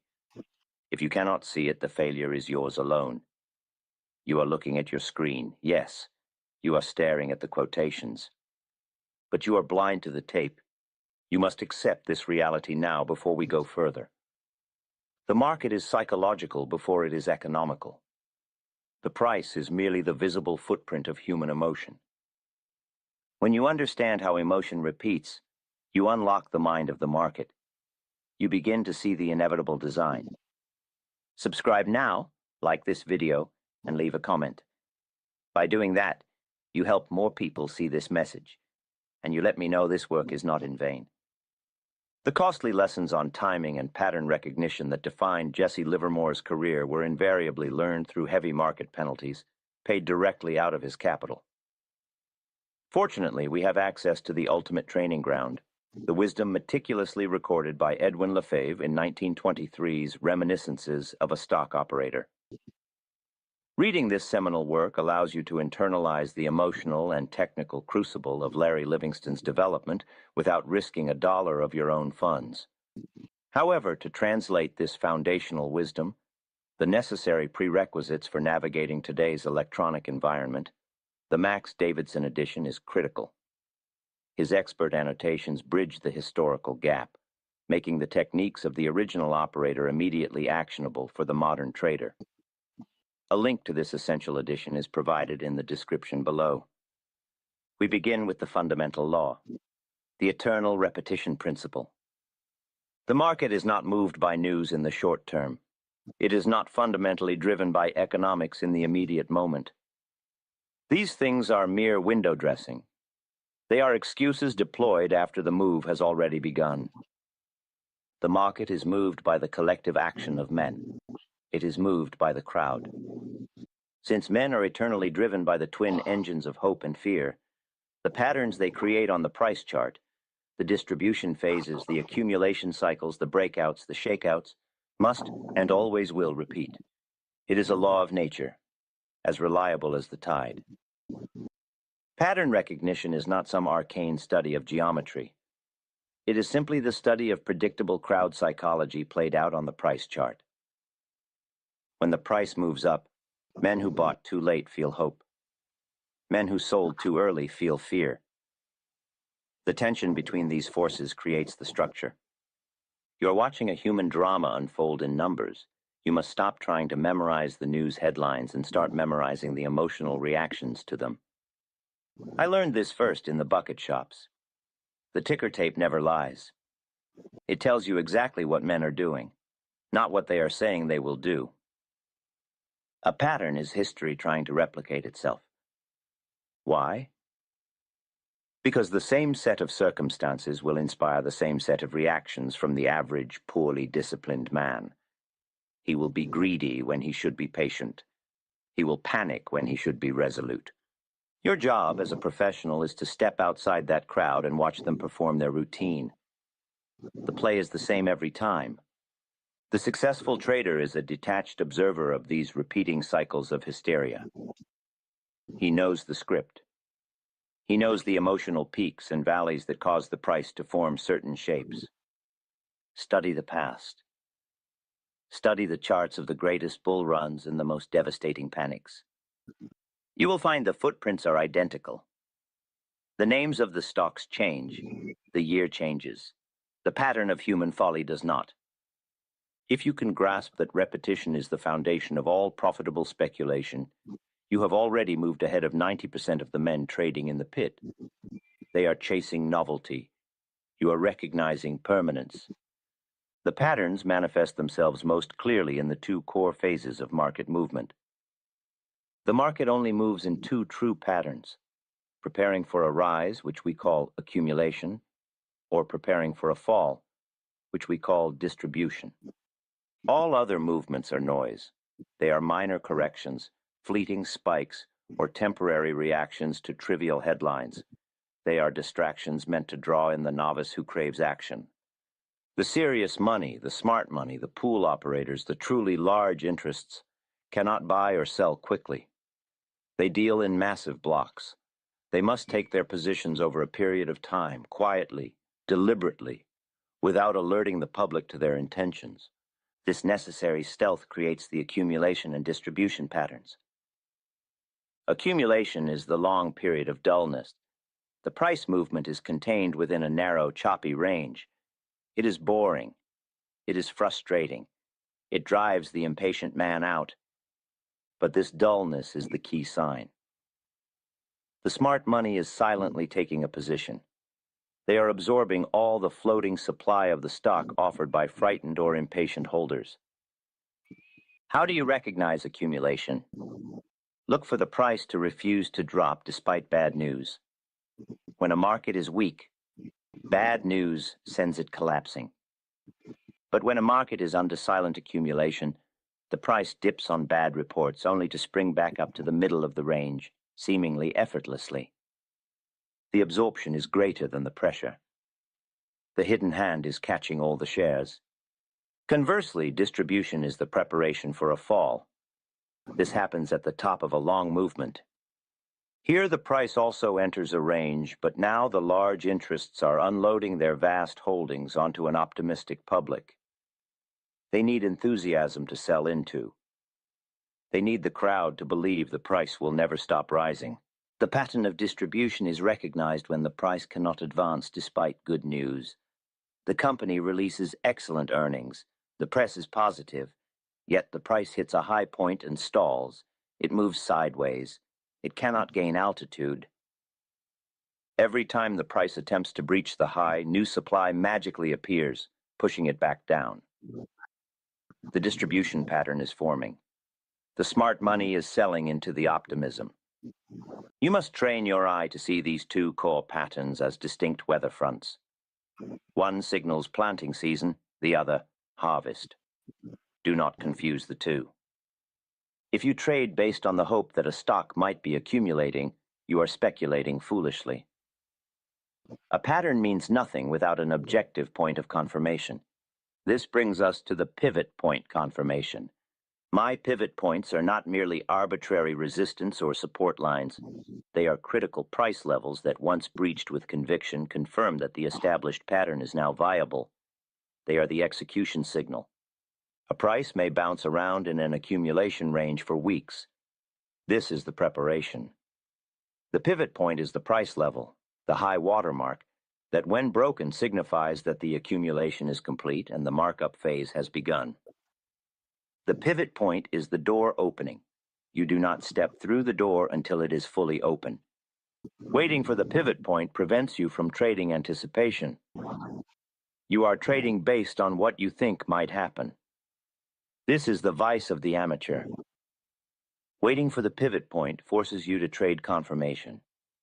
You are trading based on what the market has proven is happening. A pattern is a prediction. It suggests a future possibility based on historical behavior. A pivot point is an execution signal. It tells you the prediction is now validated by the current behavior of the smart money. The amateur sees the pattern forming and enters early, hoping to catch the first cent of the move. He risks being shaken out during the final stages of accumulation or distribution. The professional sees the pattern, marks the pivot point, and waits. Patience is the greatest capital. Once that price level is broken, not by a fleeting spike, but by a solid close, the market has given its permission. The signal is undeniable. If you jump the gun, you are guessing. If you wait for the pivot, you are executing. Do not confuse activity with professionalism. Let the market prove its trajectory before you risk a single dollar. A significant pattern requires time to form. This is the crucial element that most modern speculators ignore. Time element over price flashes.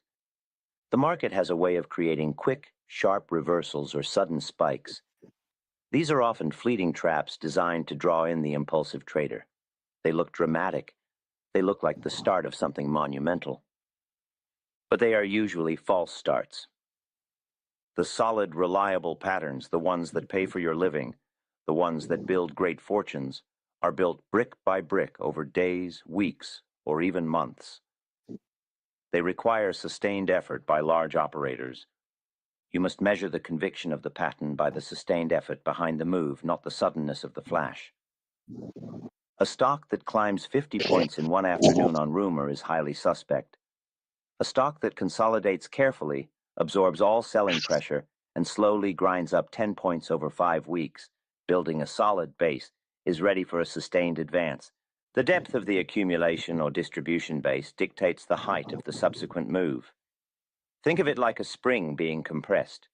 A quick, shallow press will result in a small bounce. A long, sustained compression will result in a massive leap. Do not be seduced by the speed of a move. Be impressed by its duration. Impulsive moves are based on hysteria. Sustained patterns are based on calculated action by those who understand the true value of the commodity. When you see a stock forming a clear pattern, say accumulation, and then it attempts a breakout, but fails within a day or two, returning quickly to the range, it shows a lack of preparation. The time was insufficient. The base was weak. The time factor allows the smart money to complete their work. If they are not done accumulating, the advance will fail. If they are not done distributing, the decline will fail. Patience is not just waiting for the pivot point. It is respecting the time required for a proper pattern to mature. Never expect a massive move from a shallow base. When a pattern suggests a rally is coming, the market will almost always test the recent lows. This is the market's sincerity check. The test of weakness is indispensable. Before the markup phase can truly begin, the market must ensure all the weak holders, the nervous men, the margin traders, the amateurs who bought too high, have been shaken out. The smart money wants the path cleared.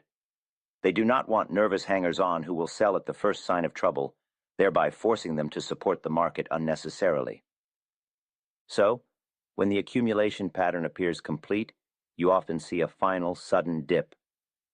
The price drops sharply, sometimes breaching the recent lows, creating maximum fear. This is the test. The market is checking the supply. A true strong pattern will withstand this test. If the dip is sharp, but the volume is low, it shows the selling is merely the flushing out of the weak hands. More importantly, if the price returns quickly and effortlessly back to the critical level after the dip, the accumulation pattern is sincere. The dip failed to generate sustained follow-through selling. The supply is exhausted. The test was passed. If, however, the price collapses under the lightest pressure, if the dip generates high-volume selling and the price cannot recover the critical accumulation range, the pattern was false. The supply was not truly exhausted, and you must exit or refrain from entering. You must view this test with clinical detachment. It is a necessary friction.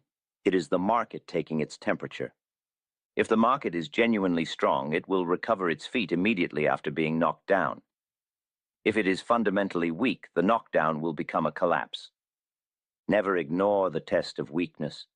It is often the final hurdle before the profit is realized. If you survive the shakeout, your conviction is rewarded. Price shows you the pattern, but volume tells you its power source. Volume is the energy signature of the move. It is the blood flow, the undeniable proof of participation. A pattern structure, no matter how elegant it appears geometrically, is useless if it is not supported by the participation of large interests. Look at volume during the accumulation phase. It will likely be low and irregular. This confirms the quiet absorption of shares. Dullness often equates to low volume, which is exactly what we expect during this silent preparation. But the moment the pattern confirms, the moment the price breaks the pivot point, the volume must become dramatic. It must increase exponentially. A breakout on low volume is often a lie. It is a feeble attempt to lure you in, perhaps conducted by small operators trying to push the price past an obvious barrier before real selling comes in. High volume is the unmistakable energy signature of conviction. It shows the smart money is executing the pattern.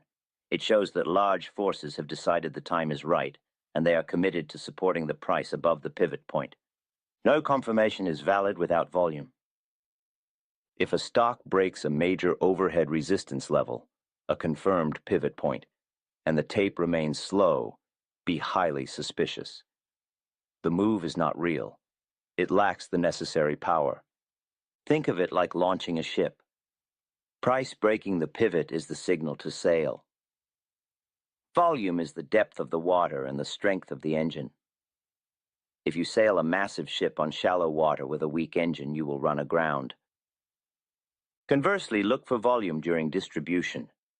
When the stock is high and consolidating, the smart money is selling. Often, the distribution phase will see extremely high volume, but the price makes little progress. High volume, no advance. This is the sign that large forces are meeting that volume with supply, preventing the rally. Volume validates the pattern. It is the proof that the pattern is being enacted by forces powerful enough to sustain the ensuing movement. Ignore volume at your peril. It is the only honest witness. The market does not enjoy complexity. It is fundamentally lazy. It seeks the easiest route. You must recognize the path of least resistance pattern. Pattern recognition helps you identify which side, the bulls or the bears, is currently exhausted. The market will always travel in the direction where the path is clearest, where the fewest obstacles remain. If a stock has been declining for a long period and the sellers have been hitting the bid relentlessly, eventually the sellers dry up. They run out of stock or run out of nerve. When the supply is exhausted, even small buying pressure can cause the price to fly. The resistance overhead is minimal because all the weak holders who wanted to sell have already done so. The path of least resistance is up. The reverse is true at the top. After a massive run, if the smart money has distributed all their shares, the buyers remaining are the latecomers, the public who are now fully invested. There are no fresh buyers left with capital or conviction. Even a small amount of selling pressure can cause a catastrophic drop because there is no one left willing to buy and support the price. The path of least resistance is down. Your job is not to fight the market. Your job is not to wish the market into a new direction. Your job is to identify the most efficient direction the pattern is telling you. Where is the greatest vacuum? Where is the greatest congestion? A solid accumulation pattern indicates the supply has been absorbed, clearing the path above. A solid distribution pattern indicates the demand has been satiated, clearing the path below. Do not confuse the market's current path with what you believe it should be doing. The pattern tells you where the market is easiest to push. Follow that line. It is always the most profitable route. The pattern is always objective on the tape. It is a series of cold, hard facts laid out in price and time. The greatest failure in pattern recognition is the trader who sees the pattern clearly, but allows mental interference to overwrite the visual evidence. The moment you let emotion, ego, or outside opinions override the objective evidence of the pattern, you transition from professional speculator to wishful gambler. Perhaps you bought a stock and the accumulation pattern has failed. The price broke below the low of the consolidation range. The volume signature was wrong. The test failed. The pattern is officially broken. But your ego says, I cannot be wrong. This stock must rally. The news is too good. This is mental interference. This is suicide. I learned early that the market is never wrong. Your opinion, however well researched, is always suspect. The tape is the ultimate authority. If the established pattern is violated, if the market breaks the pivot point it was supposed to hold or collapses back into the range it was supposed to leave, you must accept the pattern has failed. Instantly. You must sever your emotional attachment to the expected outcome. Your hope, your expectation, the persuasive chatter of the pool operators, none of it matters. Only the price action matters. Only the pattern. When the pattern breaks, the trade is dead. It must be liquidated immediately, regardless of the loss you incur. The loss will be small if you act quickly. It will be catastrophic if you wait for the pattern to somehow repair itself. The true speculator does not trade based on internal conviction. He trades based on external confirmation. Never allow the noise in your head to drown out the clear signal coming from the ticker. The pattern is objective. Your mind is prone to subjective bias. Trust the tape. Distrust your desire. Never look only at the 5-minute chart. This is a crucial mistake of the impatient modern trader. You must understand the scale of the pattern. You must grasp the grand view. A pattern observed on the daily or weekly chart holds immensely more significance than any intraday fluctuation. The major patterns are the tides. The minor patterns are merely the waves that ride upon that tide. If the daily chart shows a massive distribution pattern, a multi-month top built carefully by the large interests, then any buying pattern that appears on your hourly chart is suspect. It is merely a counter-trend rally, a temporary wave against a powerful downward tide. You cannot make serious money fighting the tide. You can only profit by identifying the major pattern and then using the smaller patterns to fine-tune your entry. The smaller patterns are merely the execution stages of the larger dominant patterns. If the weekly chart confirms a clear accumulation phase, you then look to the daily chart for the perfect pivot point entry, and perhaps the hourly chart for the precise timing of the volume surge.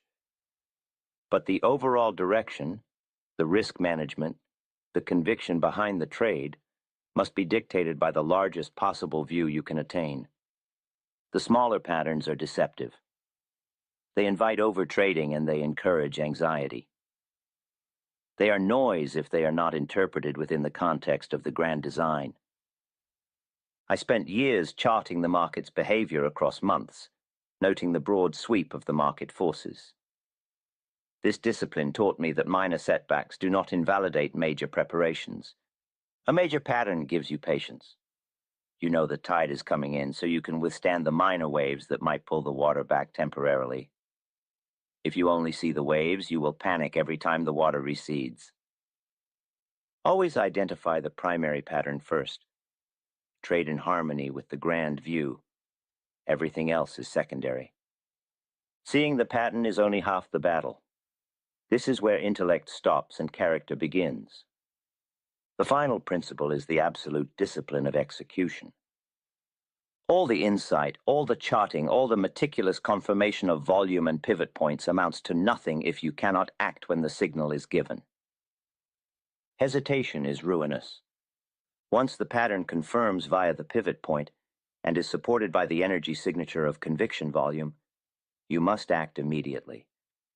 The market does not wait for you to summon your courage. When the door opens, you walk through. You do not stand there deliberating about the quality of the wood. Many traders develop the intellectual capacity to see the pattern perfectly, but they lack the nervous system to pull the trigger. They suffer from the fear of being right, the fear that if they commit, they might still be wrong, and then they will have proven themselves fools. This is the psychological barrier that separates the winners from the losers. If you have done your work, if you have identified the accumulation, waited for the pivotal confirmation, observed the high volume and survived the test of weakness, the probability is overwhelmingly in your favor. At that point, your entry must be swift and decisive. No second thoughts, no checking the headlines. The market has given its signal. Obey it. This discipline extends to your exit. If the pattern fails, if the market violates a stop loss that protected the integrity of the pattern, your exit must be equally swift and unquestioning. The market pays those who see the pattern clearly and execute it without doubt. It does not pay the doubters. It does not reward the hesitating man who needs perfect certainty. The certainty is already provided by the pattern itself. Your job is simply to administer the trade. Pattern recognition is an objective science. Execution is an act of will. You must master both to achieve lasting success. You must have the patience of a sniper waiting for his mark, and the immediate ruthless decisiveness of a soldier entering a breach. No time for philosophy. Only time for action. The market speaks in a language of repeating cycles. It is a clear language, a brutal language, and one you absolutely can learn. But you can only learn it if you strip away your complexity and your arrogance. Stop thinking you need an equation that outsmarts the exchange. Stop believing you possess some unique insight the rest of the world has missed. The patterns are always there. They are not hidden by some complex algorithm only accessible to the privileged few. They are obscured by your lack of patience. They are hidden by your inability to trust objective observation over your subjective wish for excitement. Stop searching for secrets. The secret is the pattern. The pattern is human nature repeating itself. Start observing the brutal, simple truth of repetition. Respect the time element. Demand volume confirmation. Wait for the pivot point. Master the pattern and you master the market. You will stop fighting the flow and begin riding the tide. That is the only way to profit consistently from the great game of speculation.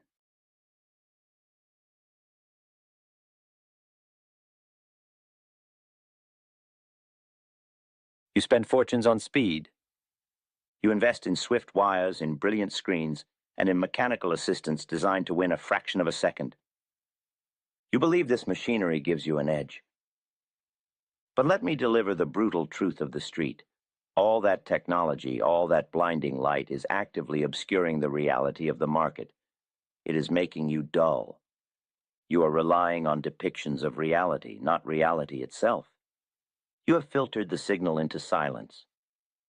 Your indicators, your moving averages, your sophisticated arithmetic, they are all filtering the only thing that matters: the immediate physical flow of bids, offers, and executed transactions. This flow is the engine room of speculation. I did not need a single one of your computing devices. I required a ticker tape. That simple machine spoke a language you have forgotten. It spoke the language of human panic and human greed in real time. The tape never lied. It never calculated an average. It never smoothed out the volatility. It simply delivered the raw electric pulse of money-shifting hands. If you cannot read that fundamental flow, if you cannot distinguish the sound of conviction from the whisper of fear, You are simply watching history repeat itself on a brightly colored screen. You are not anticipating the future unfold. You are always late. Subscribe now, like this video, and leave a comment. By doing that, you help more people see this message, and you let me know this work is not in vain. You look at a chart. What do you see? You see a rectangle, a colored block, a candlestick. You call it price action. I call it a cemetery ledger. A candlestick chart is a funeral home for price action. It documents precisely where price died over a fixed period. It is a record of a settled account. It is history. It is documentation. Reading the physical flow, watching the tape, seeing the book of orders, that is being present at the birth of every movement. It is being present for the argument itself. The flow is the cause. The chart is merely the effect, the residue left behind when the argument is concluded. You study the size of the candle body. I study the speed, the aggression, and the sequence of the transactions that force that candle to form. The color of the box is irrelevant. The desperation behind the transactions is everything. A large green candle only tells you buyers won the minute. The tape tells you how they won. Were they timidly buying small lots, slowly grinding higher? Or did a powerful operator step in, sweeping the offers in rapid succession, displaying unshakable financial muscle? The flow shows the urgency. The chart only shows the conclusion of that urgency. The most crucial information is not the close price. It is the texture of the movement leading up to the close. It is the sudden appearance of heavy orders, followed by their instant execution. You must train your eye to see the movement between the points, not the point itself. The chart is static. It is a photograph. The flow is kinetic. It is the drama unfolding. The man who trusts the photograph will always be trading yesterday's reality. The man who reads the flow is trading in the moment of creation. He is there when the smart money commits. He is there when the lambs are being led to the slaughter. The reliance on these historical depictions, these charts, is the fundamental flaw of the modern speculator. You worship the history that your indicators are built upon. You ignore the volatile, immediate reality that is unfolding right now. Forget the shape of the candle. Listen to the rhythmic pounding of the transactions. That is the heartbeat of the market. Charts are graveyards. I use that term deliberately. Every price bar is a memorial to transactions that are finished, concluded, and past relevance. The modern trader waits for confirmation. He waits for the 5-minute bar to close or the 10-period line to cross over the 50. He waits for history to solidify. This means he is trading on data that is several minutes old. In a speculative market, several minutes is the difference between a handsome profit and a disastrous loss. The physical price flow dictates that by the time your moving average triggers, by the time your oscillator confirms the direction, the smart money, the money that controls the tides, has already positioned itself. They acted on the first whispers of change. You are reacting to the shout that followed. The key is to see the persistence in the flow. It is not enough for a few large bids to appear. It is critical to observe sustained interest. Does the selling abate immediately after a small decline? Are persistent bids arriving in increasing size and at an accelerating speed? This sustained interest, this building of pressure, precedes the visible breakout on your chart. When you see a large order execute, look immediately at what happens next. Does the price stall, absorbing the pressure, or does the price leap forward, energized by the transaction? If the price leaps, the resistance is thinner than the chart suggests. If you wait for the bar to close green, you have missed the aggressive buyers who arrived during the first 3 minutes of that bar's formation. The professional acts on the first sign of sustained interest, the sustained commitment shown in the tape's acceleration. The amateur waits for the indicator to fire. By the time the indicator fires, the professional is already setting his stops and calculating his exit, knowing the initial movement is exhausted. You must learn to trust the raw velocity of the ticks more than the settled geometry of the charts. Volume is the breath of the market, but most speculators fail to measure the conviction of that breath. They simply look at the size of the bar at the bottom of the screen and conclude, "Ah, heavy volume." That is lazy thinking. In the physical flow, high volume must be assessed against the rate of change it produces. Volume is only meaningful if it accomplishes something. Is the volume moving the price aggressively? Is it ripping through offers or bids without hesitation? That signifies absorption of supply or demand. That is the sound of conviction. Or is the volume simply churning price in a tight, confined range? Transactions are heavy, but the price hardly budges. That signifies accumulation by large operators or careful distribution into unwary hands. This is the deceptive volume. It looks busy, but it lacks kinetic purpose. Conviction never sounds timid. Conviction sounds like rapid sequential ticks driving the price relentlessly higher or lower. Ticks that are tightly grouped, accelerating in speed, covering significant ground in a matter of seconds. It is the market clearing its throat. If 1 million shares trade and the price moves 5 cents, that volume is frictional. It is noise. It is the market settling internal disagreements. If 50,000 shares trade and the price moves 50 cents in a minute, that is conviction. That is a strategic player forcing the issue. The depth and size of the orders hitting the tape must always be weighed against the result. You must listen for the quality of the movement. A transaction that causes a sudden, sustained acceleration tells you that a crucial level of resistance has not merely been hit, but destroyed. The volume was sufficient to sweep away all the pending offers waiting at that price. This is the power of the tape, assessing whether volume is fuel that propels or simply friction that arrests movement. I always sought the line of least resistance. The market, like water, follows the easiest path. The professional speculator's job is to locate where the market gives up, where the defenses crumble and the path is cleared. In the physical price flow, in observing the book of bids and offers, this is revealed by the sudden disappearance of support or resistance when pressure is applied. Watch the posted orders. These are the defenders of the price. Suppose a stock is trading at $80. There are 20,000 shares listed as bids to buy at $79.98. This is the first line of defense. The sellers begin pressing. They hit the tape with transactions. The price ticks down. $80, $79.99.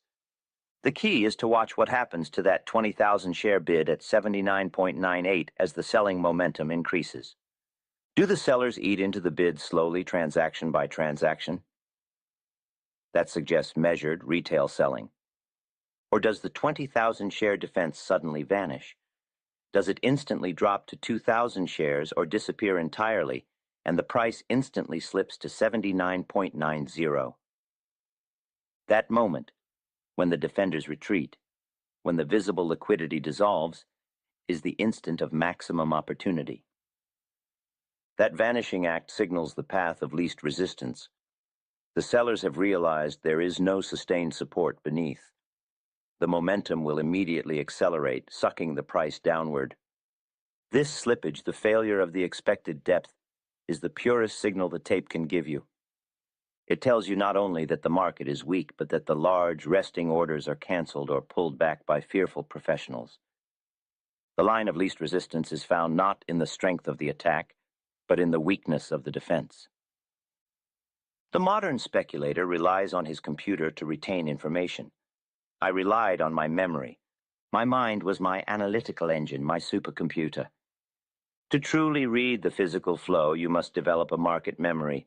You must memorize the size, the timing, and the consistency of the bids and offers that previously failed to move the price. This provides context. The market never acts in a vacuum. If a stock has been stubbornly refusing to trade below 95.00 for 2 hours, if every dip is met with 30,000 share bids that hold the line, you have established a critical piece of market character. 95.00 is a fortress. You then observe the flow. The selling pressure increases. Suddenly, a strong bid that has been holding firm at 95.00 evaporates. It is pulled. And the very next transaction executes at 94.98. The memory of that prior strength, the knowledge that 95.00 was a fortress that required monumental effort to build, is the critical signal. The market character has fundamentally shifted. The defenders have capitulated. This memory prevents you from mistaking genuine weakness for mere fluctuation. You know the price point was tested, proven strong, and has now failed. Without this memory, every tick below 95.00 looks like noise. With this memory, that tick below 95.00 is a cannon shot, signaling the end of an accumulation phase and the beginning of a decisive markdown. The greatest value of the tape is its relentless ability to establish patterns of defense and aggression. When the pattern breaks, when the defense folds, you must be ready. Memory is the scaffolding of anticipation. The physical flow reveals the dirty tricks. It exposes the manipulation attempts, the stops being hunted by large operators seeking cheap inventory.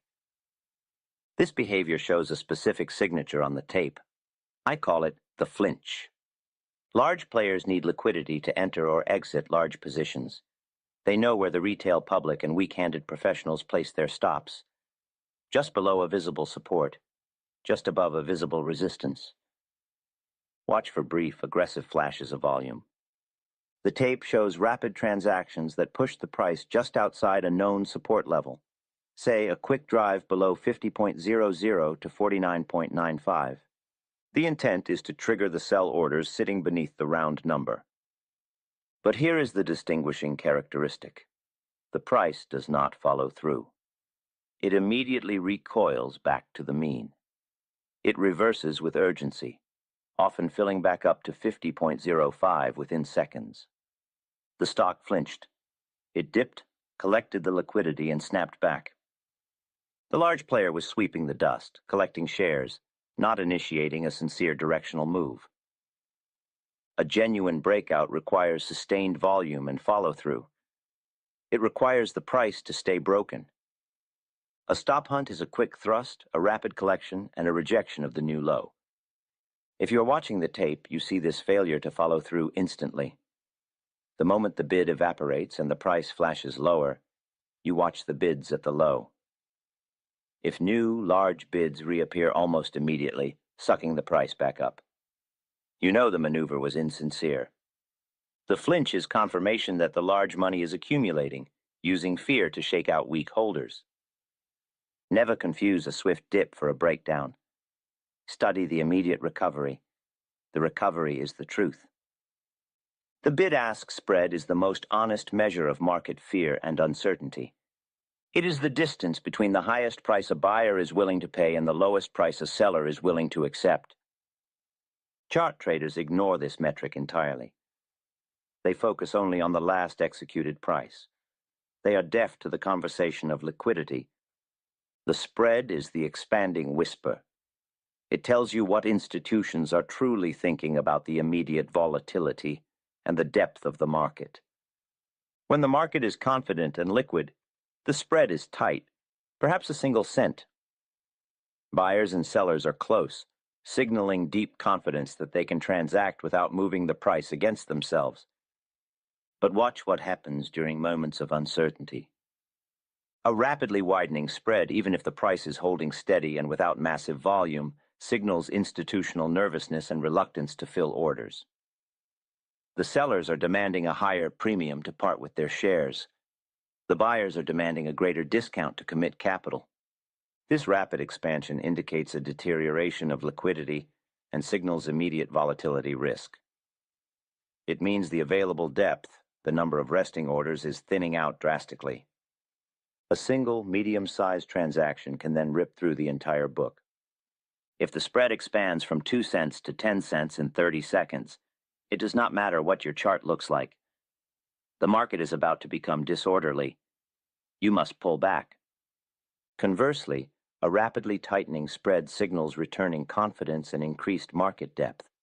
The fight is settling, and operators are confident enough to place their orders closer together. The spread is not about direction, it is about market health. Neglect it at your peril. It is the first sign of a coming storm or the first breath of returning calm.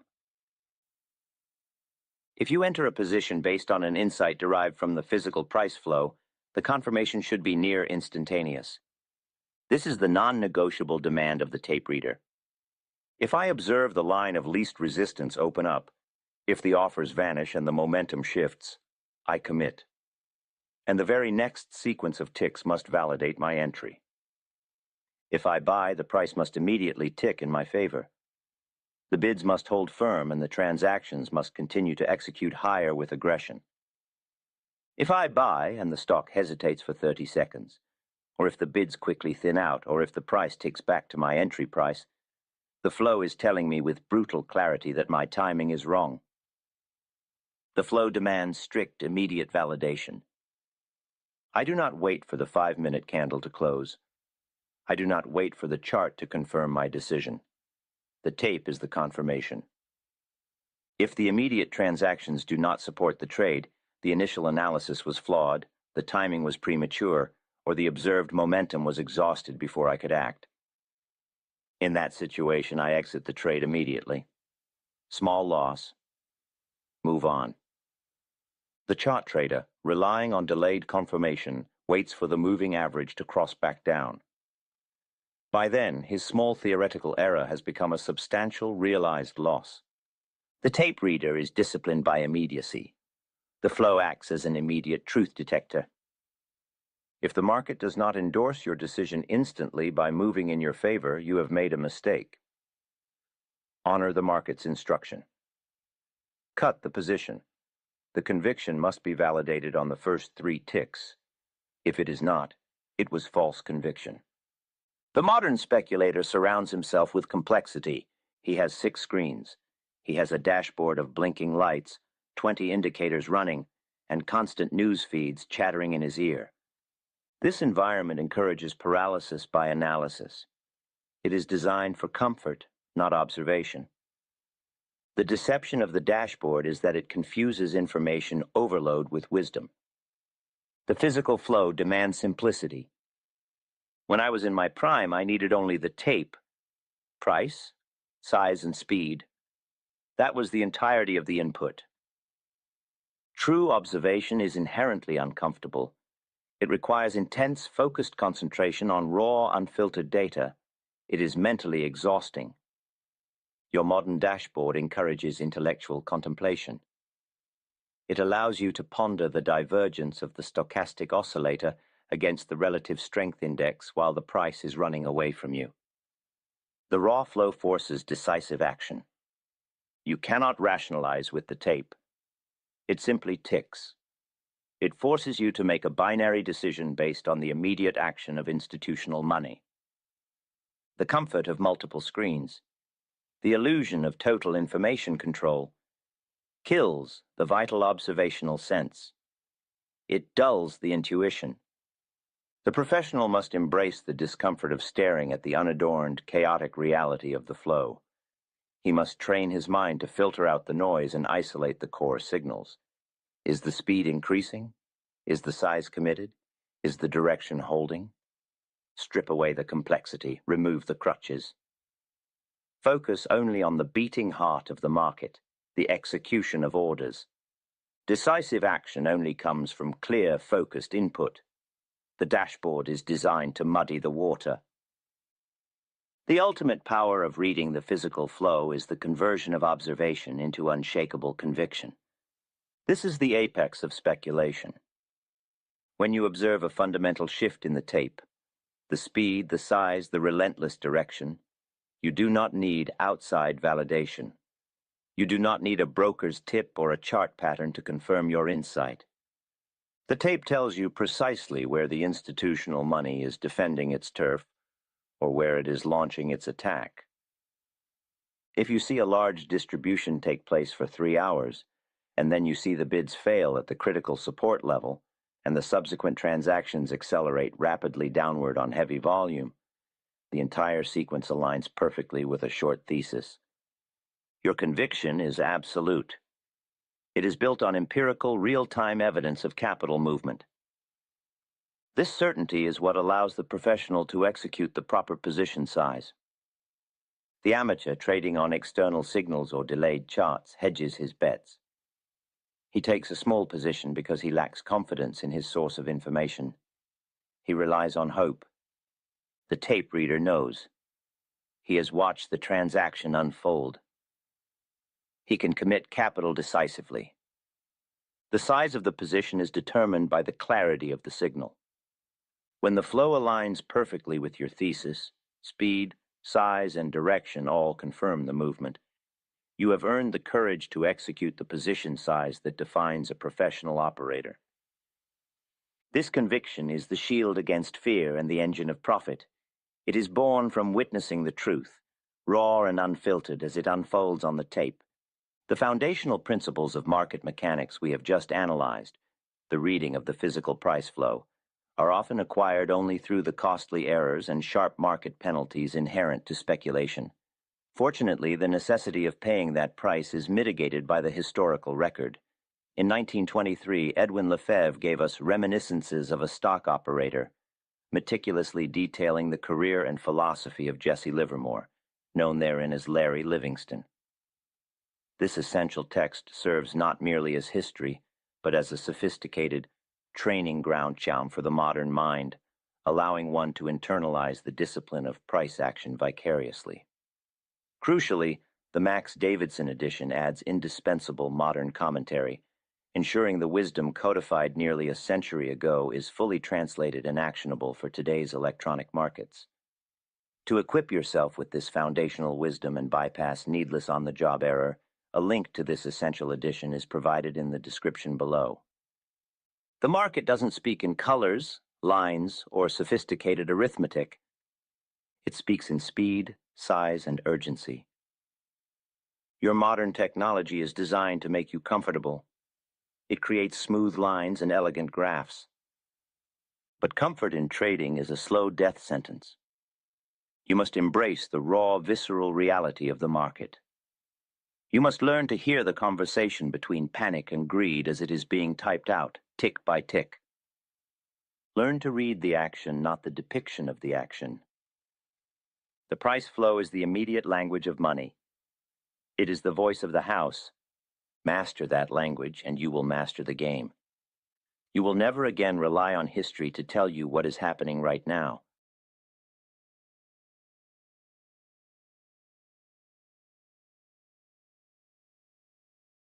If you are drawn to the allure of the market, aspiring to claim your fortune from its vast and ever-shifting currents, then you must first confront a truth more fundamental, more insidious, and ultimately more decisive than any chart pattern or economic report. The market is not merely an external arena, it is a relentless inner battlefield, where your own mind wages war against itself. The vast majority of those who venture here, even those armed with intellect and ambition, ultimately falter, their capital eroded and their dreams shattered, not primarily due to flawed methods, but due to the unseen psychological flaws inherent in human nature.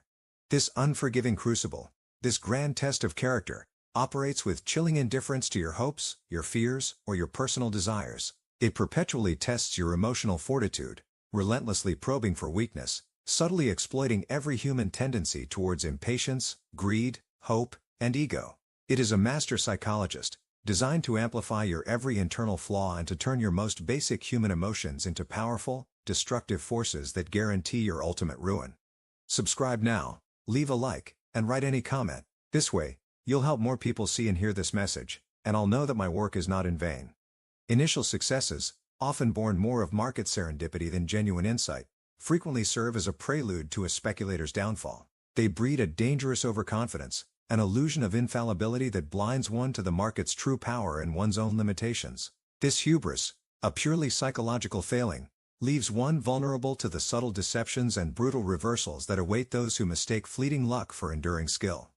Without first mastering oneself, without conquering the turbulent inner landscape of one's own emotions and impulses, all technical knowledge, all meticulously crafted strategies, and all profound understanding of economic fundamentals will ultimately prove futile. The market does not reward intellect alone.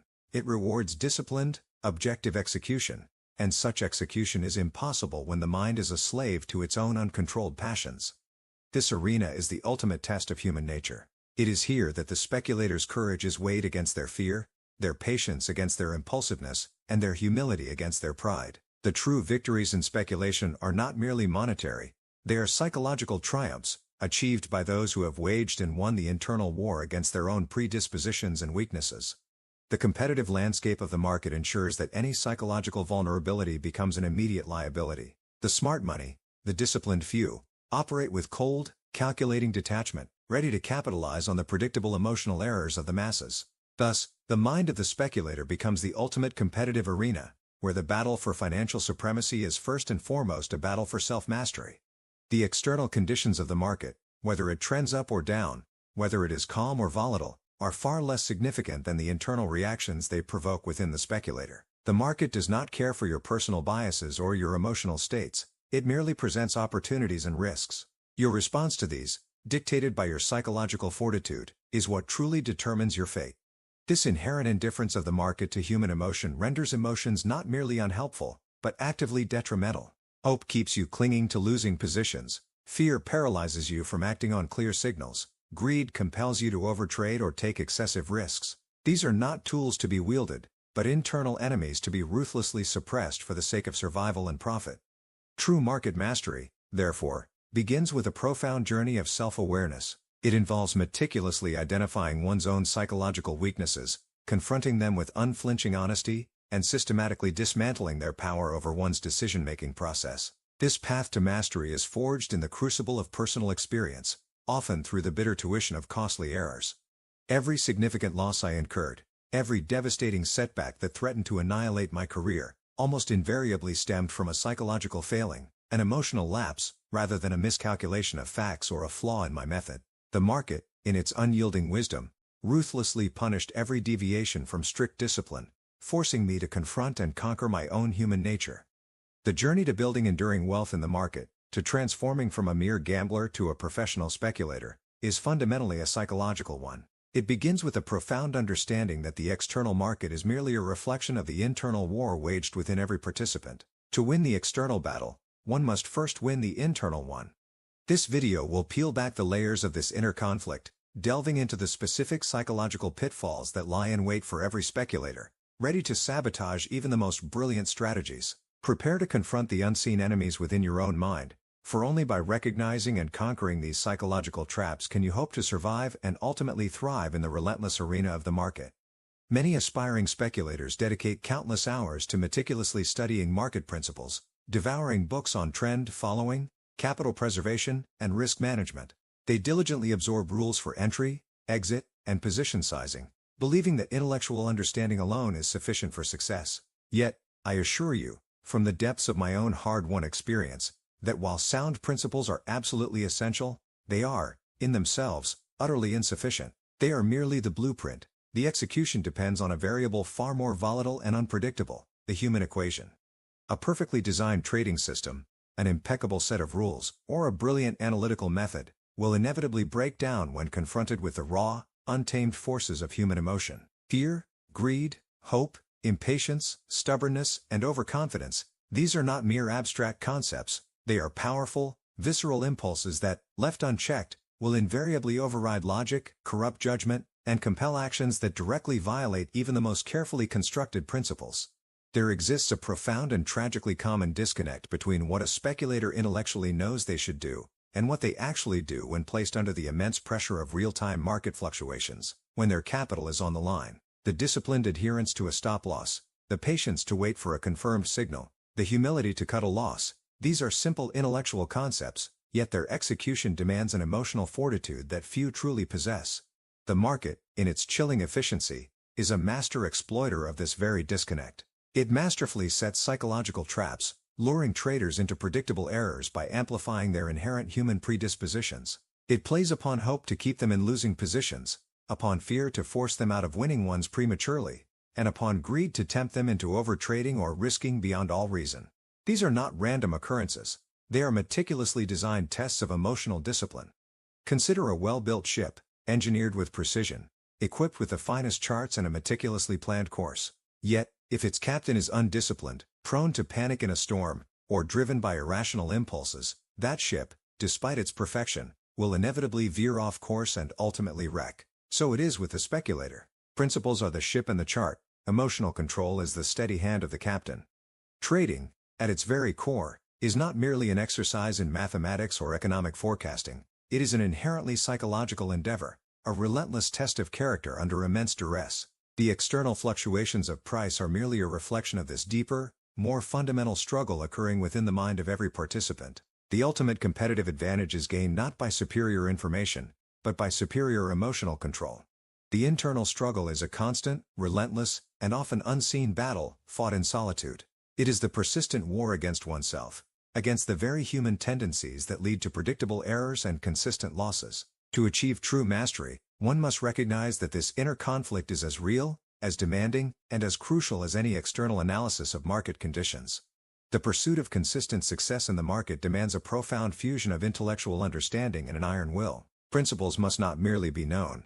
They must be internalized, disciplined, and executed with an unyielding commitment that transcends transient emotional states. It is the seamless, almost automatic, execution of objective truth, uncorrupted by subjective human flaws, that marks the path to enduring profitability. This video will meticulously delve into the specific human flaws, the insidious psychological traps that lie in wait for every speculator, ready to sabotage even the most brilliant analytical strategies. We will dissect how these internal weaknesses manifest in real trading scenarios and lead to ruin. Understanding this human equation is paramount, for it determines not just who survives the market's brutal tests, but who ultimately thrives within its unforgiving currents. To become a master speculator, you must first become a master of yourself, capable of wielding principles with unwavering emotional fortitude. This internal victory is the true precursor to all external financial triumph. Prepare to confront the uncomfortable truths about your own predispositions, for only by recognizing and systematically dismantling these inherent human flaws can you hope to unlock your full potential and navigate the market with enduring success. This is the ultimate lesson, purchased at immense cost, yet freely offered to those who possess the wisdom to listen. Among the treacherous currents that conspire to wreck the speculator's vessel, none is more insidious, more cunning, or ultimately more destructive than blind hope. It is the whispered delusion that, against all objective evidence, a losing position must eventually turn around, that the market owes you a recovery, or that your initial flawed judgment will somehow be vindicated. This is the most profound seduction of loss, leading countless ambitious individuals down the path to utter ruin. Hope, in its purest form, has no place in the objective calculus of the market. The market, in its chilling indifference, cares nothing for your aspirations or your personal desires. It responds solely to the unfeeling interplay of supply and demand, to the precise balance of buying and selling pressure. When a position moves against you, when the market unequivocally declares your initial judgment wrong, clinging to hope is an act of intellectual and financial suicide. The ego plays a cruel hand in this deception. The refusal to admit being wrong, the desperate need to prove one's initial brilliance, compels the speculator to cling to a losing trade. Pride whispers that to cut a loss is to acknowledge defeat, to admit a flaw in one's judgment. This hubris blinds one to the glaring reality of mounting losses, transforming what should have been a minor, manageable setback into a sprawling financial catastrophe. This blind hope invariably leads to the deadliest of all traps, averaging down. The speculator, consumed by the delusion of getting a bargain, adds more capital to a losing position, convinced that by lowering their average cost, they will inevitably break even or profit when the inevitable recovery occurs. This is not strategy. It is a desperate act of pouring good money after bad, doubling down on a mistake that the market has already unequivocally condemned. The psychological torment of watching losses mount while paralyzed by blind hope is a torment I know intimately. The internal battle between the desperate longing for a rebound and the crushing reality of the ever-declining price creates an unbearable tension. This mental anguish drains focus, erodes confidence, and leaves the speculator emotionally exhausted, incapable of making rational decisions when clarity is most needed. Blind hope acts as a veil, obscuring the objective market signals that scream exit. It renders facts irrelevant, transforming clear warnings into mere temporary setbacks. The market may provide every indication that a stock is fundamentally weak, that its line of least resistance is downwards, yet the speculator, ensnared by the siren song of hope, remains deaf and blind to its unvarnished truth. The market, in its unyielding wisdom, does not negotiate with hope. It does not respond to prayers or desperate wishes. It responds solely to the actions of buyers and sellers, to the shifting balance of power on the tape. To believe that hope alone can turn a losing position into a winner is to fundamentally misunderstand the impersonal, logical, and often brutal mechanics of the financial arena. Contrast this destructive hope with the disciplined realism of the professional speculator. He operates not on emotion, but on probabilities and predefined rules. When a position moves against him, his only hope is that his initial loss will be small, and his only action is to cut it swiftly and without hesitation, preserving capital for the next, more promising, opportunity confirmed by the market. The cost of succumbing to blind hope is immeasurable. Small, manageable losses, which are the inevitable tuition fees in this demanding school, are allowed to balloon into catastrophic, account-annihilating defeats. Capital, painstakingly accumulated, vanishes in a relentless downward spiral, leaving behind only regret and the bitter realization of a profound self-betrayal. Moreover, hope does not just consume financial capital, it devours mental capital. The constant emotional drain of clinging to a losing position exhausts the mind, draining focus, impairing judgment, and leaving the speculator emotionally crippled for future opportunities. The ability to think clearly, to act decisively, is systematically eroded by the continuous internal battle against reality. The ultimate betrayal of blind hope is that it often keeps the speculator in the game just long enough to be completely wiped out. It fosters a false sense of security, delaying the inevitable until there is nothing left to lose. The market, with its cold indifference, does not discriminate. It will relentlessly punish those who bring hope to a game that demands objective reality and unwavering discipline. Therefore, the first and most critical lesson for any speculator, honed in the crucible of my own painful defeats, is this: when you place a trade, eliminate hope. When the market turns against you, cut your losses, preserve your capital, and let hope perish along with the ill-fated position. This is not pessimism, it is the brutal truth of survival, the first step towards building an unshakable foundation for enduring success. If blind hope is the insidious seducer that compels you to cling to ruin, then paralyzing fear is its equally destructive counterpart, the insidious force that cripples action, distorts judgment, and ensures missed opportunities and compounded losses. It is the tyranny of doubt, a pervasive psychological grip that can render even the most brilliant analytical mind utterly impotent in the face of the market's relentless movements. One of fear's most common manifestations is the fear of missing out, FOMO. This gnawing anxiety compels speculators to abandon their discipline, to rush into trades without proper confirmation, to chase surging prices or fleeting opportunities, long after the rational entry point is passed. This impulse, driven by the terror of being left behind, invariably leads to impulsive, ill-timed entries, leaving the speculator vulnerable to swift reversals and immediate losses as the smart money takes its profits. Conversely, fear can manifest as the fear of taking a loss. This fundamental aversion to admitting error, this reluctance to realize a numerical deficit, causes speculators to procrastinate in cutting losing positions. The small, manageable tuition fee of a quick loss is allowed to fester, transforming into a large, debilitating financial wound, simply because the speculator is paralyzed by the unpleasantness of accepting a negative outcome. The pervasive fear of being wrong is another insidious aspect. This crippling psychological burden prevents speculators from acknowledging mistakes, from learning from their errors, and from adapting their approach. Instead of dispassionately analyzing a losing trade for its lessons, they seek to justify it, to rationalize its continued existence, trapping themselves in a cycle of denial that guarantees repeated failures and deepening losses.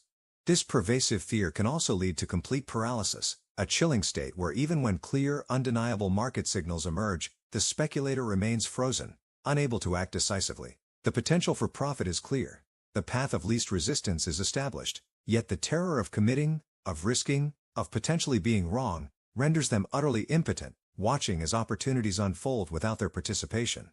Fear is not only destructive in losses but also sabotages profits. The fear of losing profits drives speculators to exit winning positions prematurely, snatching a few meager gains, only to watch in agony as the stock continues its powerful upward trajectory, leaving vast sums of potential profit on the table. This impulse prioritizes immediate, limited gratification over disciplined, long-term trend following.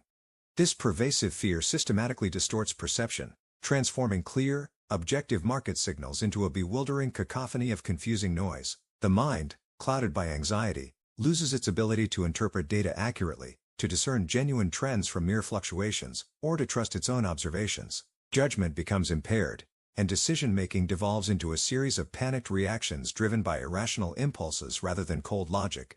The physiological impact of chronic fear in trading is profound. The constant stress and anxiety erode mental clarity, impair cognitive function, and lead to physical exhaustion.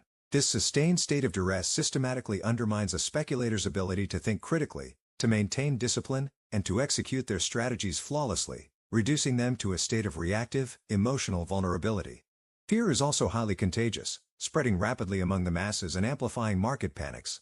It drives indiscriminate selling, pushing prices far below any rational valuation, as individuals succumb to collective hysteria. The disciplined speculator, however, must recognize these fear-driven climaxes as powerful, often profitable, opportunities to act against the herd, but only if they are immune to the contagion of doubt. Subscribe now, leave a like, and write any comment. This way, you'll help more people see and hear this message, and I'll know that my work is not in vain.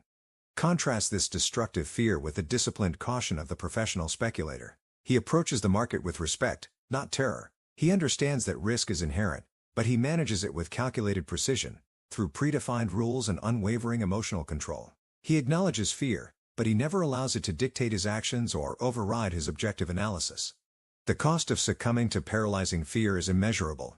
Countless missed opportunities, compounded losses due to delayed action, and a shattered confidence that makes future success seem impossible. It traps the speculator in a cycle of regret and self-recrimination, ensuring that the market's potential for profit remains forever out of reach, overshadowed by the tyranny of doubt. Therefore, recognize fear as a formidable internal adversary. It will relentlessly test your resolve. But by cultivating absolute discipline, by adhering to your rules without exception, and by developing an objective detachment from outcomes, you can transform this destructive emotion into healthy caution, ensuring that fear compels prudent action, never paralysis or irrational impulsivity. Among the most powerful, the most seductive, and ultimately the most devastating psychological traps that lie in wait for the speculator is unchecked greed. It often appears subtly, frequently after a period of success, whispering promises of even greater riches, luring the unwary into abandoning their discipline in the relentless pursuit of just a little bit more. This insatiable hunger for excess, this relentless drive to squeeze every last dollar from the market, invariably leads to ruin, leaving the speculator with far less than they might have achieved with disciplined restraint.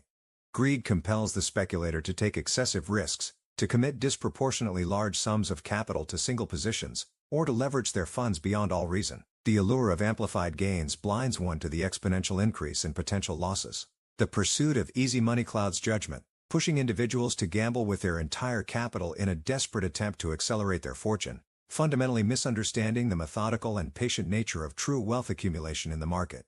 This unchecked hunger also manifests as a powerful temptation to overtrade, a relentless compulsion for constant activity, even when no clear or confirmed opportunities exist. Driven by the insatiable desire for more profits, the speculator engages in frantic, ill-considered transactions, trading for the mere sake of action rather than for profit. This overtrading consumes capital through commissions, generates unnecessary losses from poor entries, and drains mental energy, leaving one exhausted and devoid of genuine strategic insight.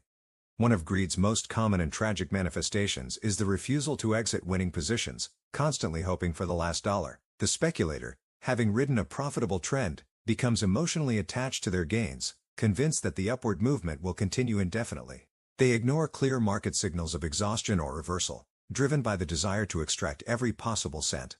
This hubris inevitably leads to watching substantial paper profits vanish, as the market turns against them, often forcing an exit at a far less favorable price, or even at a loss. Greed fosters a dangerous illusion of quick riches, blinding the speculator to the methodical, patient, and often slow nature of true wealth building in the market. It distorts the perception of time and risk, replacing a disciplined, long-term approach with a desperate sprint for immediate, massive returns.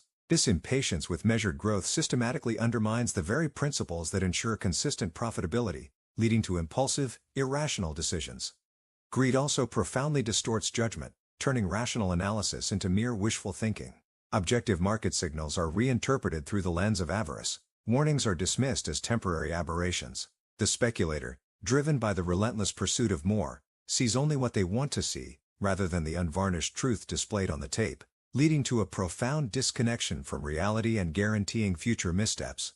The psychological cycle driven by unchecked greed is insidious. Initial wins, often modest, fuel an intoxicating sense of infallibility and an insatiable appetite for greater gains. This inflated ego, coupled with a belief in one's own genius, leads to increasingly reckless behavior, until the inevitable market reversal delivers a devastating blow, often resulting in a complete blow-up of the trading account, wiping out years of patient accumulation. Greed's inherent impatience directly conflicts with the market's own natural rhythm. The market moves in waves, in cycles of accumulation, advance, distribution, and decline. Greed, however, demands constant, aggressive upward movement, pushing the speculator to force trades in stagnant markets, to enter near tops, and to chase prices that have already run their course, fundamentally misaligning with the market's true, underlying flow. The cost of succumbing to unchecked greed is profound. It leads to the rapid erosion of painstakingly accumulated capital, as reckless risks and impulsive decisions decimate accounts. It prevents the speculator from engaging in the patient, methodical long game that truly builds enduring wealth, instead trapping them in a cycle of dramatic peaks followed by catastrophic valleys, shattering their discipline and their confidence. Beyond the monetary cost, greed systematically drains mental capital. The constant emotional demand of chasing every opportunity, the anxiety of pushing for more, and the distress of watching profits disappear, leave the speculator exhausted and emotionally brittle. This mental fatigue impairs judgment, making it impossible to apply sound principles, ensuring a downward spiral of increasing errors and mounting losses.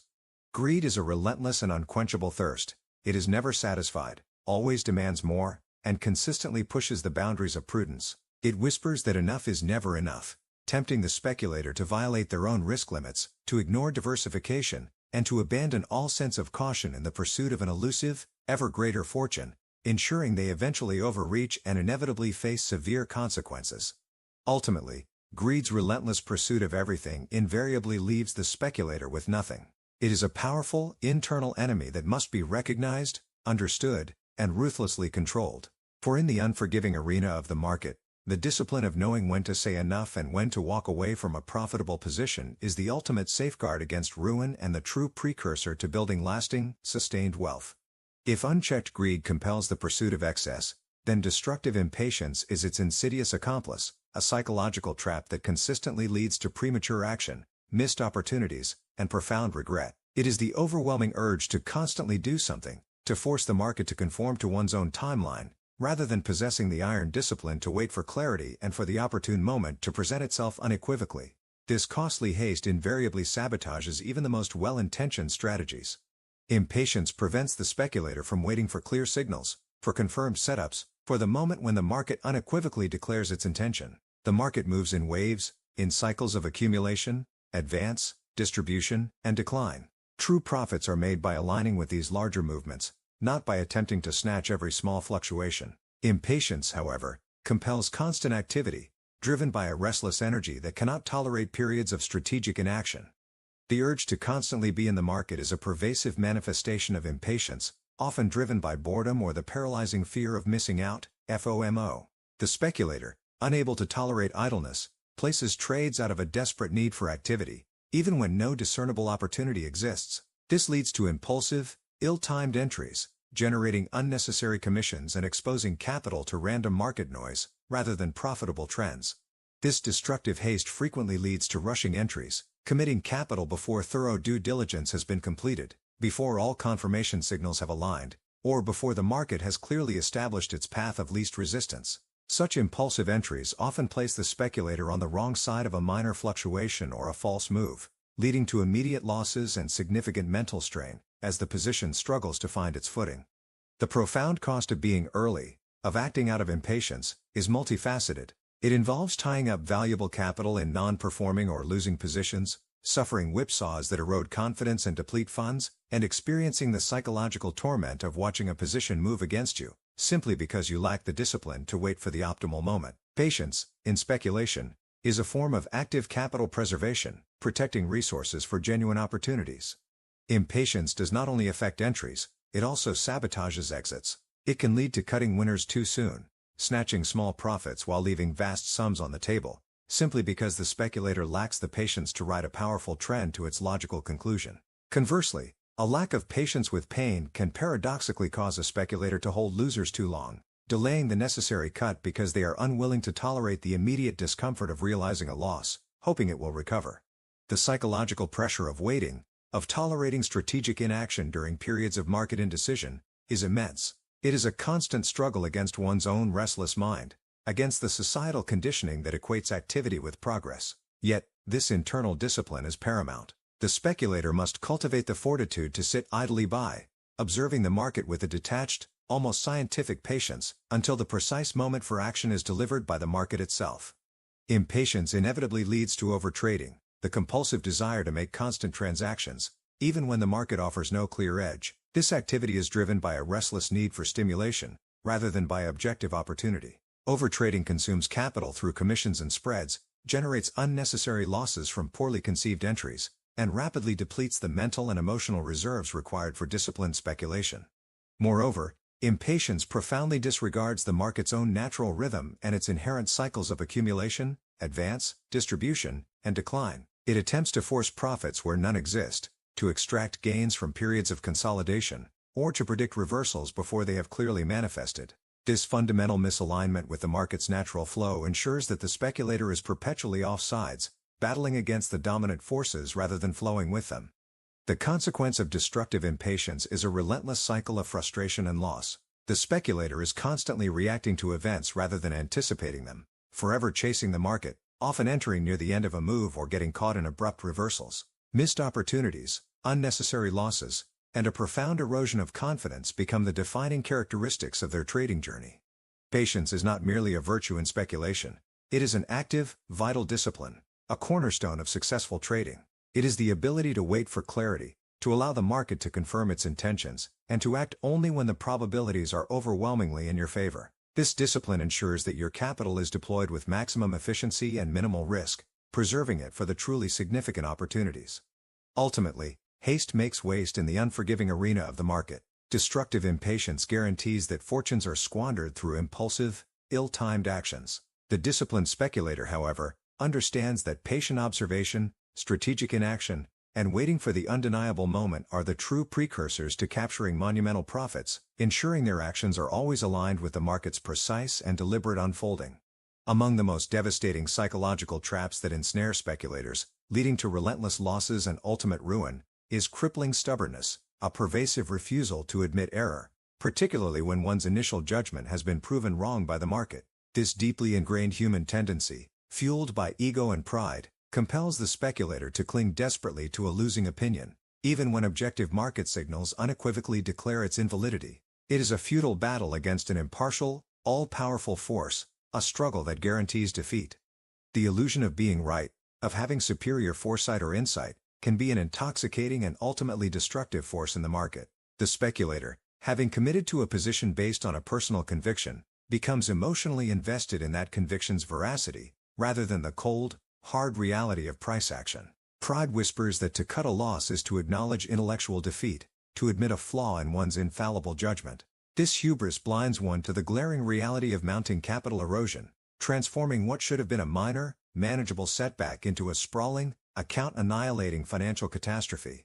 This psychological rigidity prevents the speculator from embracing the fluidity and constant evolution of the market. The market cares nothing for your past successes, your current opinions, or your personal desires. It moves according to its own immutable laws, dictated by the relentless interplay of supply and demand. To attempt to force the market to conform to one's preconceived notions, to stubbornly hold on to a position that defies its clear signals, is an act of supreme arrogance that the market will relentlessly punish. Stubbornness manifests tragically in the speculator's inability to cut losses swiftly and decisively. Instead of acknowledging a mistake and preserving capital, the stubborn individual remains paralyzed, watching as their position deteriorates, hoping for an improbable recovery that rarely materializes. This delay is fatal. A small loss, if not cut immediately, metastasizes into a large one, draining both financial resources and mental fortitude, leaving the speculator emotionally crippled and financially vulnerable. This psychological rigidity also leads to a catastrophic blindness to the market's confirming signals for reversals, whether upward or downward. A stock might clearly break below a critical support level, signaling a profound shift in trend, yet the stubborn speculator, clinging to their long position, dismisses it as a temporary fluctuation. Conversely, a stock might fail to make new highs on confirming volume, yet the short seller remains committed, unable to admit the bull's resurgence. The psychological cost of crippling stubbornness is immense and insidious. It breeds chronic stress, overwhelming frustration, and profound mental exhaustion, as the speculator wages a losing battle against an unyielding reality. This sustained state of duress impairs judgment, erodes confidence, and leads to impaired decision-making, ensuring a continuous cycle of errors and mounting losses, ultimately pushing the individual towards isolation and despair. Subscribe now, leave a like, and write any comment. This way, you'll help more people see and hear this message, and I'll know that my work is not in vain. Admitting error in the market is not a sign of weakness. It is the ultimate testament to a speculator's strength, humility, and intellectual honesty. It requires the courage to set aside ego, to objectively confront one's mistakes, and to pivot decisively when the market proves a thesis wrong. This capacity for quick self-correction is a defining characteristic of professional speculators, ensuring they remain fluid and adaptable in a constantly changing environment.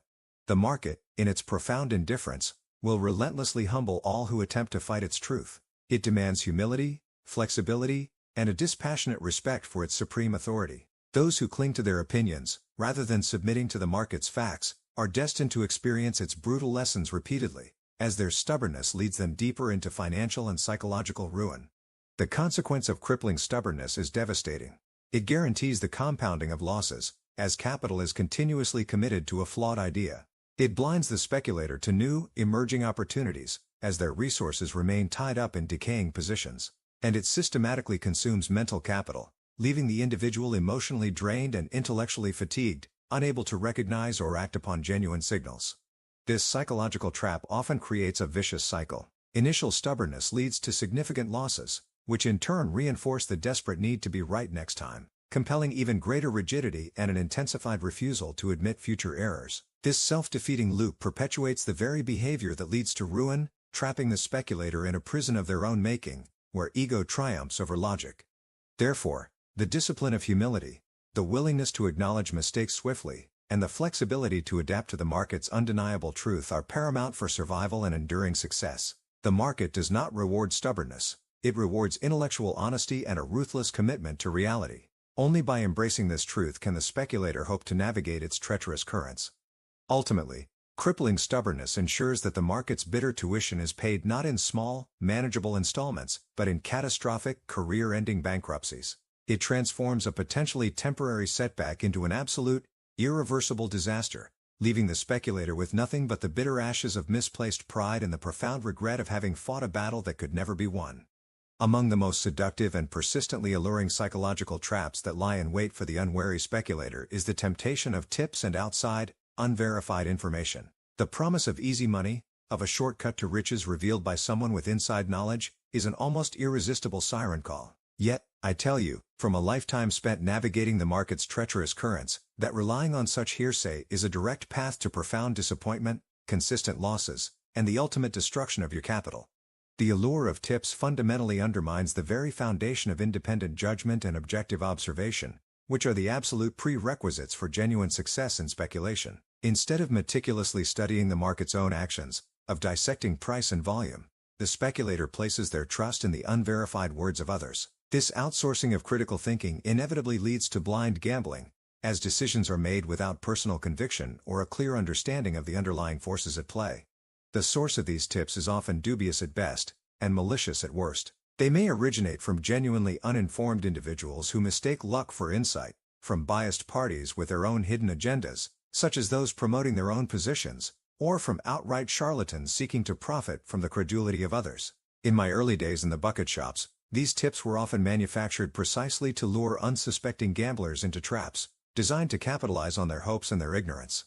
Furthermore, by the time a hot tip reaches the average speculator, it is almost invariably too late. The truly informed money, the large operators who move millions, have already acted on their superior intelligence. The opportunity, if it ever genuinely existed, has been exploited, and the smart money is likely already looking to liquidate their positions precisely into the buying frenzy created by the very tips that have now reached the public domain.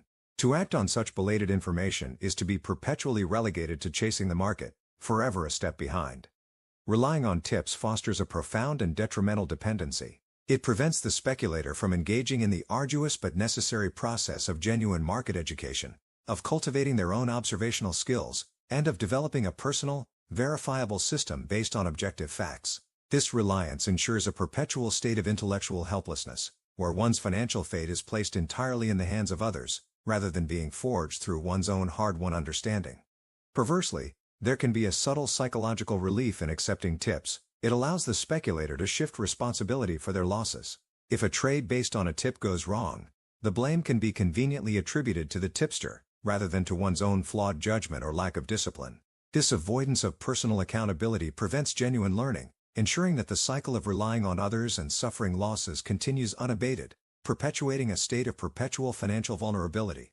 The market, I assure you, speaks its own truth, clearly and consistently, through its own actions, through the objective interplay of price and volume, through the precise movements of the tape. It does not communicate through whispers, rumors, or the excited pronouncements of so-called insiders. Those who fail to learn its direct, unvarnished language are perpetually deaf to its true signals and forever susceptible to the deceptive noise of external chatter. Even what may appear to be genuine inside information is, in fact, worthless without meticulous market confirmation. A rumor of a pending merger or a new discovery, however credible it may sound, is merely speculation until the market itself, through its price and volume behavior, unequivocally validates the claim. To act on such unverified information is to gamble blindly, risking capital on a premise that has not been subjected to the ultimate, impartial test of market action. The inherent danger of acting on unverified information is immense. It forces speculators into high-risk, low-probability trades, where the potential for significant loss far outweighs any speculative gain. Without the objective confirmation of the market, every tip is merely a coin toss, but one where the odds are systematically stacked against the uninformed participant, guaranteeing consistent capital erosion. The cost of succumbing to the temptation of tips is profound. It leads to a pattern of consistent losses, as opportunities are chased too late and capital is committed on flawed premises. It prevents the development of a personal trading system, a disciplined approach based on verifiable facts, and it systematically shatters confidence, ensuring a perpetual state of financial and psychological fragility, where the speculator is always reacting, never anticipating. True freedom in speculation comes from cultivating an absolute independence of thought and action. It requires the courage to trust one's own objective observations, to develop one's own market convictions, and to act solely on the undeniable evidence presented by the tape. This self-reliance is the ultimate competitive advantage, ensuring that profits are earned through genuine understanding, not through the capricious whims of external noise. Ultimately, true profits in the market come from self-reliant observation, meticulous analysis, and disciplined execution, never from external noise or the seductive promises of unverified tips. The market is a brutally honest teacher. It rewards those who learn its lessons directly, not those who seek shortcuts through the unreliable whispers of others. To ignore this truth is to walk a predetermined path to ruin. Among the most pervasive and self-inflicted psychological traps that silently bleed a speculator's capital dry is the addiction of activity, or overtrading. This insidious compulsion is driven not by genuine market opportunity, but by an insatiable need for constant action, for the thrill of being perpetually in the game, regardless of whether the conditions are favorable. It is a profound misunderstanding of the market's true nature, mistaking incessant motion for profitable progress. This addiction is often fueled by boredom during periods of market indecision, or by the gnawing fear of missing out, FOMO, on what appears to be a rapid move. The speculator, unable to tolerate strategic inaction, succumbs to the restless urge to place trades, even when no clear signals are present, or when their own system dictates patience. This psychological discomfort with idleness compels them into continuous, often ill-conceived, transactions. The insidious illusion of productivity that overtrading fosters is profoundly misleading. Many mistakenly equate frequent trading with diligent effort, believing that the more transactions they execute, the greater their chances of accumulating wealth. Yet, the market cares nothing for your activity. It rewards intelligent anticipation, disciplined patience, and the precision of well-timed, strategically executed moves. Trading frequently does not, in itself, equate to profitable trading. More often, it guarantees its opposite. Overtrading systematically consumes precious capital through excessive commissions, spreads, and the compounding effect of minor, avoidable losses. Each unnecessary transaction, each foray into uncharted or unconfirmed territory, chips away at the trading account, even if the individual losses are small.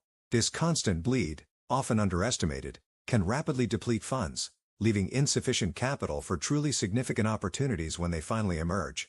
Beyond the financial cost, overtrading exacts a devastating psychological toll. The relentless pressure of constant decision-making, the continuous swings between hope and fear with every new position, and the sheer volume of information processing lead to severe mental fatigue and burnout. This profound exhaustion impairs judgment, erodes concentration, and makes disciplined adherence to one's rules virtually impossible, trapping the speculator in a downward spiral of increasing errors. Overtrading profoundly disregards the market's own inherent rhythm and its natural cycles. The market moves in distinct phases, periods of quiet accumulation, powerful trends, volatile distribution, and indecisive consolidation. True profits are made by identifying and aligning with these larger movements. Overtrading, however, attempts to force profits during stagnant periods, to scalp fractions of points, or to predict reversals before they are confirmed, fundamentally misaligning with the market's deliberate flow. The immediate consequence of overtrading is a relentless cycle of frustrating whipsaws, where the speculator is constantly caught on the wrong side of minor fluctuations, suffering small losses that rapidly compound. Their capital is perpetually exposed to random market noise, distracting them from the big, decisive moves that generate real wealth. The market does not reward constant engagement, it rewards strategic detachment and precise timing. This psychological trap often stems from a deeper misunderstanding of the market's true nature, treating it as a source of entertainment or excitement, rather than a demanding intellectual pursuit. The thrill of constant action, the dopamine rush of being in the game, supplants the cold, calculating pursuit of profit. This gambling mentality transforms speculation into a costly hobby, ensuring that financial success remains an elusive illusion. Overtrading also systematically prevents the development of true market wisdom and disciplined observation. The speculator's mind is too preoccupied with constant activity to engage in patient waiting, meticulous analysis, or the calm discernment of subtle signals. It fosters a reactive mindset, where every move is an immediate impulse, rather than a deliberate, well-considered execution based on a clear opportunity. Perhaps one of the most insidious aspects of overtrading is the trap of attempting to make up losses by trading even more. After a setback, the desperate urge to quickly recoup lost capital compels even greater activity, leading to increasingly reckless decisions and deeper financial holes. This vicious cycle, fueled by desperation and a lack of patience, often pushes the speculator past the point of no return, annihilating their remaining funds. The true cost of the addiction of activity is multifaceted. It leads to the rapid and systemic loss of capital, a complete erosion of disciplined habits, and a profound imbalance in one's emotional and mental state. It ensures that the speculator remains perpetually reactive, perpetually exhausted, and perpetually frustrated, never truly breaking free from the self-defeating cycle of constant, unprofitable motion. Ultimately, genuine profit in the market comes not from incessant activity, but from strategic inaction, immense patience, and decisive action taken only when the market unequivocally presents a clear, high-probability opportunity. Overtrading is the path to ruin. Disciplined waiting and selective engagement are the true precursors to building lasting, formidable wealth. Among the most seductive and ultimately devastating psychological traps that ensnare speculators is the illusion of certainty, the dangerous belief that one unequivocally knows what the market will do next. This pervasive overconfidence, often born from a string of early successes or a superficial understanding of market mechanics, blinds the individual to the market's inherent unpredictability and its absolute indifference to personal conviction. This hubris guarantees a painful and costly humbling. Early wins, particularly those easily gained, can breed an intoxicating sense of infallibility. The speculator begins to believe in their own predictive genius, fostering a dangerous arrogance that overshadows the diligent study and disciplined caution essential for long-term success. This inflated ego compels them to ignore fundamental rules of risk management, to disregard objective market signals, and to chase ever larger returns based on a flawed belief in their own infallible foresight. The market, I assure you, cares nothing for your predictions. It does not reward prophecy, it rewards objective observation, disciplined reaction, and unwavering adherence to principles forged in its brutal reality. To believe that you can definitively know what the market will do next is to fundamentally misunderstand its complex, dynamic, and often irrational nature, setting yourself up for an inevitable and devastating confrontation with its supreme authority. This illusion of certainty often manifests in the compulsive pursuit of perfectly timing market tops and bottoms. The speculator, convinced they can call the precise reversal point, attempts to enter at the absolute peak of a decline or the exact trough of a rally. This endeavor is almost invariably futile, leading to costly losses as they are repeatedly caught in false moves or premature entries, proving the market's contempt for such arrogance. The dangerous belief in one's infallible foresight invariably leads to oversized positions and a catastrophic neglect of risk management. Convinced that their prediction is infallible, the speculator commits excessive capital, uses disproportionate leverage, and often fails to set or honor protective stop losses. This reckless abandon, fueled by the illusion of certainty, exposes their entire capital to catastrophic risk, guaranteeing immense losses when the market inevitably moves against their fixed conviction. This psychological rigidity prevents the speculator from adapting to the market's undeniable truth. When the market, in its wisdom, moves contrary to their fixed prediction, the individual is unable to pivot, unable to admit error, and unable to adjust their strategy. They cling to their certainty, fighting the market's reality, watching as their capital evaporates, simply because their ego cannot tolerate being wrong. The ultimate cost of this illusion is not just monetary, it is the systematic destruction of intellectual honesty. The pursuit of being right, rather than being profitable, consumes the speculator. Each loss stemming from a failed prediction further entrenches the need to prove one's certainty, creating a vicious cycle of self-deception and mounting financial ruin, ensuring that ego triumphs over capital. This dangerous belief systematically prevents objective observation of the market's actual behavior. The speculator, convinced they already know what will happen, filters out or dismisses any confirming signals that contradict their fixed conviction. The market may scream a warning on the tape, but the illusion of certainty renders the speculator deaf and blind to its truth, sealing their fate. The market, in its profound indifference, has a relentless way of humbling all who claim certainty. It has no respect for reputations or past triumphs, it only responds to the present reality of supply and demand.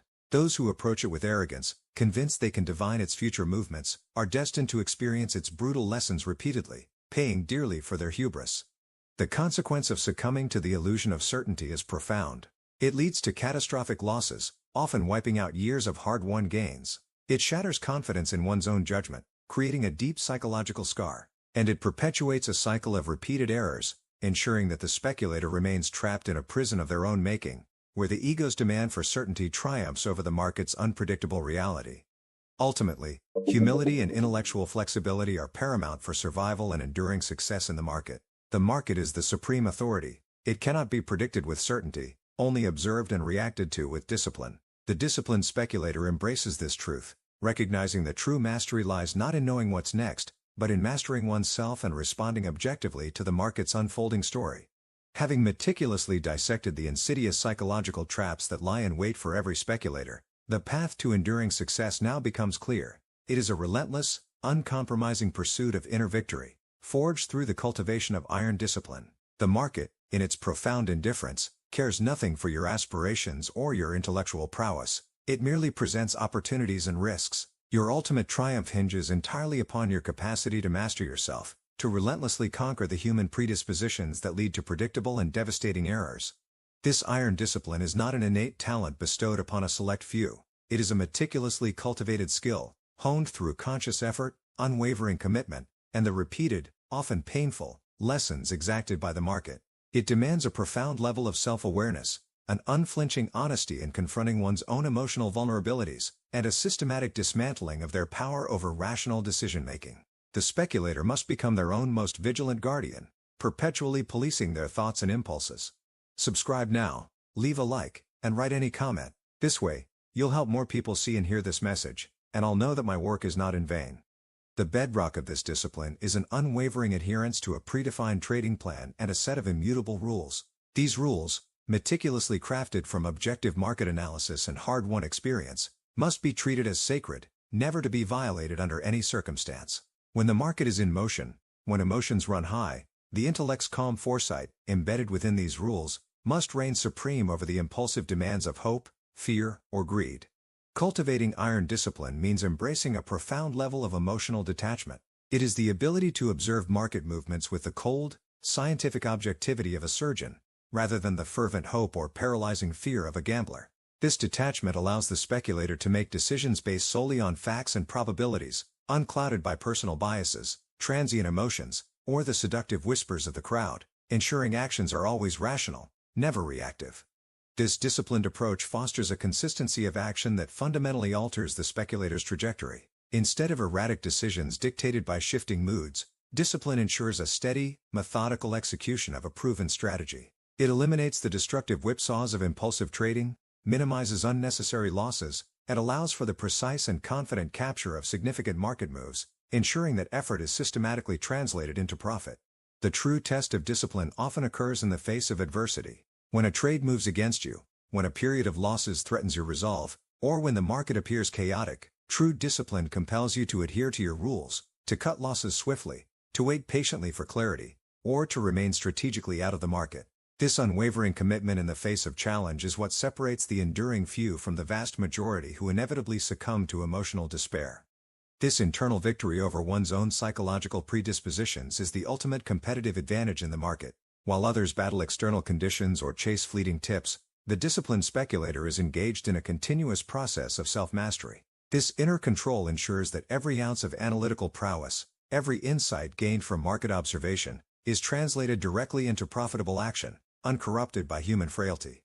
The psychological freedom that accompanies this discipline is profound. No longer a slave to emotional whims, the speculator operates with a clarity of purpose and a calmness under pressure that few can achieve. This liberation from the tyranny of hope, fear, and greed allows for unhindered decision-making, ensuring that every action is a conscious, deliberate step towards wealth accumulation, rather than a forced reaction to internal turmoil. Cultivating iron discipline is a continuous process, a lifelong commitment to self-refinement. It demands constant vigilance, honest self-assessment, and a willingness to learn from every mistake, however small. Each error becomes a valuable lesson, reinforcing the absolute necessity of adhering to one's rules, ensuring that the tuition paid to the market translates directly into invaluable wisdom and an unshakable inner fortitude. This disciplined approach profoundly impacts every aspect of a speculator's life, extending far beyond the trading screen. The habits of objectivity, patience, decisiveness, and self-control, meticulously honed in the demanding crucible of the market, spill over into personal and professional endeavors, transforming the individual into a more effective, more resilient, and more successful human being in all facets of existence. Ultimately, the path to inner victory requires a relentless commitment to mastering your own will. It is a journey of unwavering self-control, of subordinating immediate emotional gratification to long-term objective truth. This is the bedrock upon which all lasting market success is built, ensuring that your capital, your principles, and your very destiny remain firmly within your disciplined command. Therefore, understand this: the war against these psychological traps is relentless, but the victory, forged in the fires of your own discipline, offers the greatest reward. For when you become the master of your own mind, you become the undisputed master of your financial fate, immune to the very forces that mercilessly ruin the undisciplined. Having meticulously dissected the 8 insidious psychological traps that lie in wait for every speculator, leading countless to financial ruin, we arrive at the profound truth: mastering these psychological pitfalls is not merely a defensive strategy, it is the ultimate, insurmountable competitive advantage in the relentless arena of the market. It transforms one from a mere gambler, tossed by the whims of emotion, into a true market master, capable of wielding principles with unwavering precision and achieving consistent, formidable profitability. The mind of a master speculator is a fortress, impervious to the seductive whispers of hope, the paralyzing grip of fear, and the blinding haze of greed. It operates with a cold, unwavering objectivity, executing strategies based solely on the market's unvarnished truth, uncorrupted by personal bias or transient emotional states. This mental fortitude, forged in the crucible of countless battles both internal and external, is the most valuable asset a speculator can possess. This ultimate edge is not found in secret indicators, privileged information, or complex algorithms. It resides solely within the disciplined application of immutable psychological principles, the ruthless suppression of ego, the unwavering commitment to objective observation, the profound patience to await clarity, and the iron will to execute a predefined plan without hesitation or emotional interference. This inner mastery is the silent force behind all enduring market triumphs. The transformation from a novice, prone to the market's psychological traps, to a master speculator is a journey of relentless self-refinement. It involves meticulously identifying one's own predispositions, confronting them with unflinching honesty, and systematically dismantling their power over rational decision-making. Every psychological victory, every conquered impulse, strengthens the speculator's inner resolve and sharpens their edge. This profound self-mastery yields unprecedented clarity. The chaos of market fluctuations, the noise of external narratives, and the pressure of real-time decisions, all recede, replaced by a calm, focused understanding of underlying forces. The speculator, free from emotional turbulence, can see the market for what it truly is, a predictable environment for those who have mastered themselves. The ultimate reward for cultivating this psychological edge extends far beyond mere monetary gains. It is the acquisition of intellectual freedom, profound self-reliance, and an unshakable inner peace that transcends the external world's volatility. No longer a slave to emotional whims, The master speculator operates with a profound sense of control, their destiny forged by their own disciplined hand. This disciplined approach fosters a consistency of action that fundamentally alters the speculator's trajectory. It eliminates the erratic decisions dictated by shifting moods, minimizes unnecessary losses, and allows for the precise and confident capture of significant market moves, ensuring that effort is systematically translated into profit, thereby building a legacy of enduring success. The constant vigilance required to maintain this psychological edge is a lifelong commitment. The market, in its ceaseless testing, will perpetually probe for weakness, tempting you with new forms of hope, fear, and greed. But for the master speculator, each challenge is merely another opportunity to reinforce their discipline, to deepen their understanding, and to further solidify their unshakable mental fortitude. This internal victory ensures that every ounce of analytical prowess, every insight gained from rigorous market observation, is translated directly into profitable action, uncorrupted by human frailty. The mind, liberated from its internal shackles, becomes a formidable instrument, capable of operating with a precision and objectivity that few can achieve.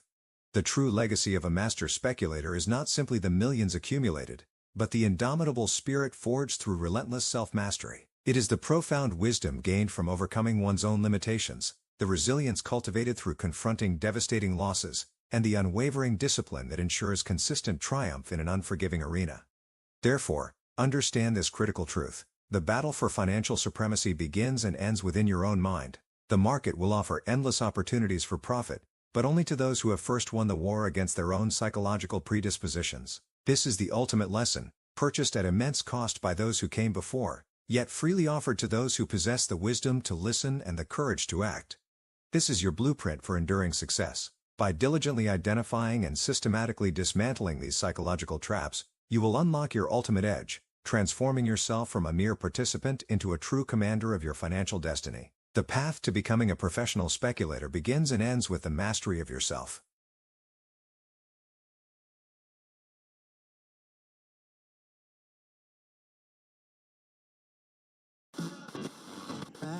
Yo, you're live with Anderson .Paak. Today, we're talking pro money moves. Ooh, we got our first caller. Hey, AP. I'm paying rent straight from my bank. Is that the move? Nuh-uh. That's how you get got. Paying bills straight from your bank can lead hackers straight to you. Not a pro move. Wait, really? Because my boy Robbie said that when you... Robbie don't got the moves. Pay with Visa. It's the safer thing to do. That's a pro move. Okay, I'm switching. Yes, Lord.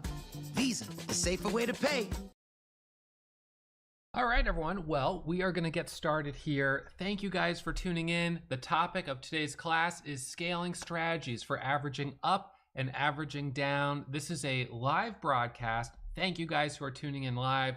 And for those of you guys who are watching this days later, weeks later, maybe months later, thank you as always for tuning in. I love that you guys are motivated and wanting to learn about trading. One of these classes that I taught last year on timing entries and exits now has over 1 million views. So thank you guys who tune in, especially the loyal subscribers to the channel.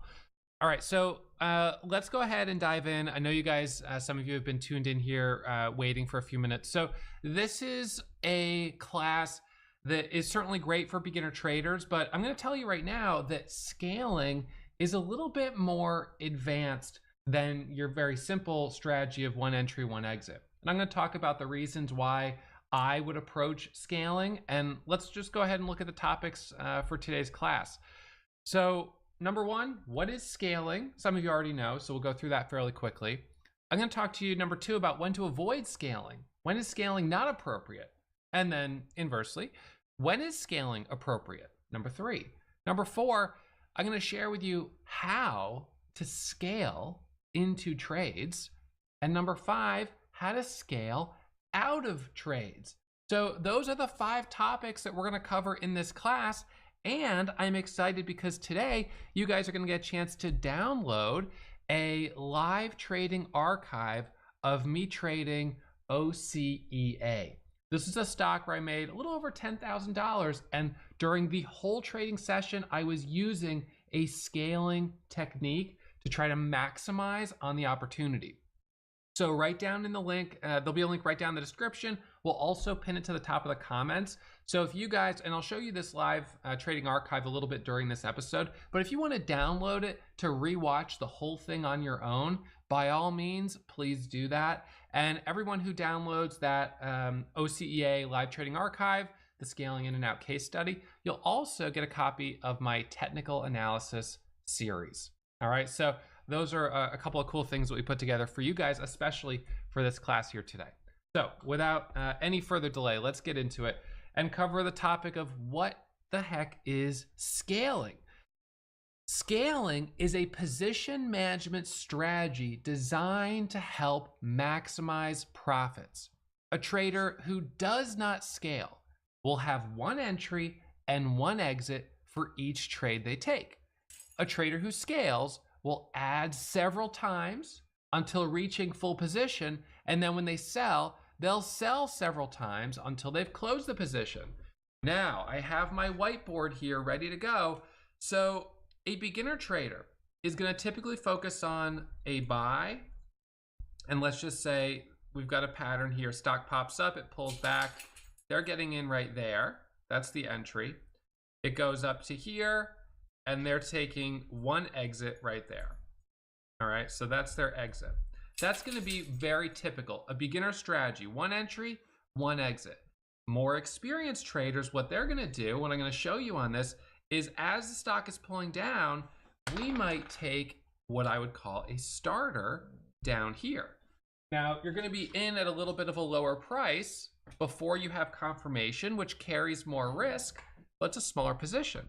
Then you add into confirmation, and you might even add on the break through the high of day right there. So now you have a cost basis of, let's just say, approximately in the middle, but you're able to start with what was initially maybe 10 cents of risk, and now you've got a full position, a bigger position than the person who does one entry and one exit. And I'm going to show you exactly how that works. But this is a strategy where you can increase your position size without increasing the risk you were taking on the trade. And then in terms of your exit, a scaling trader might take a little off here, a little off here, a little off here, and a little off here as the stock keeps going up. So obviously some interesting stuff. And in fact, I'll show you here just today, we did have some opportunities for scaling on a couple of different stocks that we traded. I traded BFRG, which was a nice momentum stock today. It was one of our leading percentage gappers and gainers in the market. Went up about 57, 60%.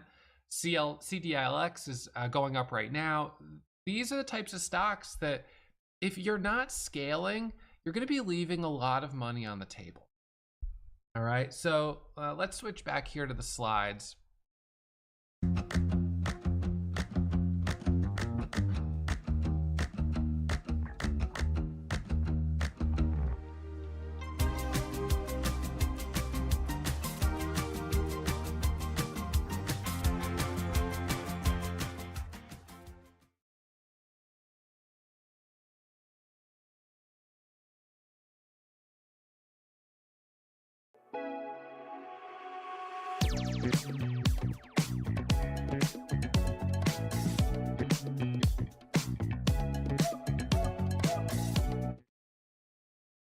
So scaling is about increasing profit without increasing risk or max loss on a trade. Well, how is that even possible?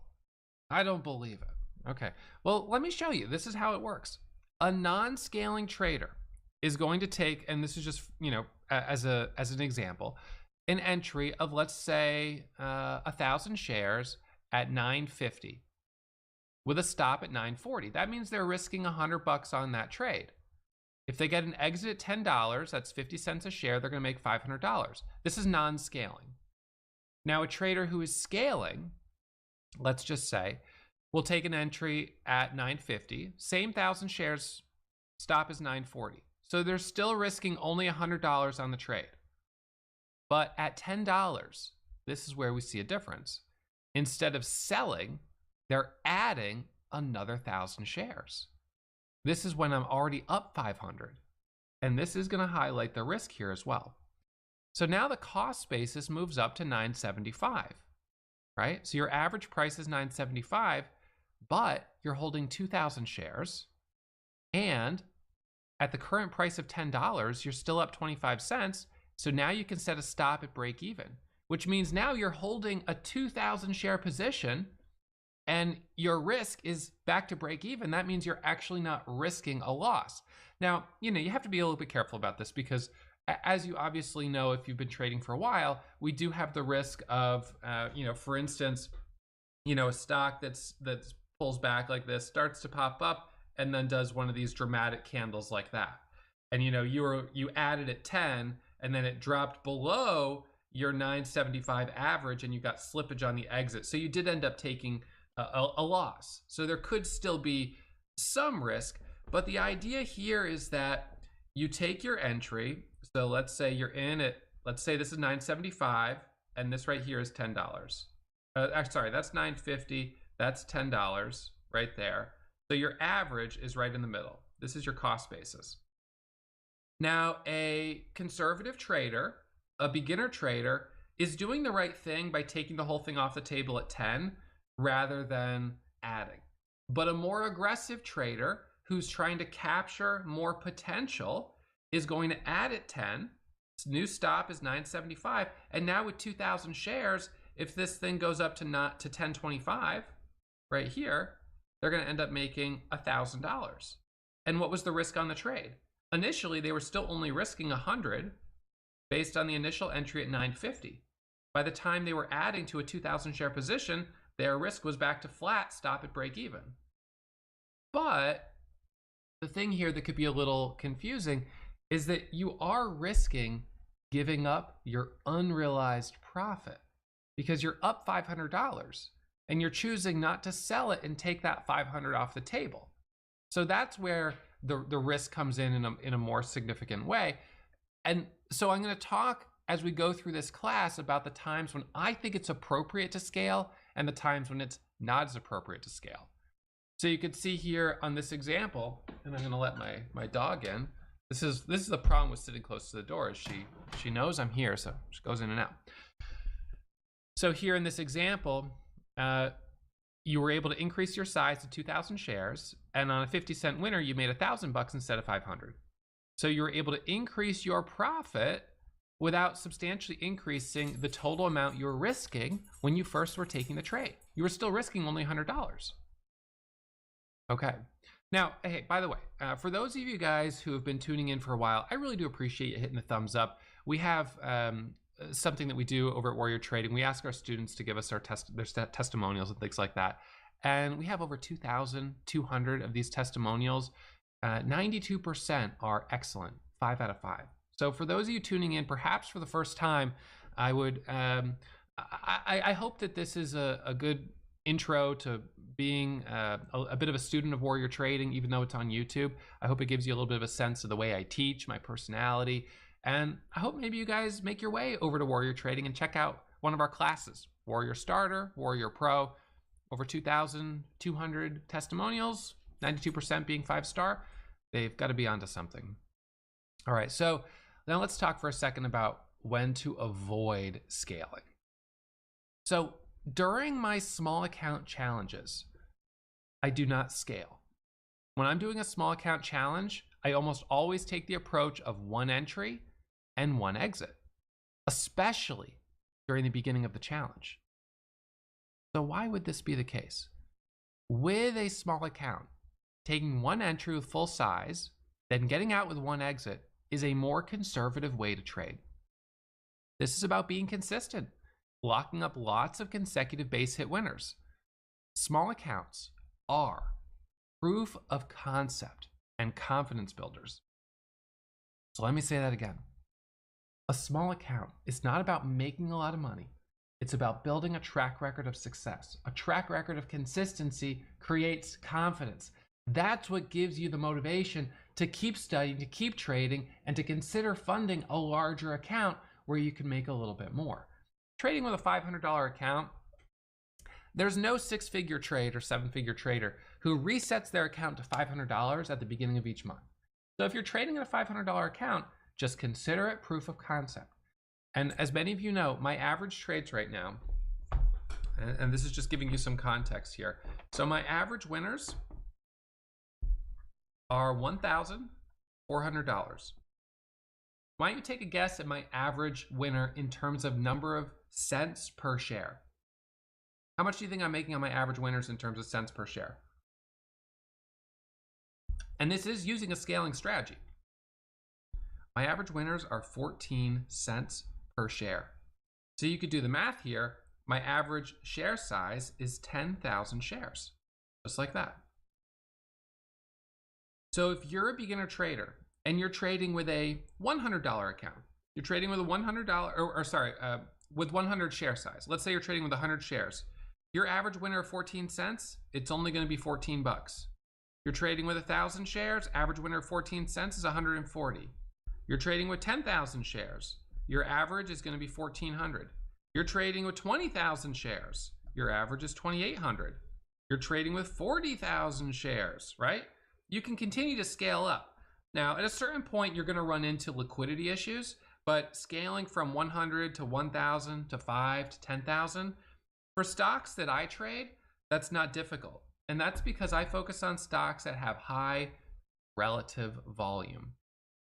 I'll talk a little bit more about that in a moment. At the end of this class, I'll share with you my 4 or 5 tips for trading the right types of stocks each day. All right, and that'll include a calculation on relative volume. So my approach here and my belief is that as a beginner trader, if you're trading in a small account, you should avoid scaling. You should focus on one entry and one exit. One of the things that I talk about a lot is, and I actually have this built out as part of our trading plan for Warrior Pro students in chapter 14. The trading plan focuses on one trade a day, focusing on trying to capture 10 to 15 cents per share. That's the same as what I'm trying to capture. Yes, you're doing it with only perhaps 100 shares, but it's about building consistency and a track record. Because if you could do it with 100 shares, you should be able to do it with 1,000. If you do it with 1,000, you should be able to do it with 2,000. So many traders throw out that good advice and instead say, no. I'm trading with 100 shares, which means I want to make 100 a day. So I've got to get a full $1 a share out of the market. That means you're trying to, on average, have your winners be almost 10 times bigger than my winners. I've been doing this for more than 10 years. You think that sounds like a good idea? To try to be out trading me on the average winners by a multiple of 10? Doesn't seem like a good idea to me. In fact, it might even be a better idea to set your goal a little bit lower than what I'm doing. And yet, that's not going to work for a lot of traders with a tiny account, which, reiterate, tiny account, proof of concept, that's all it is. So if you're someone out there with a $300,000, $400,000, $500,000, $600,000 account and you're actually trying to make 6 figures with it, I'm going to tell you, and I'm not going to tell you what you want to hear, I'm going to tell you the truth. That's going to be darn near impossible. But you can do proof of concept, and I really did take a $583 account, and I did turn it into over 100 grand in 45 days. And I did it by taking one entry, one exit. So just for instance, my first day, and I could show you, you could always check out the metrics if you want to, but they're over on our website. But I'll just show you real quick. So my first trade, for instance, on day one, I think I made something like $80. So I had like $583, and then plus the 80. So on day two, I had about $660, right? So I was able to buy a little bit more stock. Then on the next day, I think I made about $100, which was pretty good. So then the next day I had about $750. And then again, another $118 day or whatever it is. The next day I made $870. And then another $150 day. Now I'm at, $1,020, right? So just continuing to slowly add a little bit more. So by the end of the first week, all of a sudden, I can buy twice the position that I was able to buy on day one.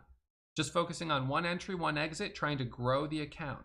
And then once the account was over, $5,000, then for me, it was a lot easier to trade. So really, a small account challenge, it's really only challenging the first week. But if you're going to try to take all that profit out and start again next week or next month with 500, it's going to be pretty difficult. So again, if you're a beginner trader, try to get dialed in with being consistent with one entry, one exit. If you're not consistent yet with one entry, one exit, I wouldn't overcomplicate it by scaling. Scaling is more advanced. It requires different types of orders for selling half, selling quarter, sizing in, using average cost basis. So it's a little bit more complicated. So focus on first timing with one entry, one exit, getting consistency, getting confidence, and then add the scaling on top. So assuming you're in that position now where you're ready to start, well, maybe you're a beginner and you just want to learn about scaling, and that's fine too. But let's say you're at a place where you actually want to start trading in using scaling. So one of the things I have to look at are market conditions. In a hot market, I will scale much more aggressively. In a cold market, I'm going to trade more conservatively and I'll scale less. I rarely won't scale at all, even in a cold market. I just scale a bit less than I would in a hot market.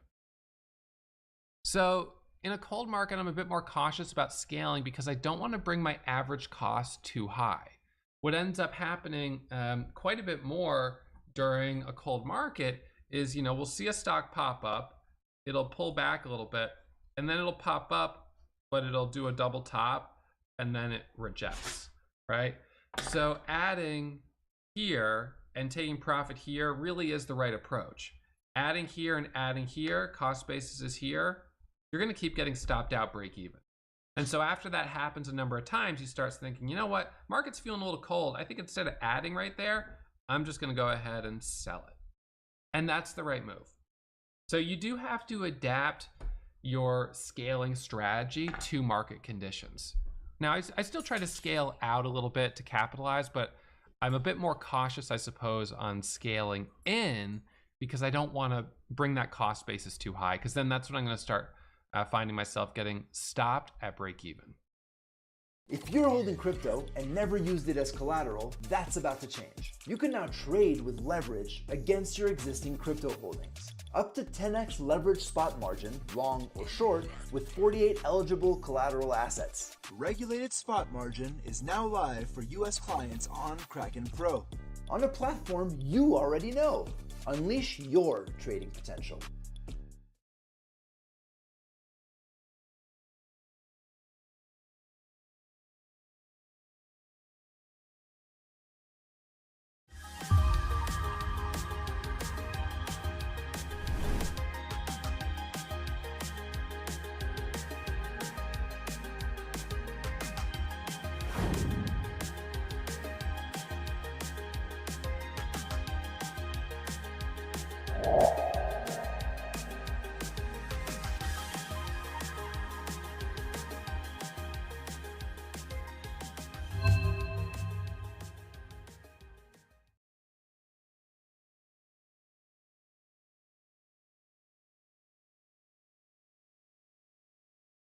Okay, so when is scaling appropriate? Well, if scaling is about maximizing profits, and there she goes, she's going back out again. If scaling is about maximizing profits, we know that that's not going to come without any risk. Instead of taking that small profit off the table, taking that small base hit, we're in a winning position and I add more shares. This is scaling in. And it's also called averaging up, because my cost basis is moving higher. If I keep adding higher, my cost basis moves higher. And I understand some beginner traders are like, this makes no sense at all. Why would you add higher? So I'll give you the simplest explanation. I want to add to winners, not to losers. That means averaging in, averaging higher. Averaging down, a stock is dropping, and you can continue adding, that's averaging down. That's averaging into a losing position. We've seen this a lot, with short sellers, where a stock pops up and they add short here. It pops up a little bit more, they add short here. They're bringing their average up. So they're averaging up, but they're short. So it's averaging down because they're in a losing position. It goes up more, they add more. It goes up more, they add more. It goes up a little more, starts to slow down, they add more and more. And now their cost basis, which started here, has moved all the way up to maybe right about here. Now they've got a big position. It comes down to here, and they're hoping, something like this. But when it suddenly goes like this, like that, now they're taking max loss up here with full position. And you could do, the inverse would be something kind of like this. where a stock is dropping and you're adding as it's going down, and then finally it flushes and you capitulate and bail out with full size. So averaging, period, whether you're averaging long or short, I think is, when you're averaging into a losing position, I think is a dangerous strategy. What I would instead prefer to do is to add to a winner. So we have a stock that goes up, you know, I take my starter down here, I add more here, I add more here, it goes higher, it pulls back a little bit, it goes higher, I add more here. So yes, my initial cost basis was down here. I could have taken the whole thing off the table here, but I added. I could have taken the whole thing off the table here, but I added. So now my average cost moves up to here, but let's just say in this instance, I started with, I don't know, 5,000 shares. That was my starter, risking about 14 cents a share. That would be my max loss. So risking about 750 bucks. But I add 5,000, I add another 5, add another 5. Now I've got 20,000 shares of this position up here. It's trading at this level here. My stop is break even. And if it goes all the way up to here, I end up potentially with a 10 to 15, maybe $20,000 winner. And it was still only based on an initial risk of $750. So now when you see me having a trade where I'm up 10 or 15,000, sometimes a trader will say, how much did you risk to take that trade? Well, my initial entry of 5,000 shares had a 15-cent stop. I was only risking 750 bucks. Now, that's true on the one hand. But of course, on the other hand, if I'm in a trade with 20,000 shares and I'm up 30 cents, you know, I'm up 6,000 unrealized. So if it does go back to break even, it's not like losing 6,000 because it wasn't money that you actually sold and then you took a loss. But on the other hand, it's definitely giving back unrealized profit. I'm kind of okay with that in a hot market because I have to use that unrealized profit as my cushion to give me the leverage to hold a big position for a bigger move. And that's the reason I've been able to have such huge green days, because I keep adding and adding and adding and adding. So Alex says, please show how to turn 500 into 750,000 in 3 days. It sounds like Alex owes someone $750,000. So I hate to say it, buddy, but that's not possible. That's not going to happen. I can't teach you how to do that because I haven't been able to do that. Now, I've certainly been able to turn, 500,000 into 750,000 or something like that. And I did turn my $500 account into over $1 million, but it took 2 years, almost 2017 to May of 2019. It took about 2 years to do that. So 3 days, it's not going to work. 700 days, maybe I can help you there. Order filled. Get the dubious investment tips. With IG, you can enjoy up-to-date insights, analysis, and tools. IG. Trade, invest, progress. Switch to Google Fi Wireless and join Unlimited Essentials, our most affordable unlimited phone plan. It's just $60 a month for 2 lines. You'll get all the data, calls, and text you need anywhere in the U.S. You get it all delivered with top priority data speeds on America's fastest 5G network. Switch to Google Fi Wireless today.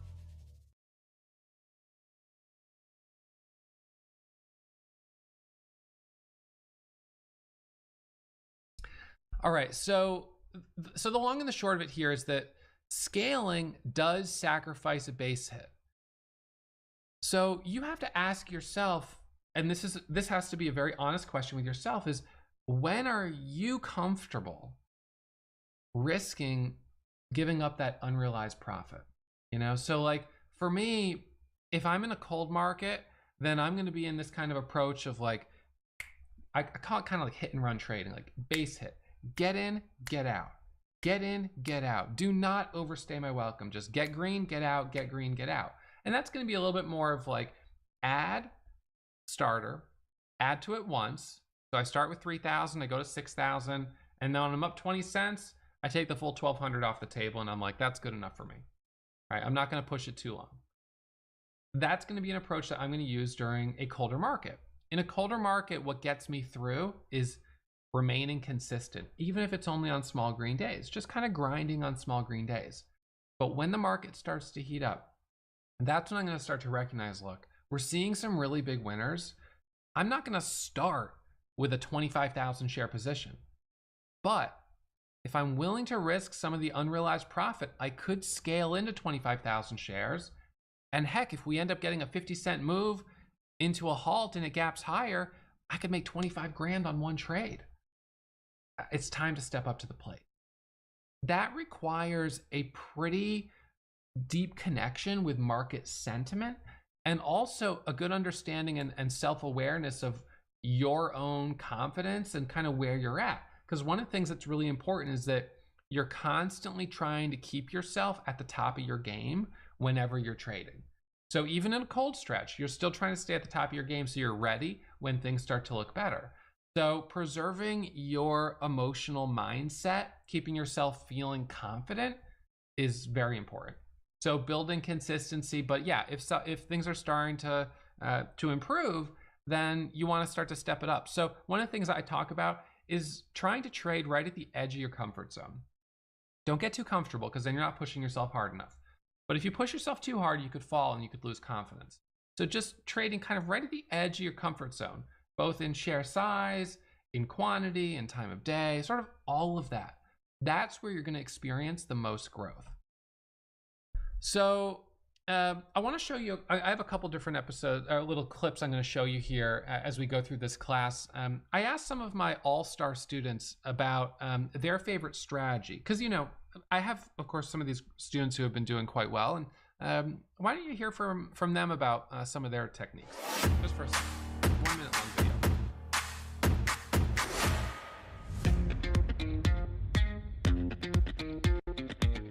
I'm a small cap momentum trader looking for front side moves. I'll look for dips that kind of go into where shorts will get squeezed and look for the biggest moves of the day.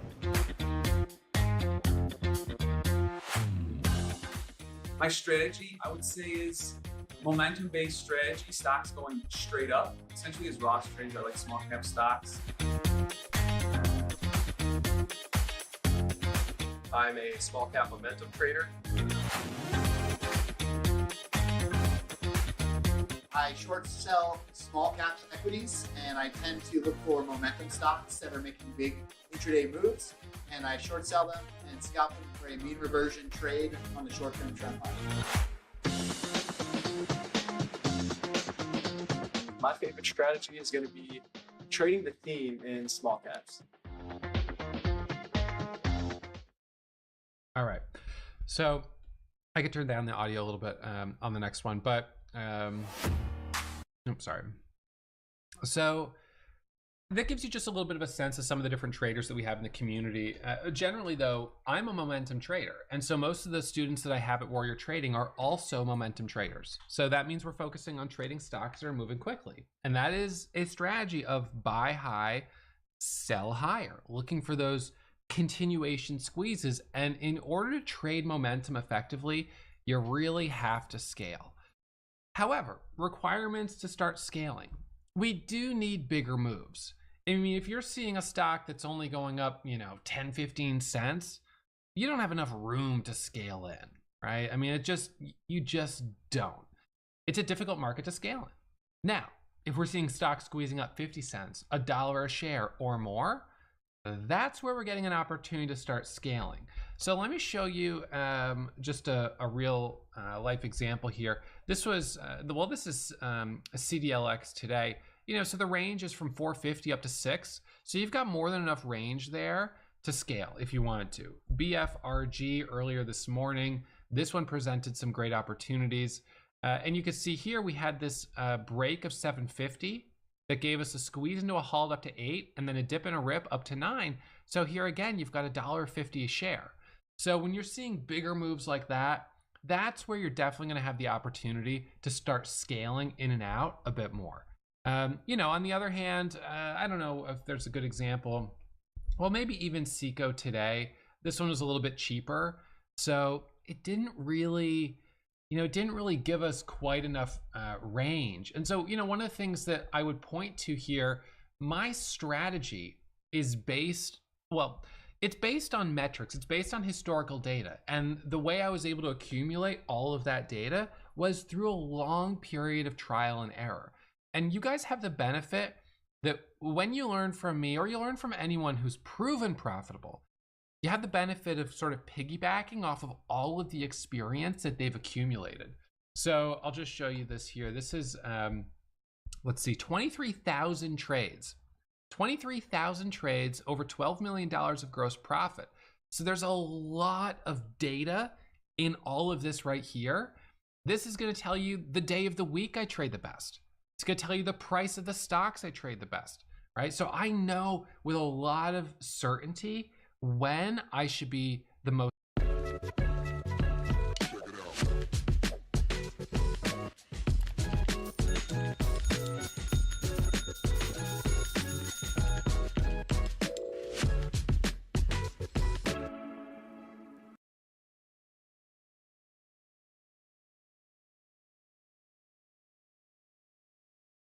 Craving a better way to bank? Open a new SoFi checking and savings account and earn up to $300 for setting up eligible direct deposit, so you can enjoy all the perks, plus a cash bonus on top. SoFi, get your money right. Open an account today at SoFi.com.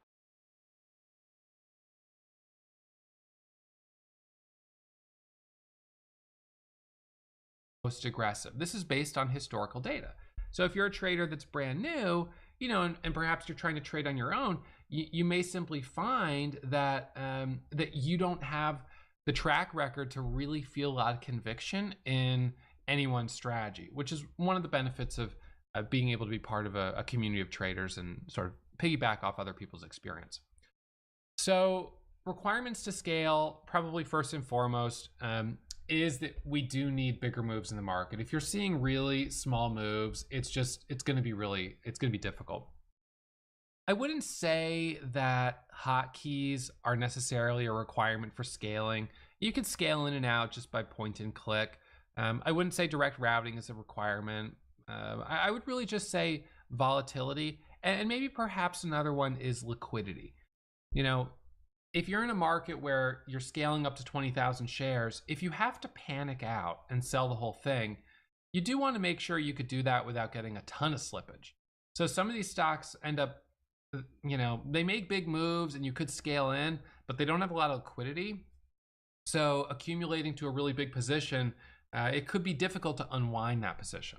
You would have to, just as you scaled in with 5,000 share blocks and 10 orders, you'd have to scale out like that.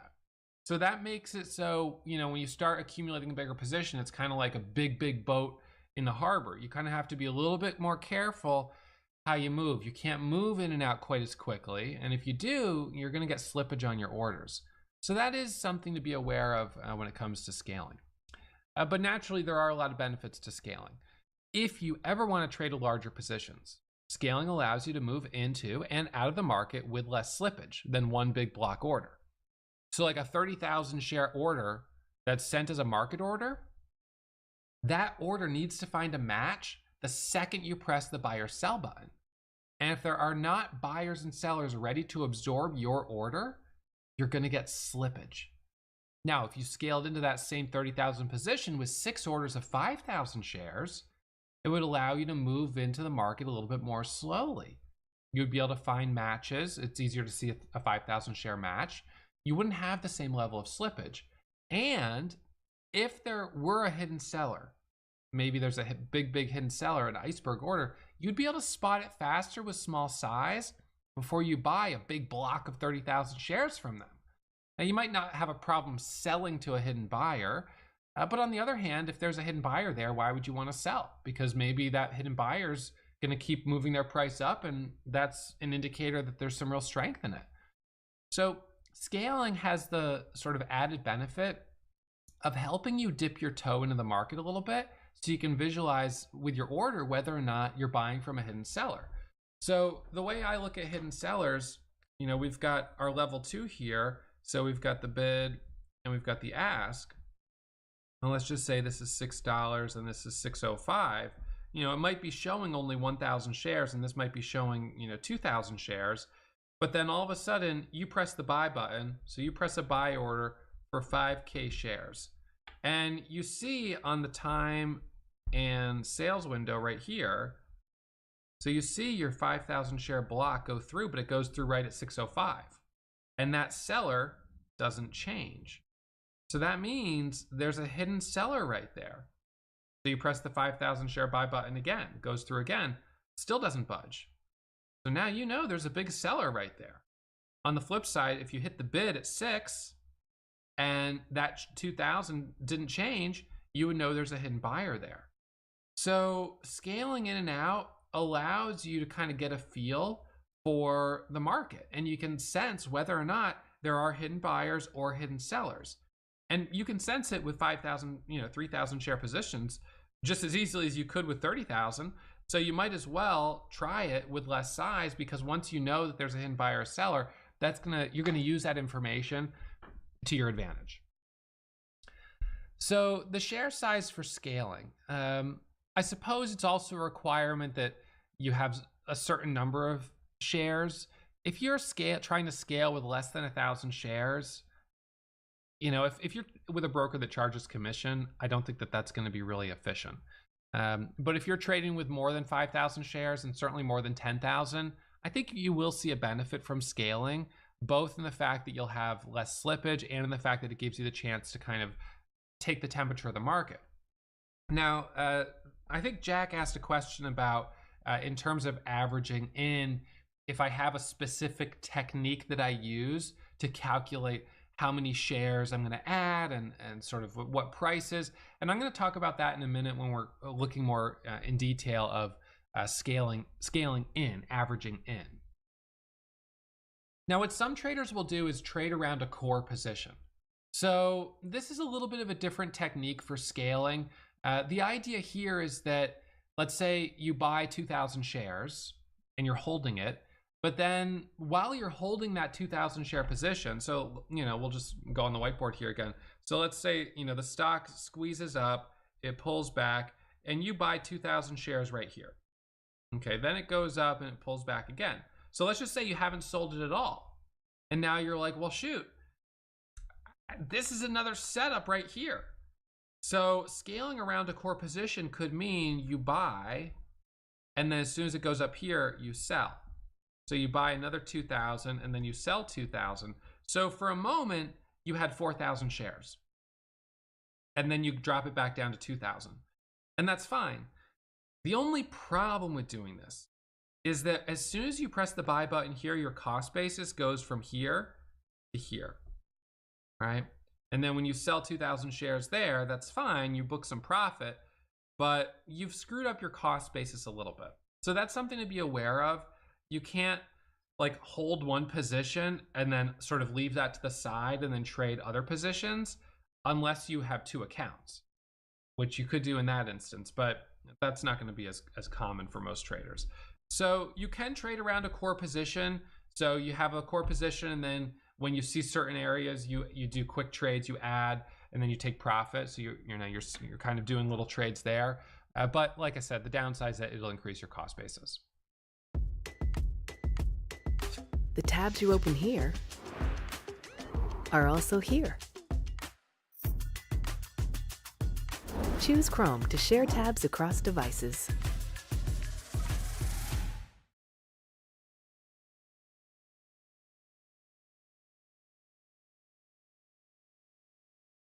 US traders just got access to something that wasn't available to them until now: margin trading. It's CFTC regulated with up to 10x leverage. Go long, go short, use your crypto as collateral, not just USDC. Now on Kraken Pro. Know your exact cost. The liquidation price, borrow cost, and safety buffer are all visible 24/7, no expiry, no forced rolls. Unleash your trading potential.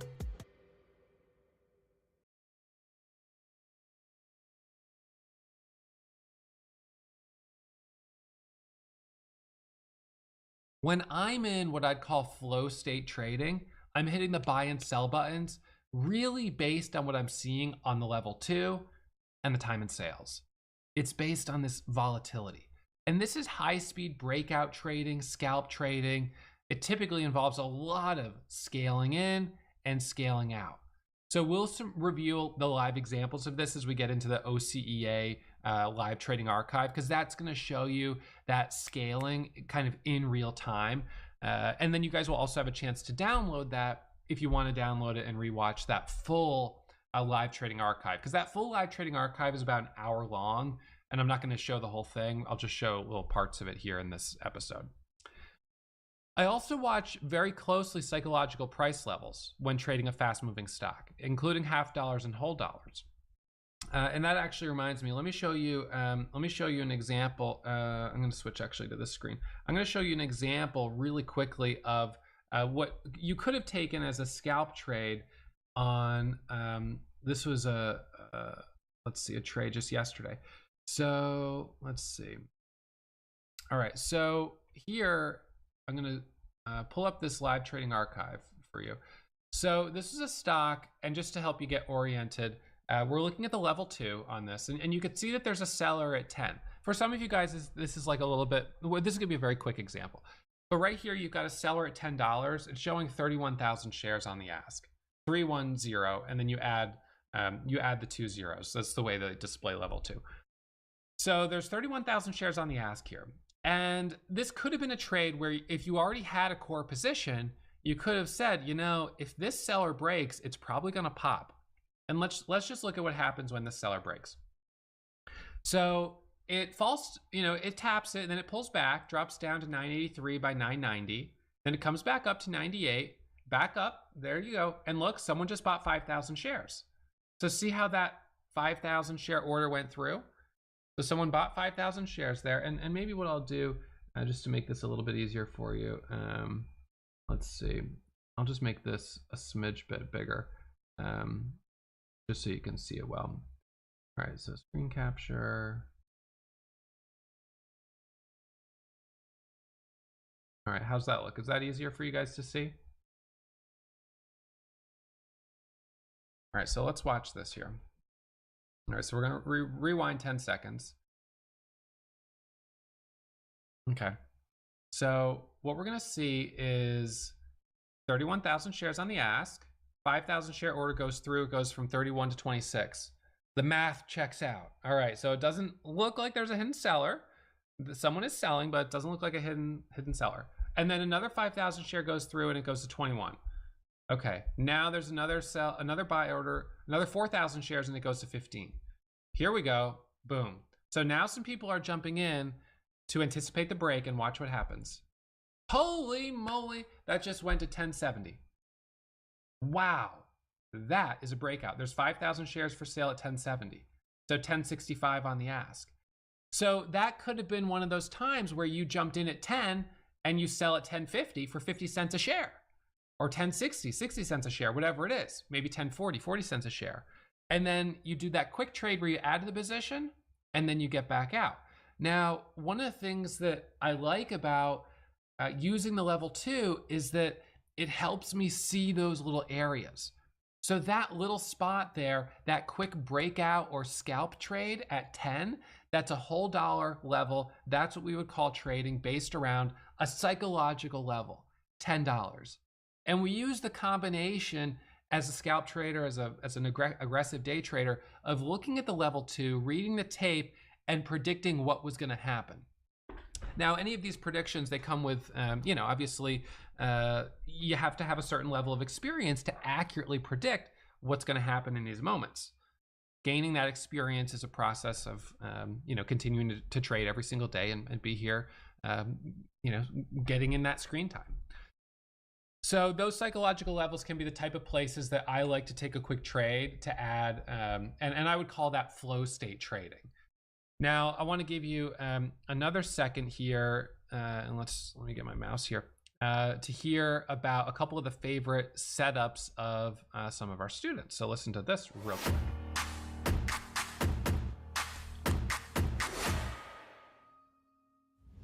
100 plus cryptos, countless stocks and ETFs, and options. eToro has it all. eToro empowers you to mix up your portfolio like never before, all in one intuitive platform. Join the multi-asset revolution. Dive into investing with eToro, a NASDAQ-listed company. Start today.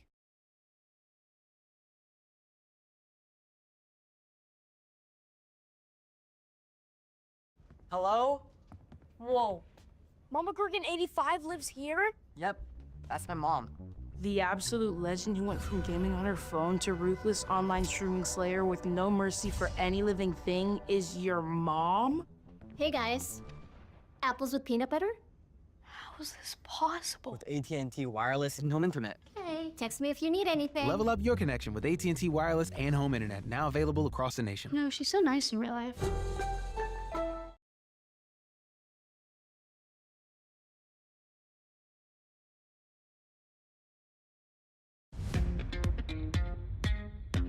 My go-to setup would be essentially stock squeezing straight up. I like the wick reclaim. It's my go-to setup. It provides a lot of opportunity and a lot of high risk, high reward.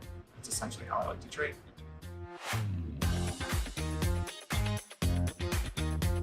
My two favorite strategies are a washout long after a catalyst-driven parabolic move, and then sub VWAP traps.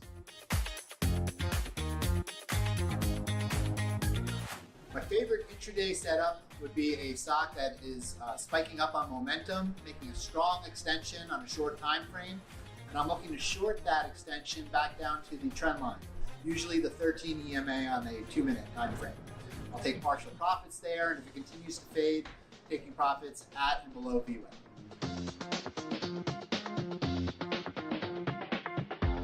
My go-to setup as a trader is an ABCD pattern near all-time highs or at high of day, where I can kind of take a dip in between the C and the D pattern, look for an add towards high of day, getting the squeeze in shorts one more time, adding to the buying power. Yep, there you go. All right, Hamam, let's see. My go-to setups are to trade stocks between $5 and $20 that are shooting up on momentum and are also hawking up. I typically like to trade breakouts, dips within the context of strength, and halts. All right, so for those tuned in, I'd be happy to hear what your favorite setups are, and for those that want to leave comments down below. So now let's talk for a second about the actual process of scaling into a trade. All right, so this is where kind of the rubber meets the road a little bit. And I think that this is probably what a lot of you are interested in. So how to scale into a trade. This is what I would call the starter position. How many of you have heard me say, just took a starter, right? Taking a starter position. You've seen it in the live trading archives. You know that this is the way I approach trading. So I often take a starter position. This is my first entry. This is the place where I'm anticipating a breakout. Now I'm getting in a little early. I'm getting in without confirmation. Takes a little bit of cojones to do that. It's a little riskier. But the nice thing about scaling in is that I can comfortably test the water with a smaller position. If it works, I can add. If it doesn't, I cut the loss with small size and the loss is smaller. So the reason that I do this is because I found that if I wait for confirmation, I pay a high price for it. In other words, by the time we get confirmation, the stock is going to be up quite a bit more. So, we've got this pattern here, and let's just say, we get that bottoming tail, and then the entry is right here. That is maybe the official place to take an entry. That's what we call first candle to make a new high, and you can see it right here. That's this spot right here. That's the right place to take an entry. But what if you could have taken a starter down here? And what if right down here was like $6? So now you've got psychological support, and maybe you could have pressed the buy button at like 602, and the first candle to make a new high is not till 625. So now you're in this thing, 23 cents lower. And if you're getting in at 602 and your stop is right below psychological support, right? Now you've only got 2 cent stop. So you're getting in without confirmation, but with a starter position of, let's say, 1/4 or 1/5 of whatever is your full size, even if you do lose 10 cents on it, it's not going to be that bad. So this is what gives me the conviction and the confidence to press the buy button, is the fact that I'm doing it with a smaller order. If I was like only trading with blocks of 10,000 shares, I would trade less because I would be nervous. I'd be like, ugh, I don't know if I'm going to punch it for 10,000 right here. I don't have confirmation. It's too risky. And the result is that I would miss a lot of good entries. And so what I decided to do was reduce my share size and start with starter positions. So I take that starter position. So in the case of this drawing here, maybe the starter position is right down here. You know, right in this area is the starter. So let's just say that's 602 and the stop is, you know, $6. So maybe I don't get an exit at 6, but maybe I get an exit at, you know, 592 at the worst. So minus 10 cents initial trade. And then we come up here to 625 and I add. So now I double my position. And this is where, you know, the question from Jack is sort of what ratio do you use? You know, in terms of position management, you start with 3,000 shares and then you double to 6,000 and then you go to 9,000, or do you start with 3,000 and then go straight to 9,000?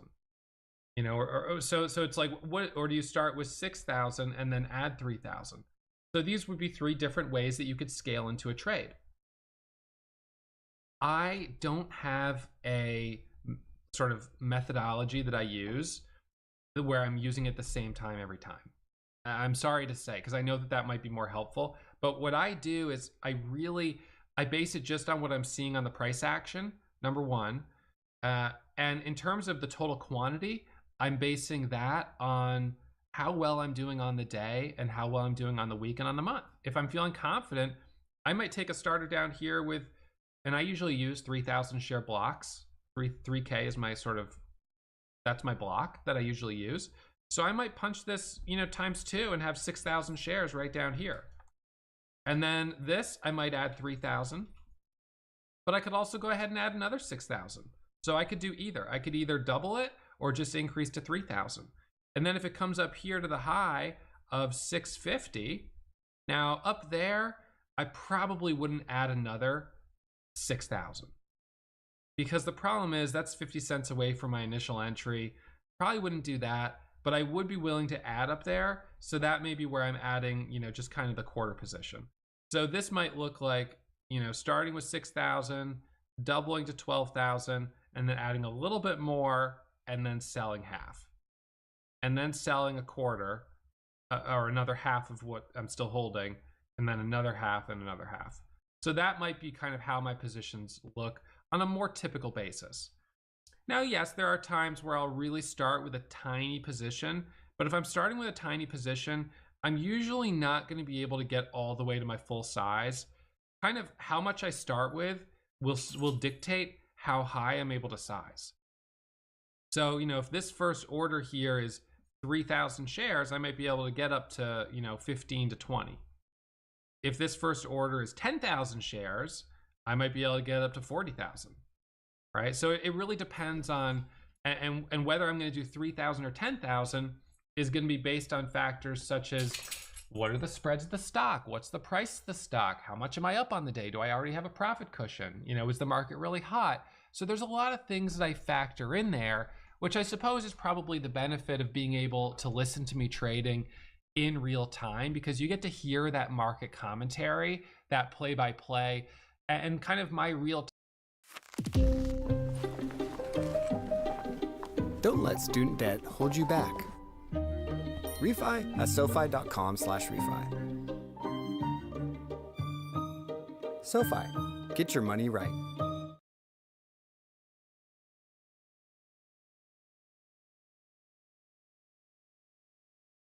With Google Play Games, you can play unlocked. Unlock bigger screens and better controls. All for the crown.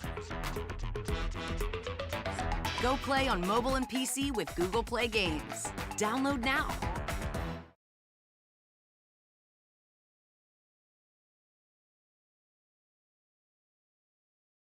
Time assessment of, you know, how I'm looking at things.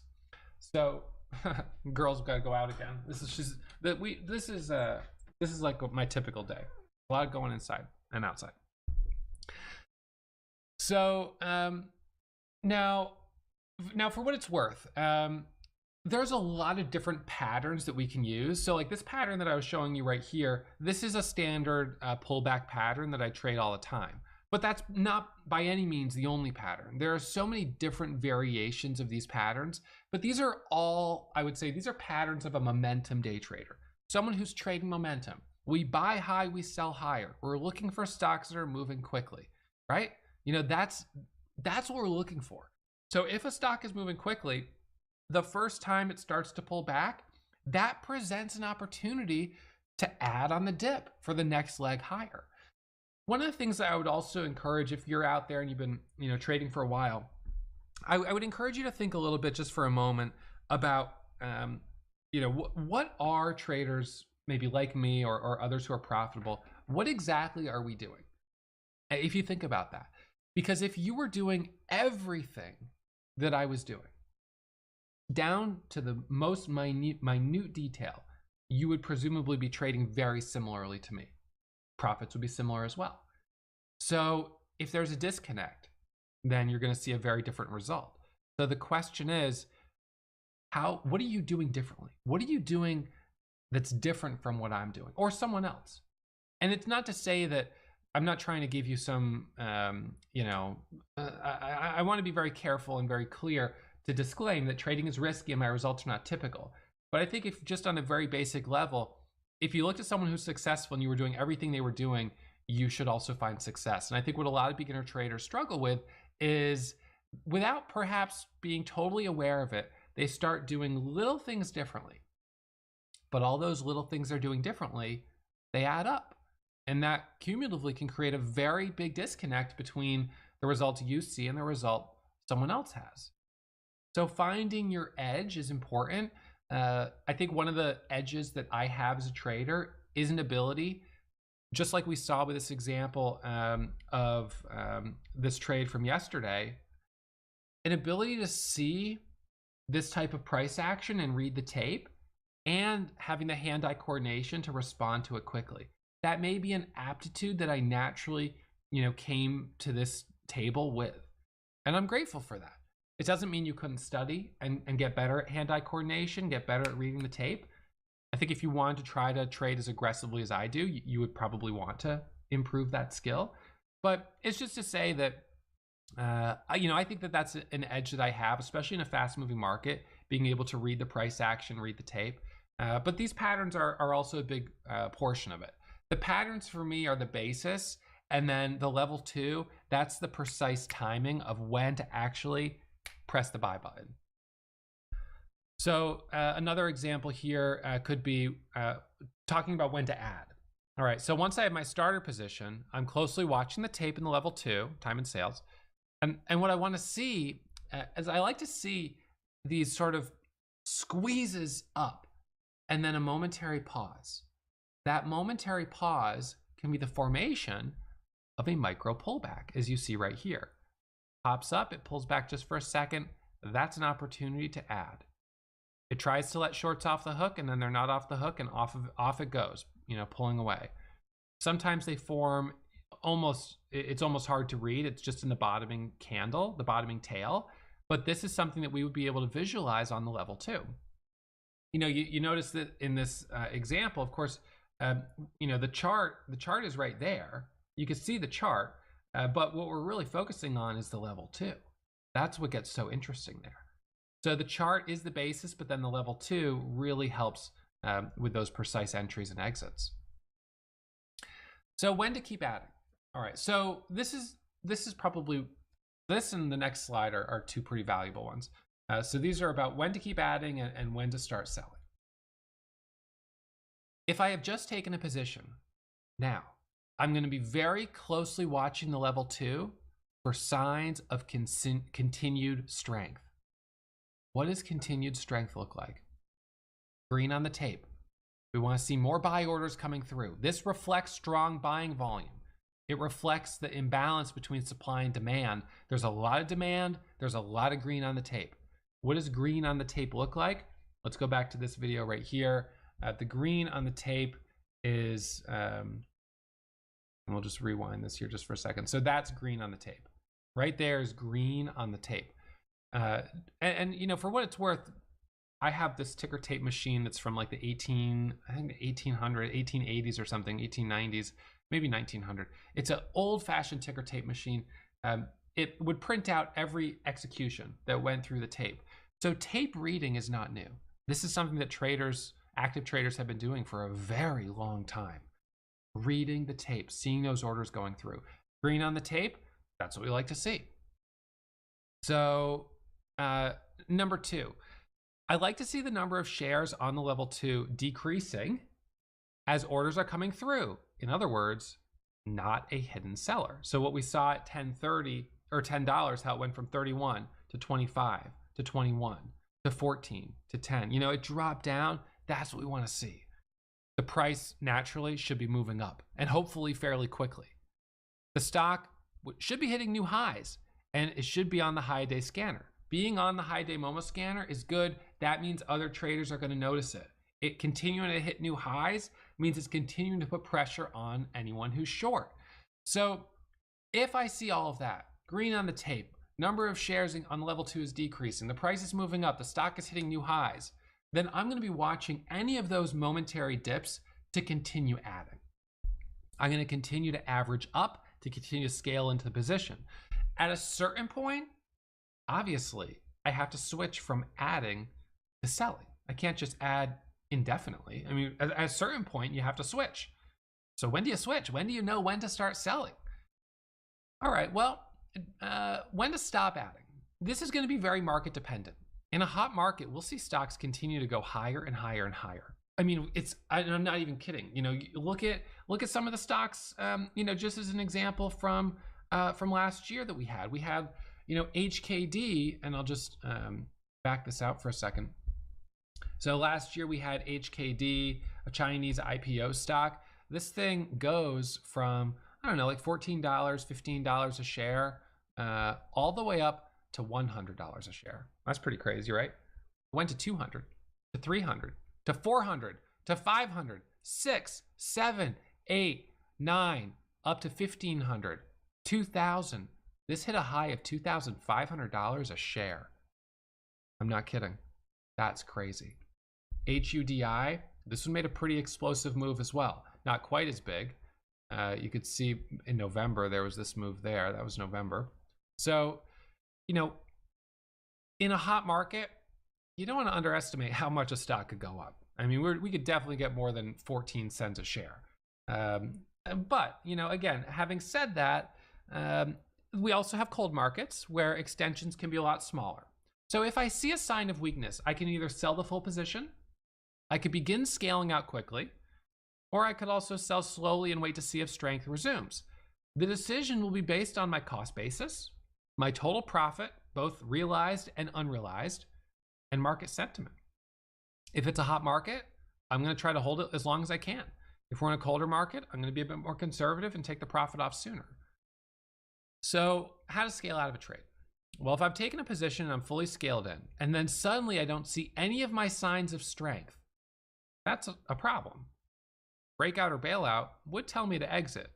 But, you know, it depends on whether I'm doing a scalp trade or I'm really scaling in for a bigger move.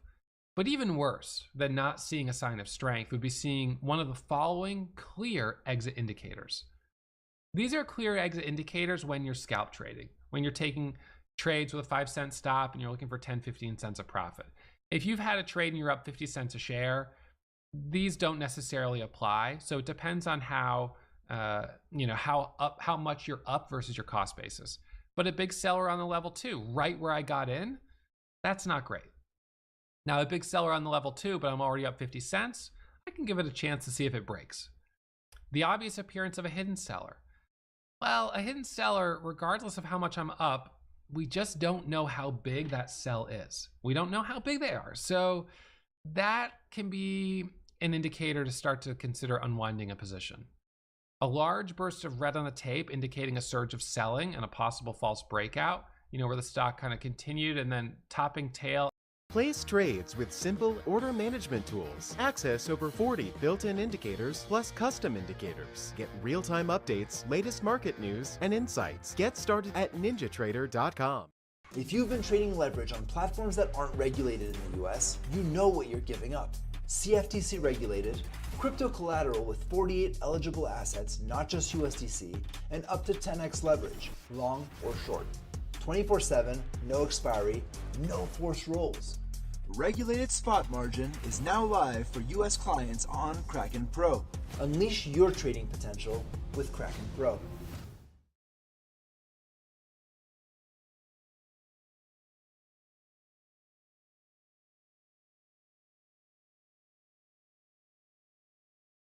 And then that quick reversal. What that can do is it can form a really large topping tail on the chart, which creates an ugly chart pattern. A chart pattern that a lot of traders are going to say, I don't think I can trust it. And then they're not going to be likely to buy the first pullback. So that big burst of red that creates a false breakout candle, that could be a problem. Initially a pop, but then dramatic reversal. Again, same thing, forming topping tail, false breakout. That's a problem. I don't like entering on a red candle unless that's my starter and I'm buying a dip. So if I'm in with pretty good size and the candle turns red while I'm in the trade, it's obviously an indicator of weakness. I should probably get out of the trade. And seeing some signs of weakness or resistance around psychological levels, it shouldn't be too surprising necessarily, like what we saw around 10 on that example, but it reiterates why an entry at $9.99 could be a little riskier if you haven't first seen how the stock is testing, you know, the half dollar or the whole dollar. So it's definitely something to be aware of. Now, I want to talk for a moment about my criteria for being willing to trade a stock. What I would say are probably the 4 or 5 criteria that I use to decide whether or not something has the potential to make a 20, 30, 40 cent move, or it's just kind of choppy. Before I do that, let's check out the golden rules of some of our students at Warrior.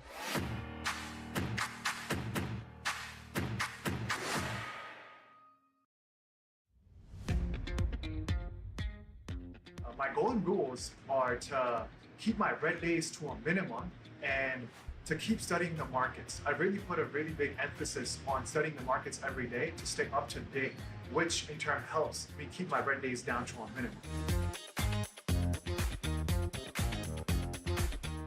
My golden rule of trading is more of a mindset, and that I have to keep moving on to loss, so that I can't dwell on it and look in the past. The only way that I can grow as a trader is to look at it, learn from it, and move forward.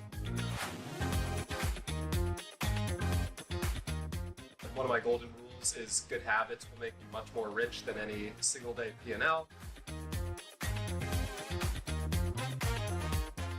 Some of my golden rules are, first and foremost, that excellence is not an action, but a habit.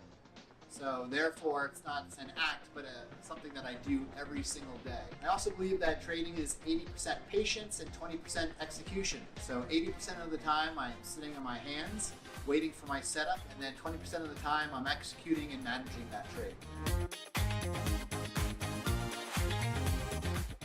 My golden rules would be not to have too many rules. I found that oftentimes my rules would really put me in a box in trading, and I would be afraid to break these rules, and it would also make me afraid to take some trades.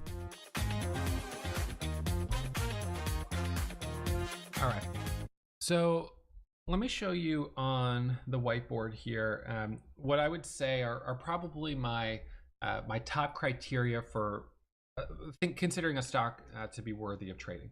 So what we're looking for, and just to kind of give you some context, I look for stocks that can move 20, 30, 40, 50% or more. One of the things that I have found in my career as a trader, and I learned a lot of this the hard way. So my first few years of trading, a lot of trial and error. I was trading a little of this, a little of that. You know, I wasn't finding consistency, but I was also trying to figure this out myself. I was kind of reinventing the wheel. I didn't have a mentor. I didn't have someone I was learning from, someone that had a proven strategy that I was trying to learn. I was just testing the market. I was trying to trade what was moving, and that included trading options, penny stocks, large caps, mid caps, small caps, a little bit of everything. What I ended up discovering was that I had the most consistency on stocks that were lower priced and on stocks that had really high relative volume. And so I kind of had to ask myself a little bit, what is it that creates high relative volume? What is relative volume? So for those that don't know, relative volume is a measurement of today's volume compared to the average volume the stock experiences. And it's usually over a period of either 14 or maybe 30 days. Either is fine. It doesn't really matter. And what I found is that I do much better on stocks that have at least 2 times higher volume today than average. So you might ask, well, okay, that's interesting. How and why would a stock have 2 times higher volume today than on a typical day? Typically, it's the result of breaking news. So what that breaking news does is it creates demand, it creates interest. And then as the stock starts moving up, it kind of becomes, you know, the unicorn that everyone's excited about today, everyone's focusing on it. And that there brings in even more volume, creates even more interest. And then those are the stocks that can make these really big moves. But it's not always true.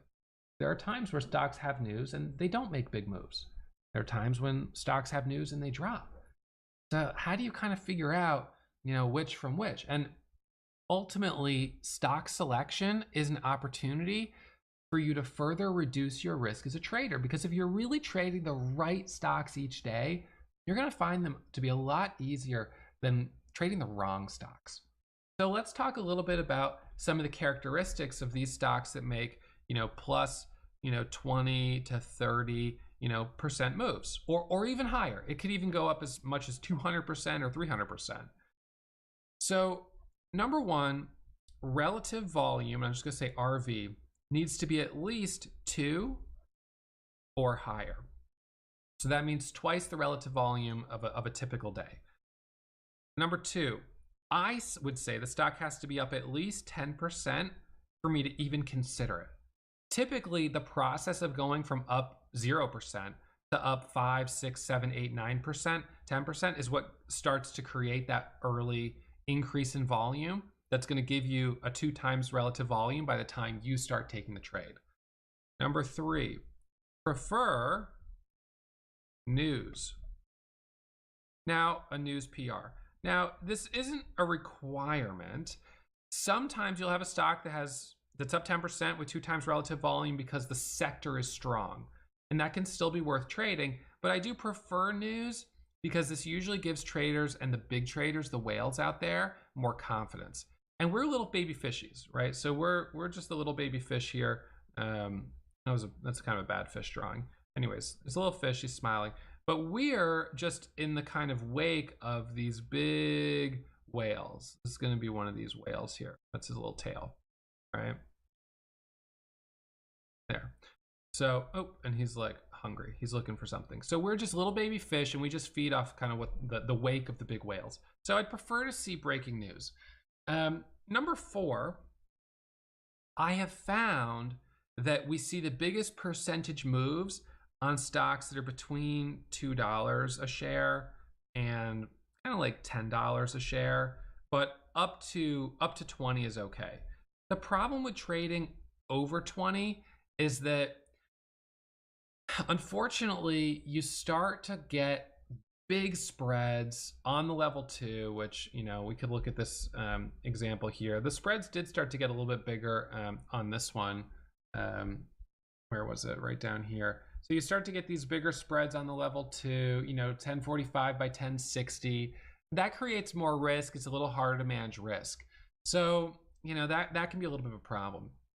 And then the fifth thing I would say is that, so these all help create demand and or are indicative of demand.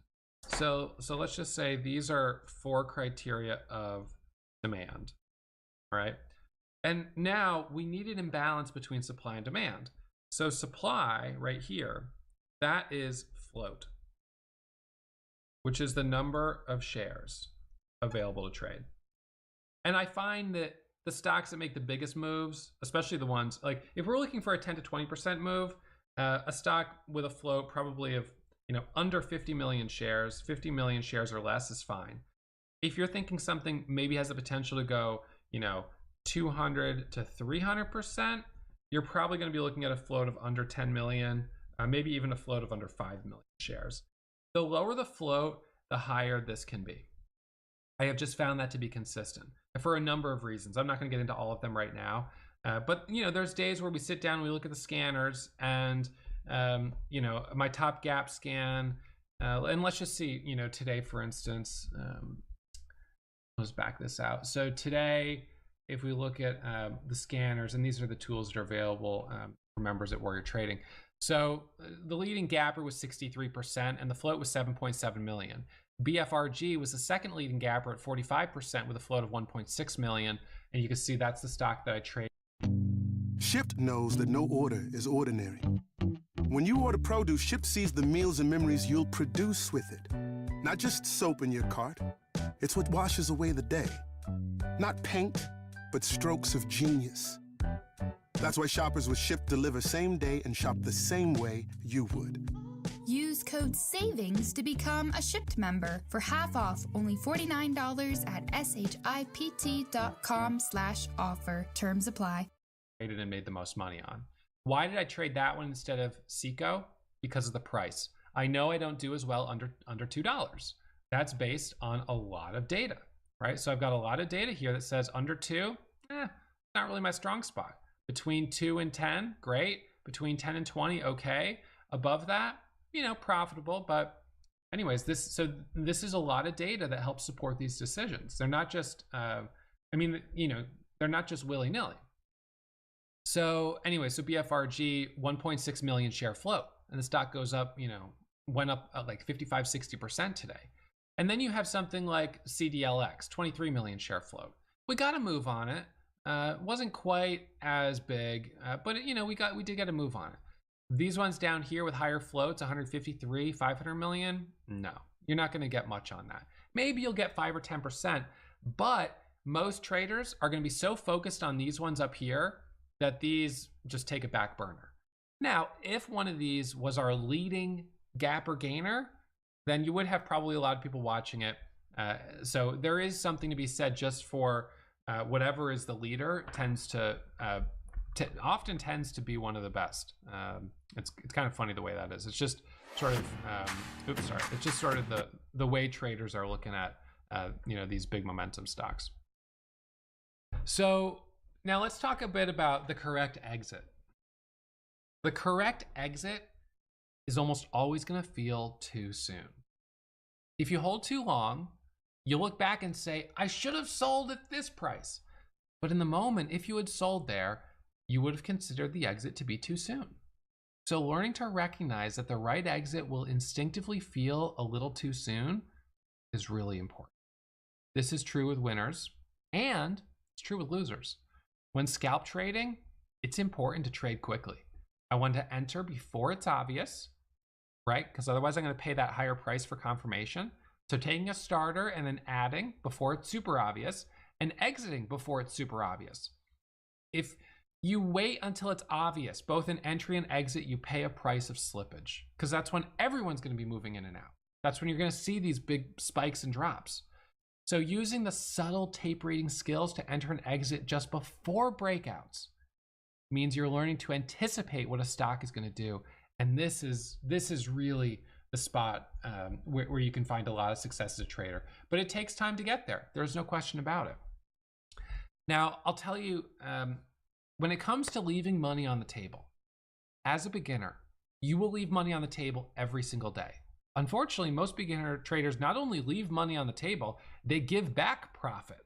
Leaving money on the table is an expression basically for meaning you could have made more if you traded longer, so you left some profit there. All you needed to do was pick it up, but you left a little too early. You left some profit on the table.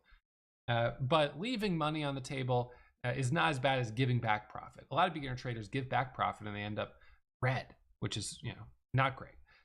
So as a beginner trader, the first order of business is focusing on building consistency with one entry, one exit.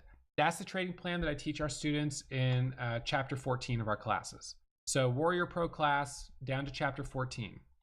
This was ranked most comprehensive course by Investopedia, by the way. So if you haven't checked that out, it's definitely worth checking out. I'll just put this over here so you can see it. So this is my, you can come over here to the menu and check out our classes. We're constantly adding and updating to them. But chapter 14, Ross's trading plan. So that trading plan is literally my blueprint for how I trade with small accounts. That is how I do it. Now you could use that same blueprint for trading with a big account, but it is the blueprint for trading whenever I've done small account challenges. So not only is it like, you know, in theory, it makes a lot of sense. I've actually proven it. I've done it. I've used it. And it's the strategy that I trade every single day for the most part. The only difference between that trading plan and the way I trade today is that I'm at a level where I trade more than once a day.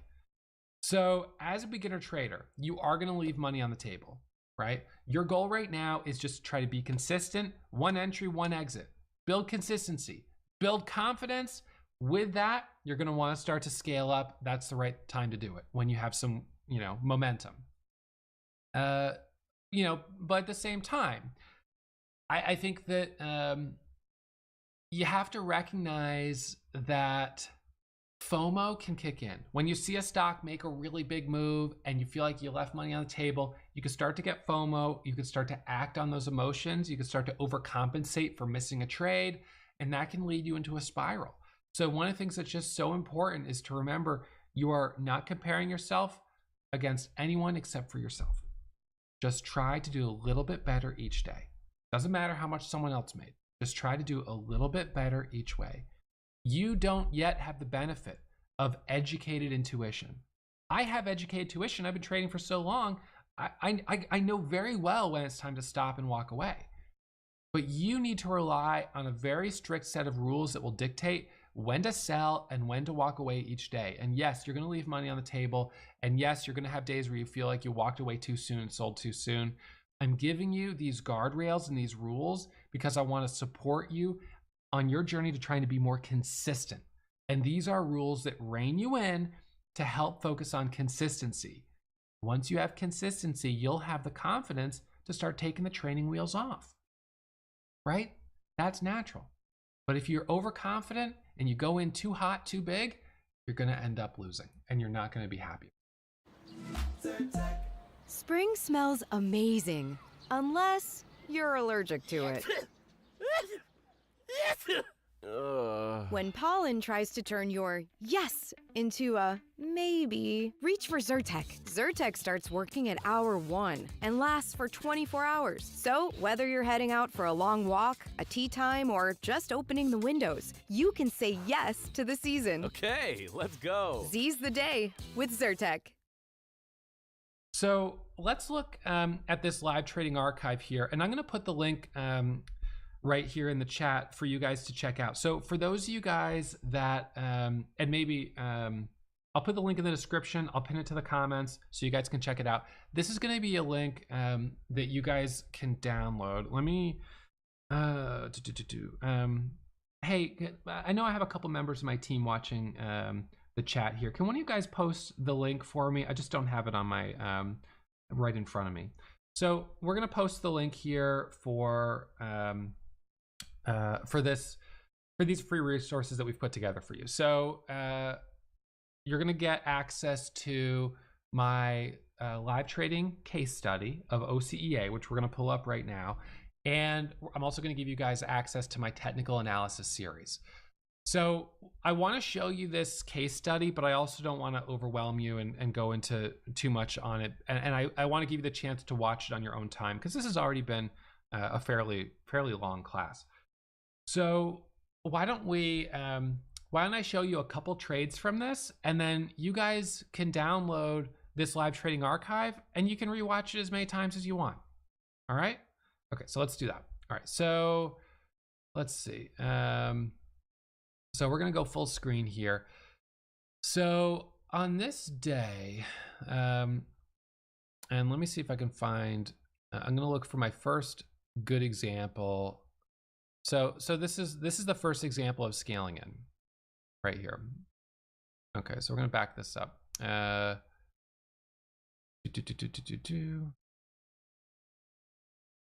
right. So to kind of get you oriented, we're dealing with a stock here today that's up 44%. As you can see, it's on the top gainer scanner. It's the leading gainer in the entire market. The float is 19 million shares. So it's a little higher, perhaps, but it's not bad. It's still 19 million is fine. And what's most important probably is that it's the leading gainer in the entire market. So a lot of traders are watching it. It's already squeezed from 5 up to 7, had a red candle, drop down. Now it's coming back up. All right, so you can see I've already made $800 on it at the beginning of this video, and I'm going to trade and make my way to up over 10,000 as I trade this. It's not through one home run trade. It's in fact through many trades that come together. So right there, I scaled in. You see that? This is a little bit of the setup here. This is a $half whole dollar breakout setup. I got in at 85 to anticipate the squeeze through 7. The high a day is 7. It's just under 7. So I'm expecting the squeeze right here. So I bought with 2 orders of 2,500 shares. I pressed that pretty much at the same time. And now I'm in this looking for the squeeze through $7. So now this right here is an opportunity. I saw some green and I added at 91. So I added at 91 right here. Now my cost basis has moved up. I'm with 6,000 shares and I'm looking for the break through 7. This is a moment where it's pausing a little bit. It's kind of right at break even, but then there's 99 on the ask. There's 7 on the ask. And there I take some profit off the table. So I sell half of my order, which leaves me with from 6,000 down to 3,000. And then I press the same button to sell half again. So I use orders on my keyboard that automatically calculate how many shares I have.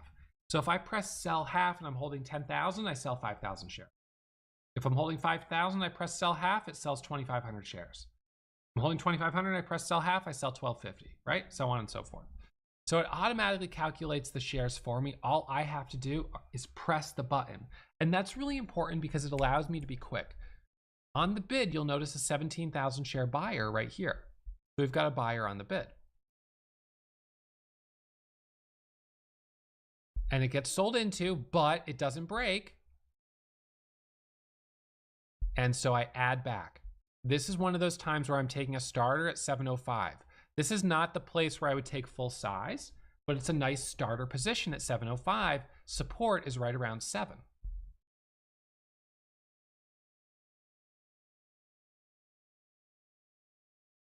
I sell it at 7 for a 5-cent loss. That's okay, it's a starter position. So we got the breakthrough 7, and what I did down here is I bought 2,000 shares on a dip at 84.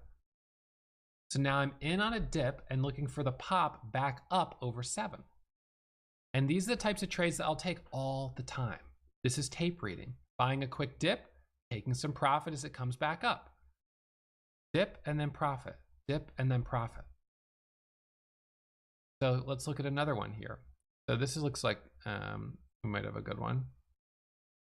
Okay, so we're gonna come back up here, it looks like. And we're going to look for another trade through the high of day. So right now I'm holding 250 shares at 684, and I'm going to add to the position. I'm looking for the break through the high. Green on the tape is what I'm going to look for. And I'm going to look to add for the breakthrough 710. Added right there at 706 and 710. Now we have 715. I knew this was anticipating a breakout. I knew if we broke the highs, we would see squeeze. So now I take a little profit here at 720, which is about 12 cents of profit. And now we get 730. And I switched and added another 1,000 shares at 731, and now I'm looking for a squeeze up to 740. So I can quickly change my bias from wanting to sell to wanting to add when it squeezes. Right there, I sold half of my position at 735. Now I'm holding 1,200 shares, I'm up 2,400. You could certainly see how this is a bit more complicated than one entry, one exit. And there's no reason that you couldn't take one entry at 684, and rather than add the way I add, just hold it and then take profit. There are different ways to trade the same stock. So I added back there at 37, and I took some profit at 40. With 3,000 shares, 3 cents is 90 bucks. 10 cents is 300, all right? So it adds up. For those that are curious or realize that tape reading is an important component, on chapter 6, this is where I teach tape reading. Chapter 6, level 2 tape reading. And we talk about market makers. We talk about tons of tape reading examples. Of course, then we've got gap and go, momentum trading, short selling, et cetera, et cetera. All right, so let me switch back here. This. For procurement managers, Grainger is the go-to partner that helps keep your healthcare facilities ready for patients. Because there's no time to manage orders and deliveries from multiple suppliers, Grainger offers everything in one place, from disinfectants to lighting, air filters, and more. All with fast delivery that helps ensure you always have what you need to put patient care first. Call 1-800-GRAINGER, click Grainger.com, or just stop by. Grainger, for the ones who get it done. So right now the price is at 738. Now it's stalling out a little bit. You can see how we've got a high of about 750. The price is stalling out a little bit. So we've pulled back, and now looks like we're coming back up. It goes up to 750, pulls back again. This is one of those times where we're dealing with a little bit of resistance at the $0.50. So now let's watch this. So it looks like it's about to come back up. I'm sitting at $3,300 of profit. There's 45, 745. There's 757, 760. Nice. Now it's starting to break away. Is it going to hold this level? That's one of the things I'm always asking. Green on the tape. I add 63 average, now looking for 75. 77, nice. I take a little profit for 10 cents. I sell half. I add back 1,000 at 77. Only 1,000 shares, no big deal. Let's see if it goes up to 85. Holding at a 67 cost basis. Now we've got 80 on the ask, so I'm up almost 4,000. Now let's jump forward a little bit. Sitting at 3,500, gave back a little profit on one of those trades. You see how we have a top and then it pulled back. Looks like sort of a head and shoulders pattern forming. A little chop in this area. It's up 54%, sitting at 3,600. Up now at 4,400. I'll find another good trade though. Here we go. All right, now it's getting exciting. All right, so sitting at 4,400 here, and let me back this up. So I'm starting to scale in. You see I've got 5,000, but let's back this up for a second. All right, so I'm looking at this level right here, 761 approximately. I'm looking for it to break through that level. I see green on the tape.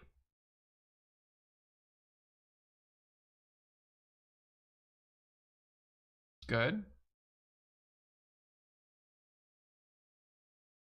There I add 69, it's pulling away. What I will sometimes do on these types of stocks is every 10 cents or so, I'll keep adding as it's moving higher. So I add another 1,000 shares at 75. Now looking for 85. This is an area where you do have some risk because it could sort of jackknife and drop back down. I have a profit cushion, which is great. There's 80, add another 1,000 shares. Added another 1,000 shares, 82. So see here, I start with 2,000, then go 4, 5, 6, 7. Those are 5 orders right there, scaling up to 7,000 shares. Ideally on something like this, I'm looking for a squeeze through $8. Added another 1,000 at 84. So now my average is 75. See how the cost basis has moved up a bit?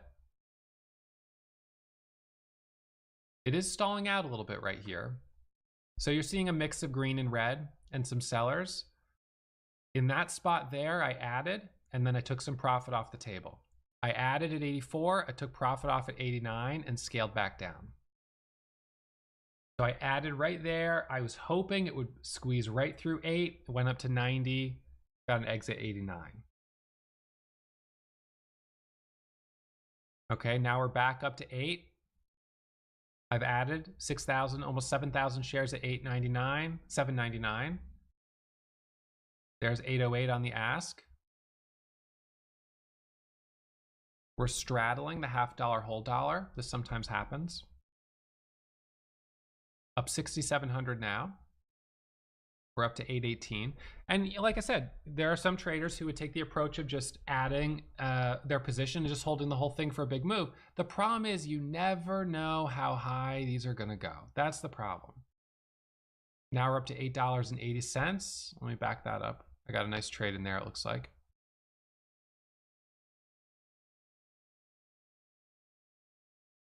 There we go. Okay, so I'm sitting at 6,600 right now. And then I got a nice trade right in this area. Let's back that up. Okay, so it looks like I scaled in. So I'm at 6,600. And we're dealing with this pattern, which is a flat top breakout pattern right there. So I'm going to start adding right there, 6,000. This is a time where I started with 6,000 shares. Now at 7,000, just about. Looking for the breakthrough 750. Now at 8,000, I take some profit. Sold half, so I'm up 7,200. Now we've got 758. Selling a little bit more at 751. Holding 2,400 shares at an average of 44. Just added 4,000. And looking for the squeeze up to 675, 685. There's 667, taking a little profit, selling half, puts me up 8,000. Still holding 1,600 shares. Cost basis is now 850.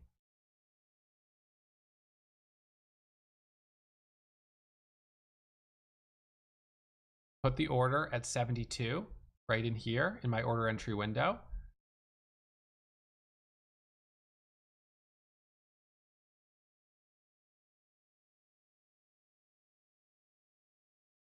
There's 864. Holding 5,000 shares, I added back. Add another 1,000. Looking for 75, didn't get it. At Walden University, I can get the W. With multiple ways of learning, Walden gets and respects my reality. My class schedules work for me and my grind. Get the W. This is learning that's fit for my life. No doubt I'll make an impact with the skills I can use today and the credentials that open tomorrow. Now is the time to do it on my time. Get the W. Walden University. Set a course for change. Edit, sold the whole thing. That was one order. Super smart order. Added back 4,000 shares at 873. Sold half at 88. Added back 9,000 shares at 87, looking for the squeeze through $9. We're up 88%. This is a bigger position. I'm up 9,000. And the nice thing with this position where I'm at on the day is that I can afford a little bit more risk because I have a profit cushion. So reducing the risk a little bit and taking a small loss. Now let's watch for another trade. Added back at 90. Holding 500 shares at 890. Added there at 901. Looking for the squeeze over 910. Flat at 9. It's not really pulling away. We've got in this live trading archive about 3 minutes to the opening bell. Holding now 5,000 shares. Back to flat. Actively trading this range. This is an area where I'm kind of doing some break-even trades. Ooh, check this out. Okay, so watch this. I just did a 4,000 share dip trade, bought 2,000 shares with 2 orders in at 885. This was another dip on the 1 minute chart. Pullback, bought the dip. So it needed to rest for a moment, and now it's coming back up to the new high. So let's watch the squeeze and what happens at $9.10. 903, 905, 913, 924, and I take some profit off the table, and I'm up over 10,000. $10,000 in one day. Wow. That's pretty impressive. Now, I've been doing this for a long time. I opened my first account, my first trading account in 2001 with Ameritrade.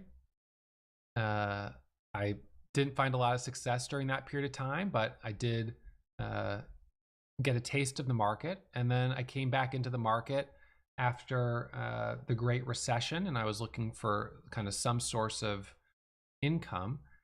And I've been trading full-time for more than 10 years.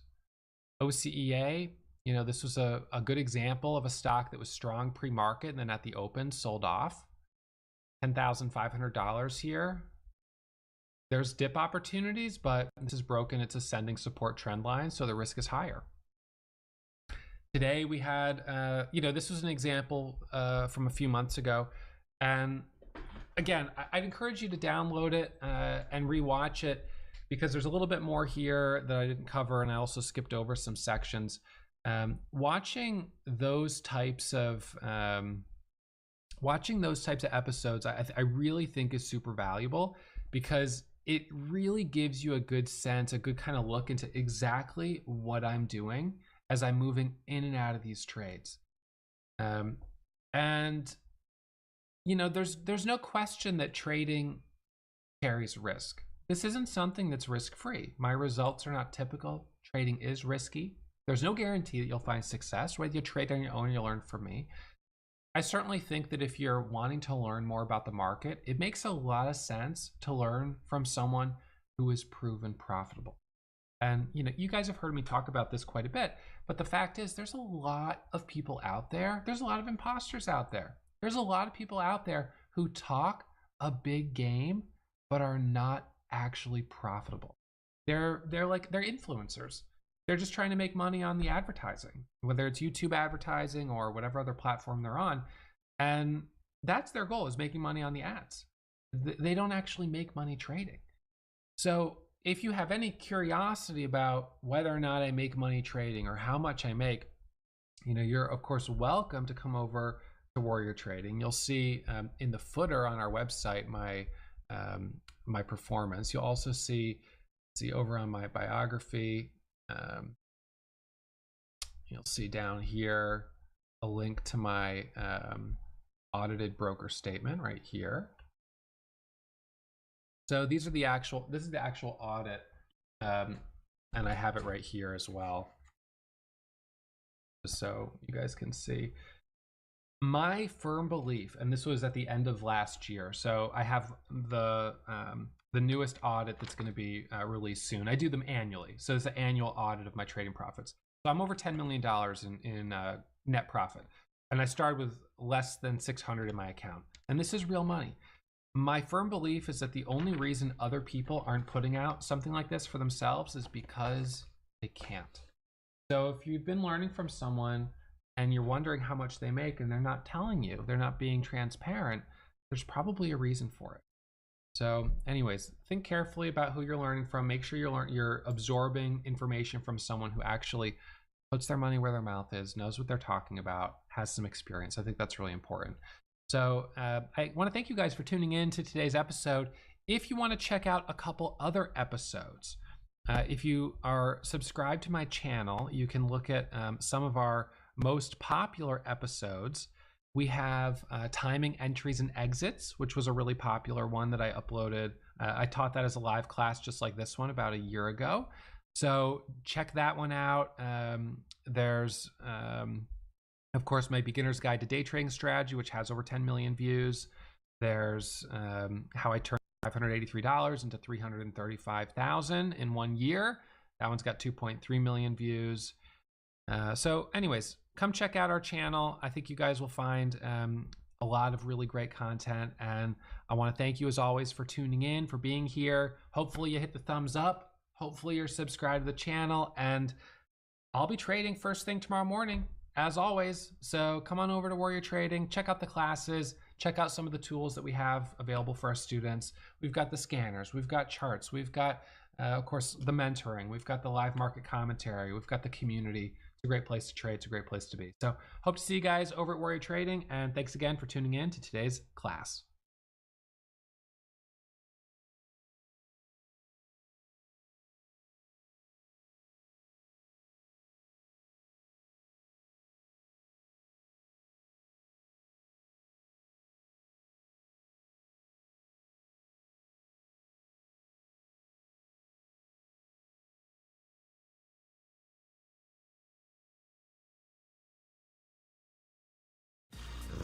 Mix up your cat's mealtime with the Meow Mix playlist.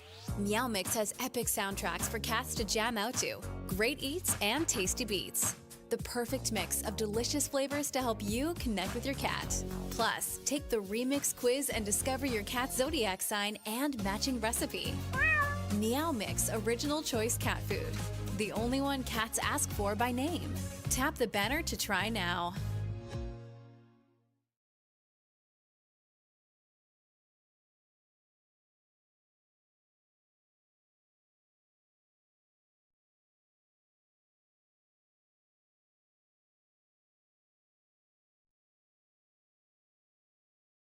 Okay.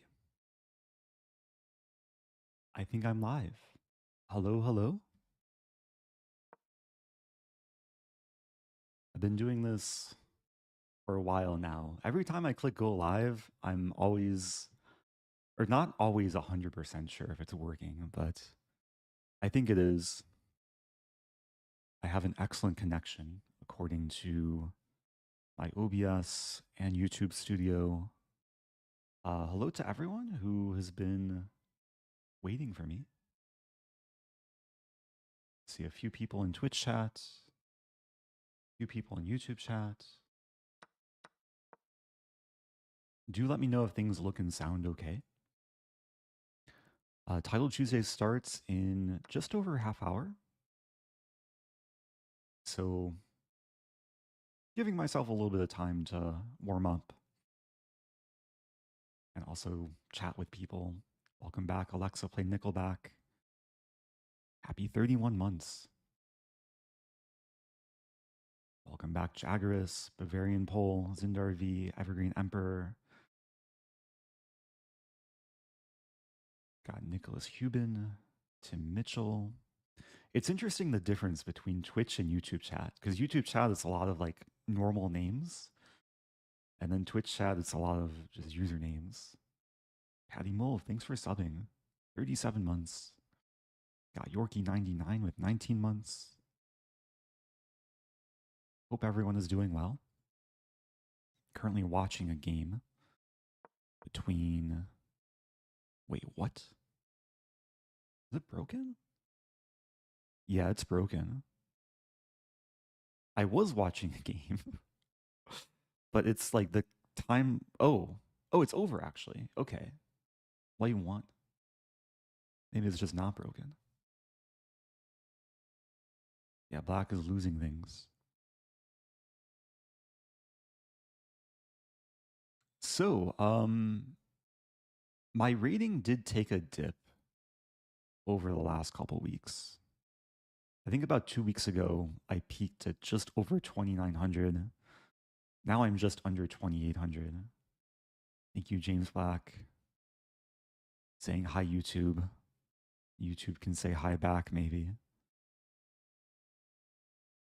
Where's my stats? Full stats. Yeah, I peaked on February 19th. It was a very short-lived peak. You can kind of see the graph here.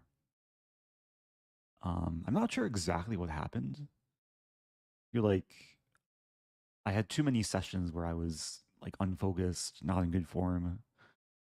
But hopefully I can break 2,800 again today.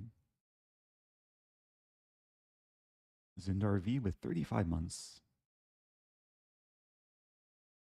So I will have alerts muted for the whole stream, just so I can hopefully stay more focused. And yeah, how about I just hop into the first warm-up game? I have joined Title Tuesday just to show Nepo is a top seed. I'm currently 19th seed. Probably end up being lower once more people join. Let's seek a game. Thank you, the dog lives. Let's see how far we can get with Aikido security in 60 seconds. Aikido is your complete code-to-cloud security solution. And getting started is super simple. Connect your environments like your Git repository to Aikido and it will automatically start scanning your application for vulnerabilities. It will scan your code, your dependencies, your cloud accounts, your virtual machines, your containers, anything that your application touches or uses. One of the best features of Aikido is its aggressive noise reduction. It reduces false positives by around 85%, and it does this by understanding the workflow and structure of your application. Are the vulnerable dependencies actually reachable, and is the vulnerable function called?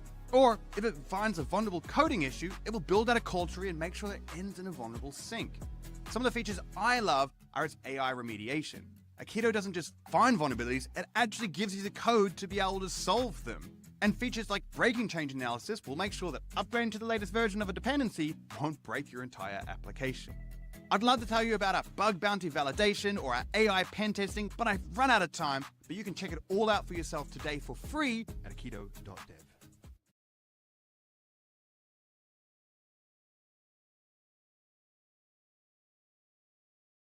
Imagine being able to build an app with your name on it, just by thinking about it. Meet Base 44, a complete AI creation platform. Describe what you want, and watch it take shape. You can plan, customize, and expand in any direction. From tools built for one, to platforms ready for many. From passion projects to enterprise-grade systems. Everything is built in and ready to launch. It's a new world of creation, where you can go as far as your imagination takes you. Can you imagine it? Let's make your dream a reality, right now.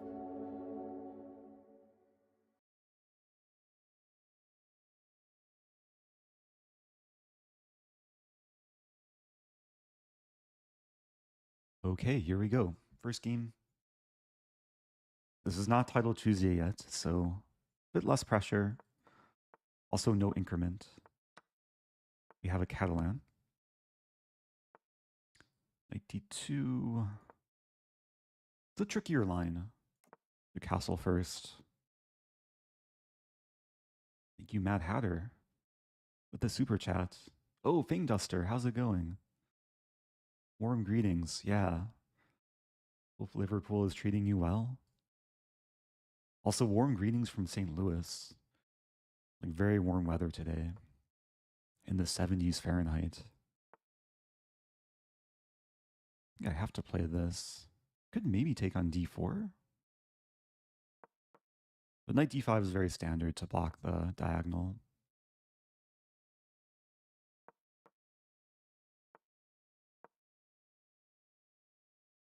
If a5, the knight will be kicked. If takes e5, the knight can return to d5. Maybe there is some argument for knight c7, but it's too late now. And knight e4 is coming. You just have to deal with it.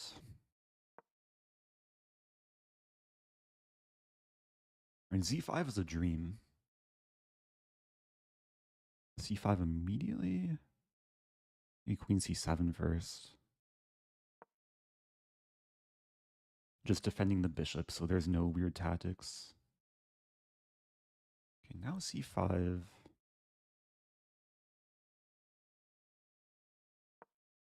Yeah, I'm letting white do their thing, like h6, g6. It looks okay for black. And I am up a pawn, so if I just don't get mated, then things should be okay. Do you like Chipotle? I haven't had Chipotle in years. When I had it, I guess I liked it. But I didn't like it enough to like keep having it. I usually stay away from fast food these days. Okay, these squares look juicy.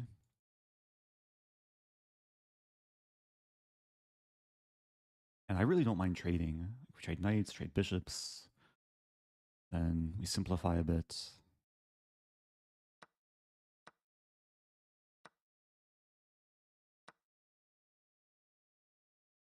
I no longer have to deal with the Catalan bishop. h6 is still maybe coming, or bishop h6. Rook d8 maybe.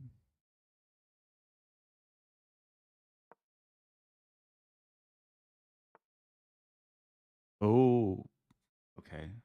I forgot about bishop g7. I could maybe play bishop f8, queen e4?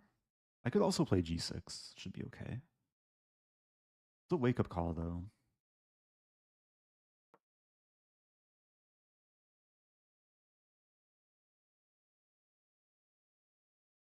Yeah, doing fine on time. Queen e4.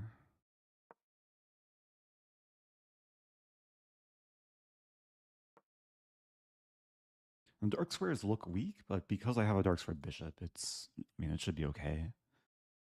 Win another pawn. Knight g4, queen h5.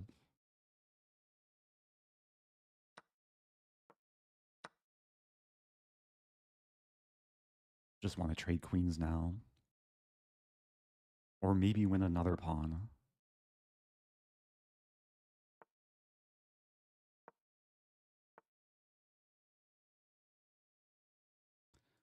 Okay, the knight has found the promised land. Ooh, let's not blunder a rook. Almost blundered. It's a good wake-up call. A good wake-up call. I'm not actually threatening to take the bishop. Bishop c5 maybe.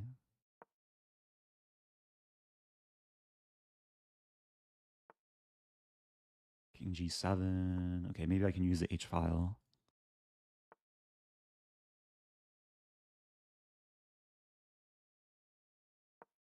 Threatening mate.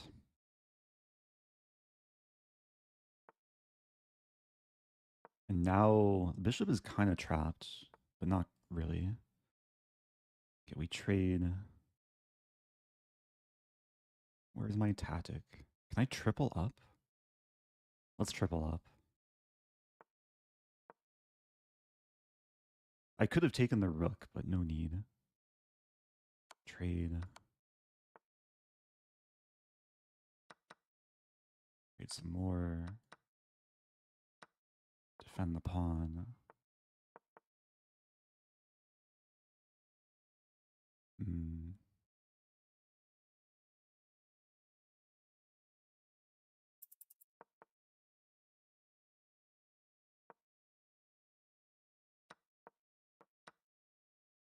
Made a small mess of this.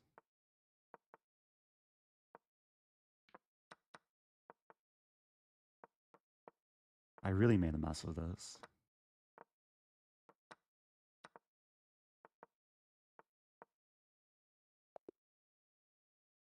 I almost didn't win that. If my opponent had like a few more seconds, they could have pre-moved everything and drawn. Okay, I guess I should be grateful. A lot of reasons to wake up from this game. Do you feel like the market is hiding something? Well, that isn't surprising. If you're only looking at candlestick charts, you're missing out on up to 90% of market data. How can you expect to make smart trading decisions without seeing the whole picture? Our unique trading platform can help by visualizing the historical order book. It reveals where dominant market players have positioned their orders, helps you spot aggressive market buyers and sellers, and clearly identifies actual levels of support and resistance. Download Bookmap for free and start trading with confidence.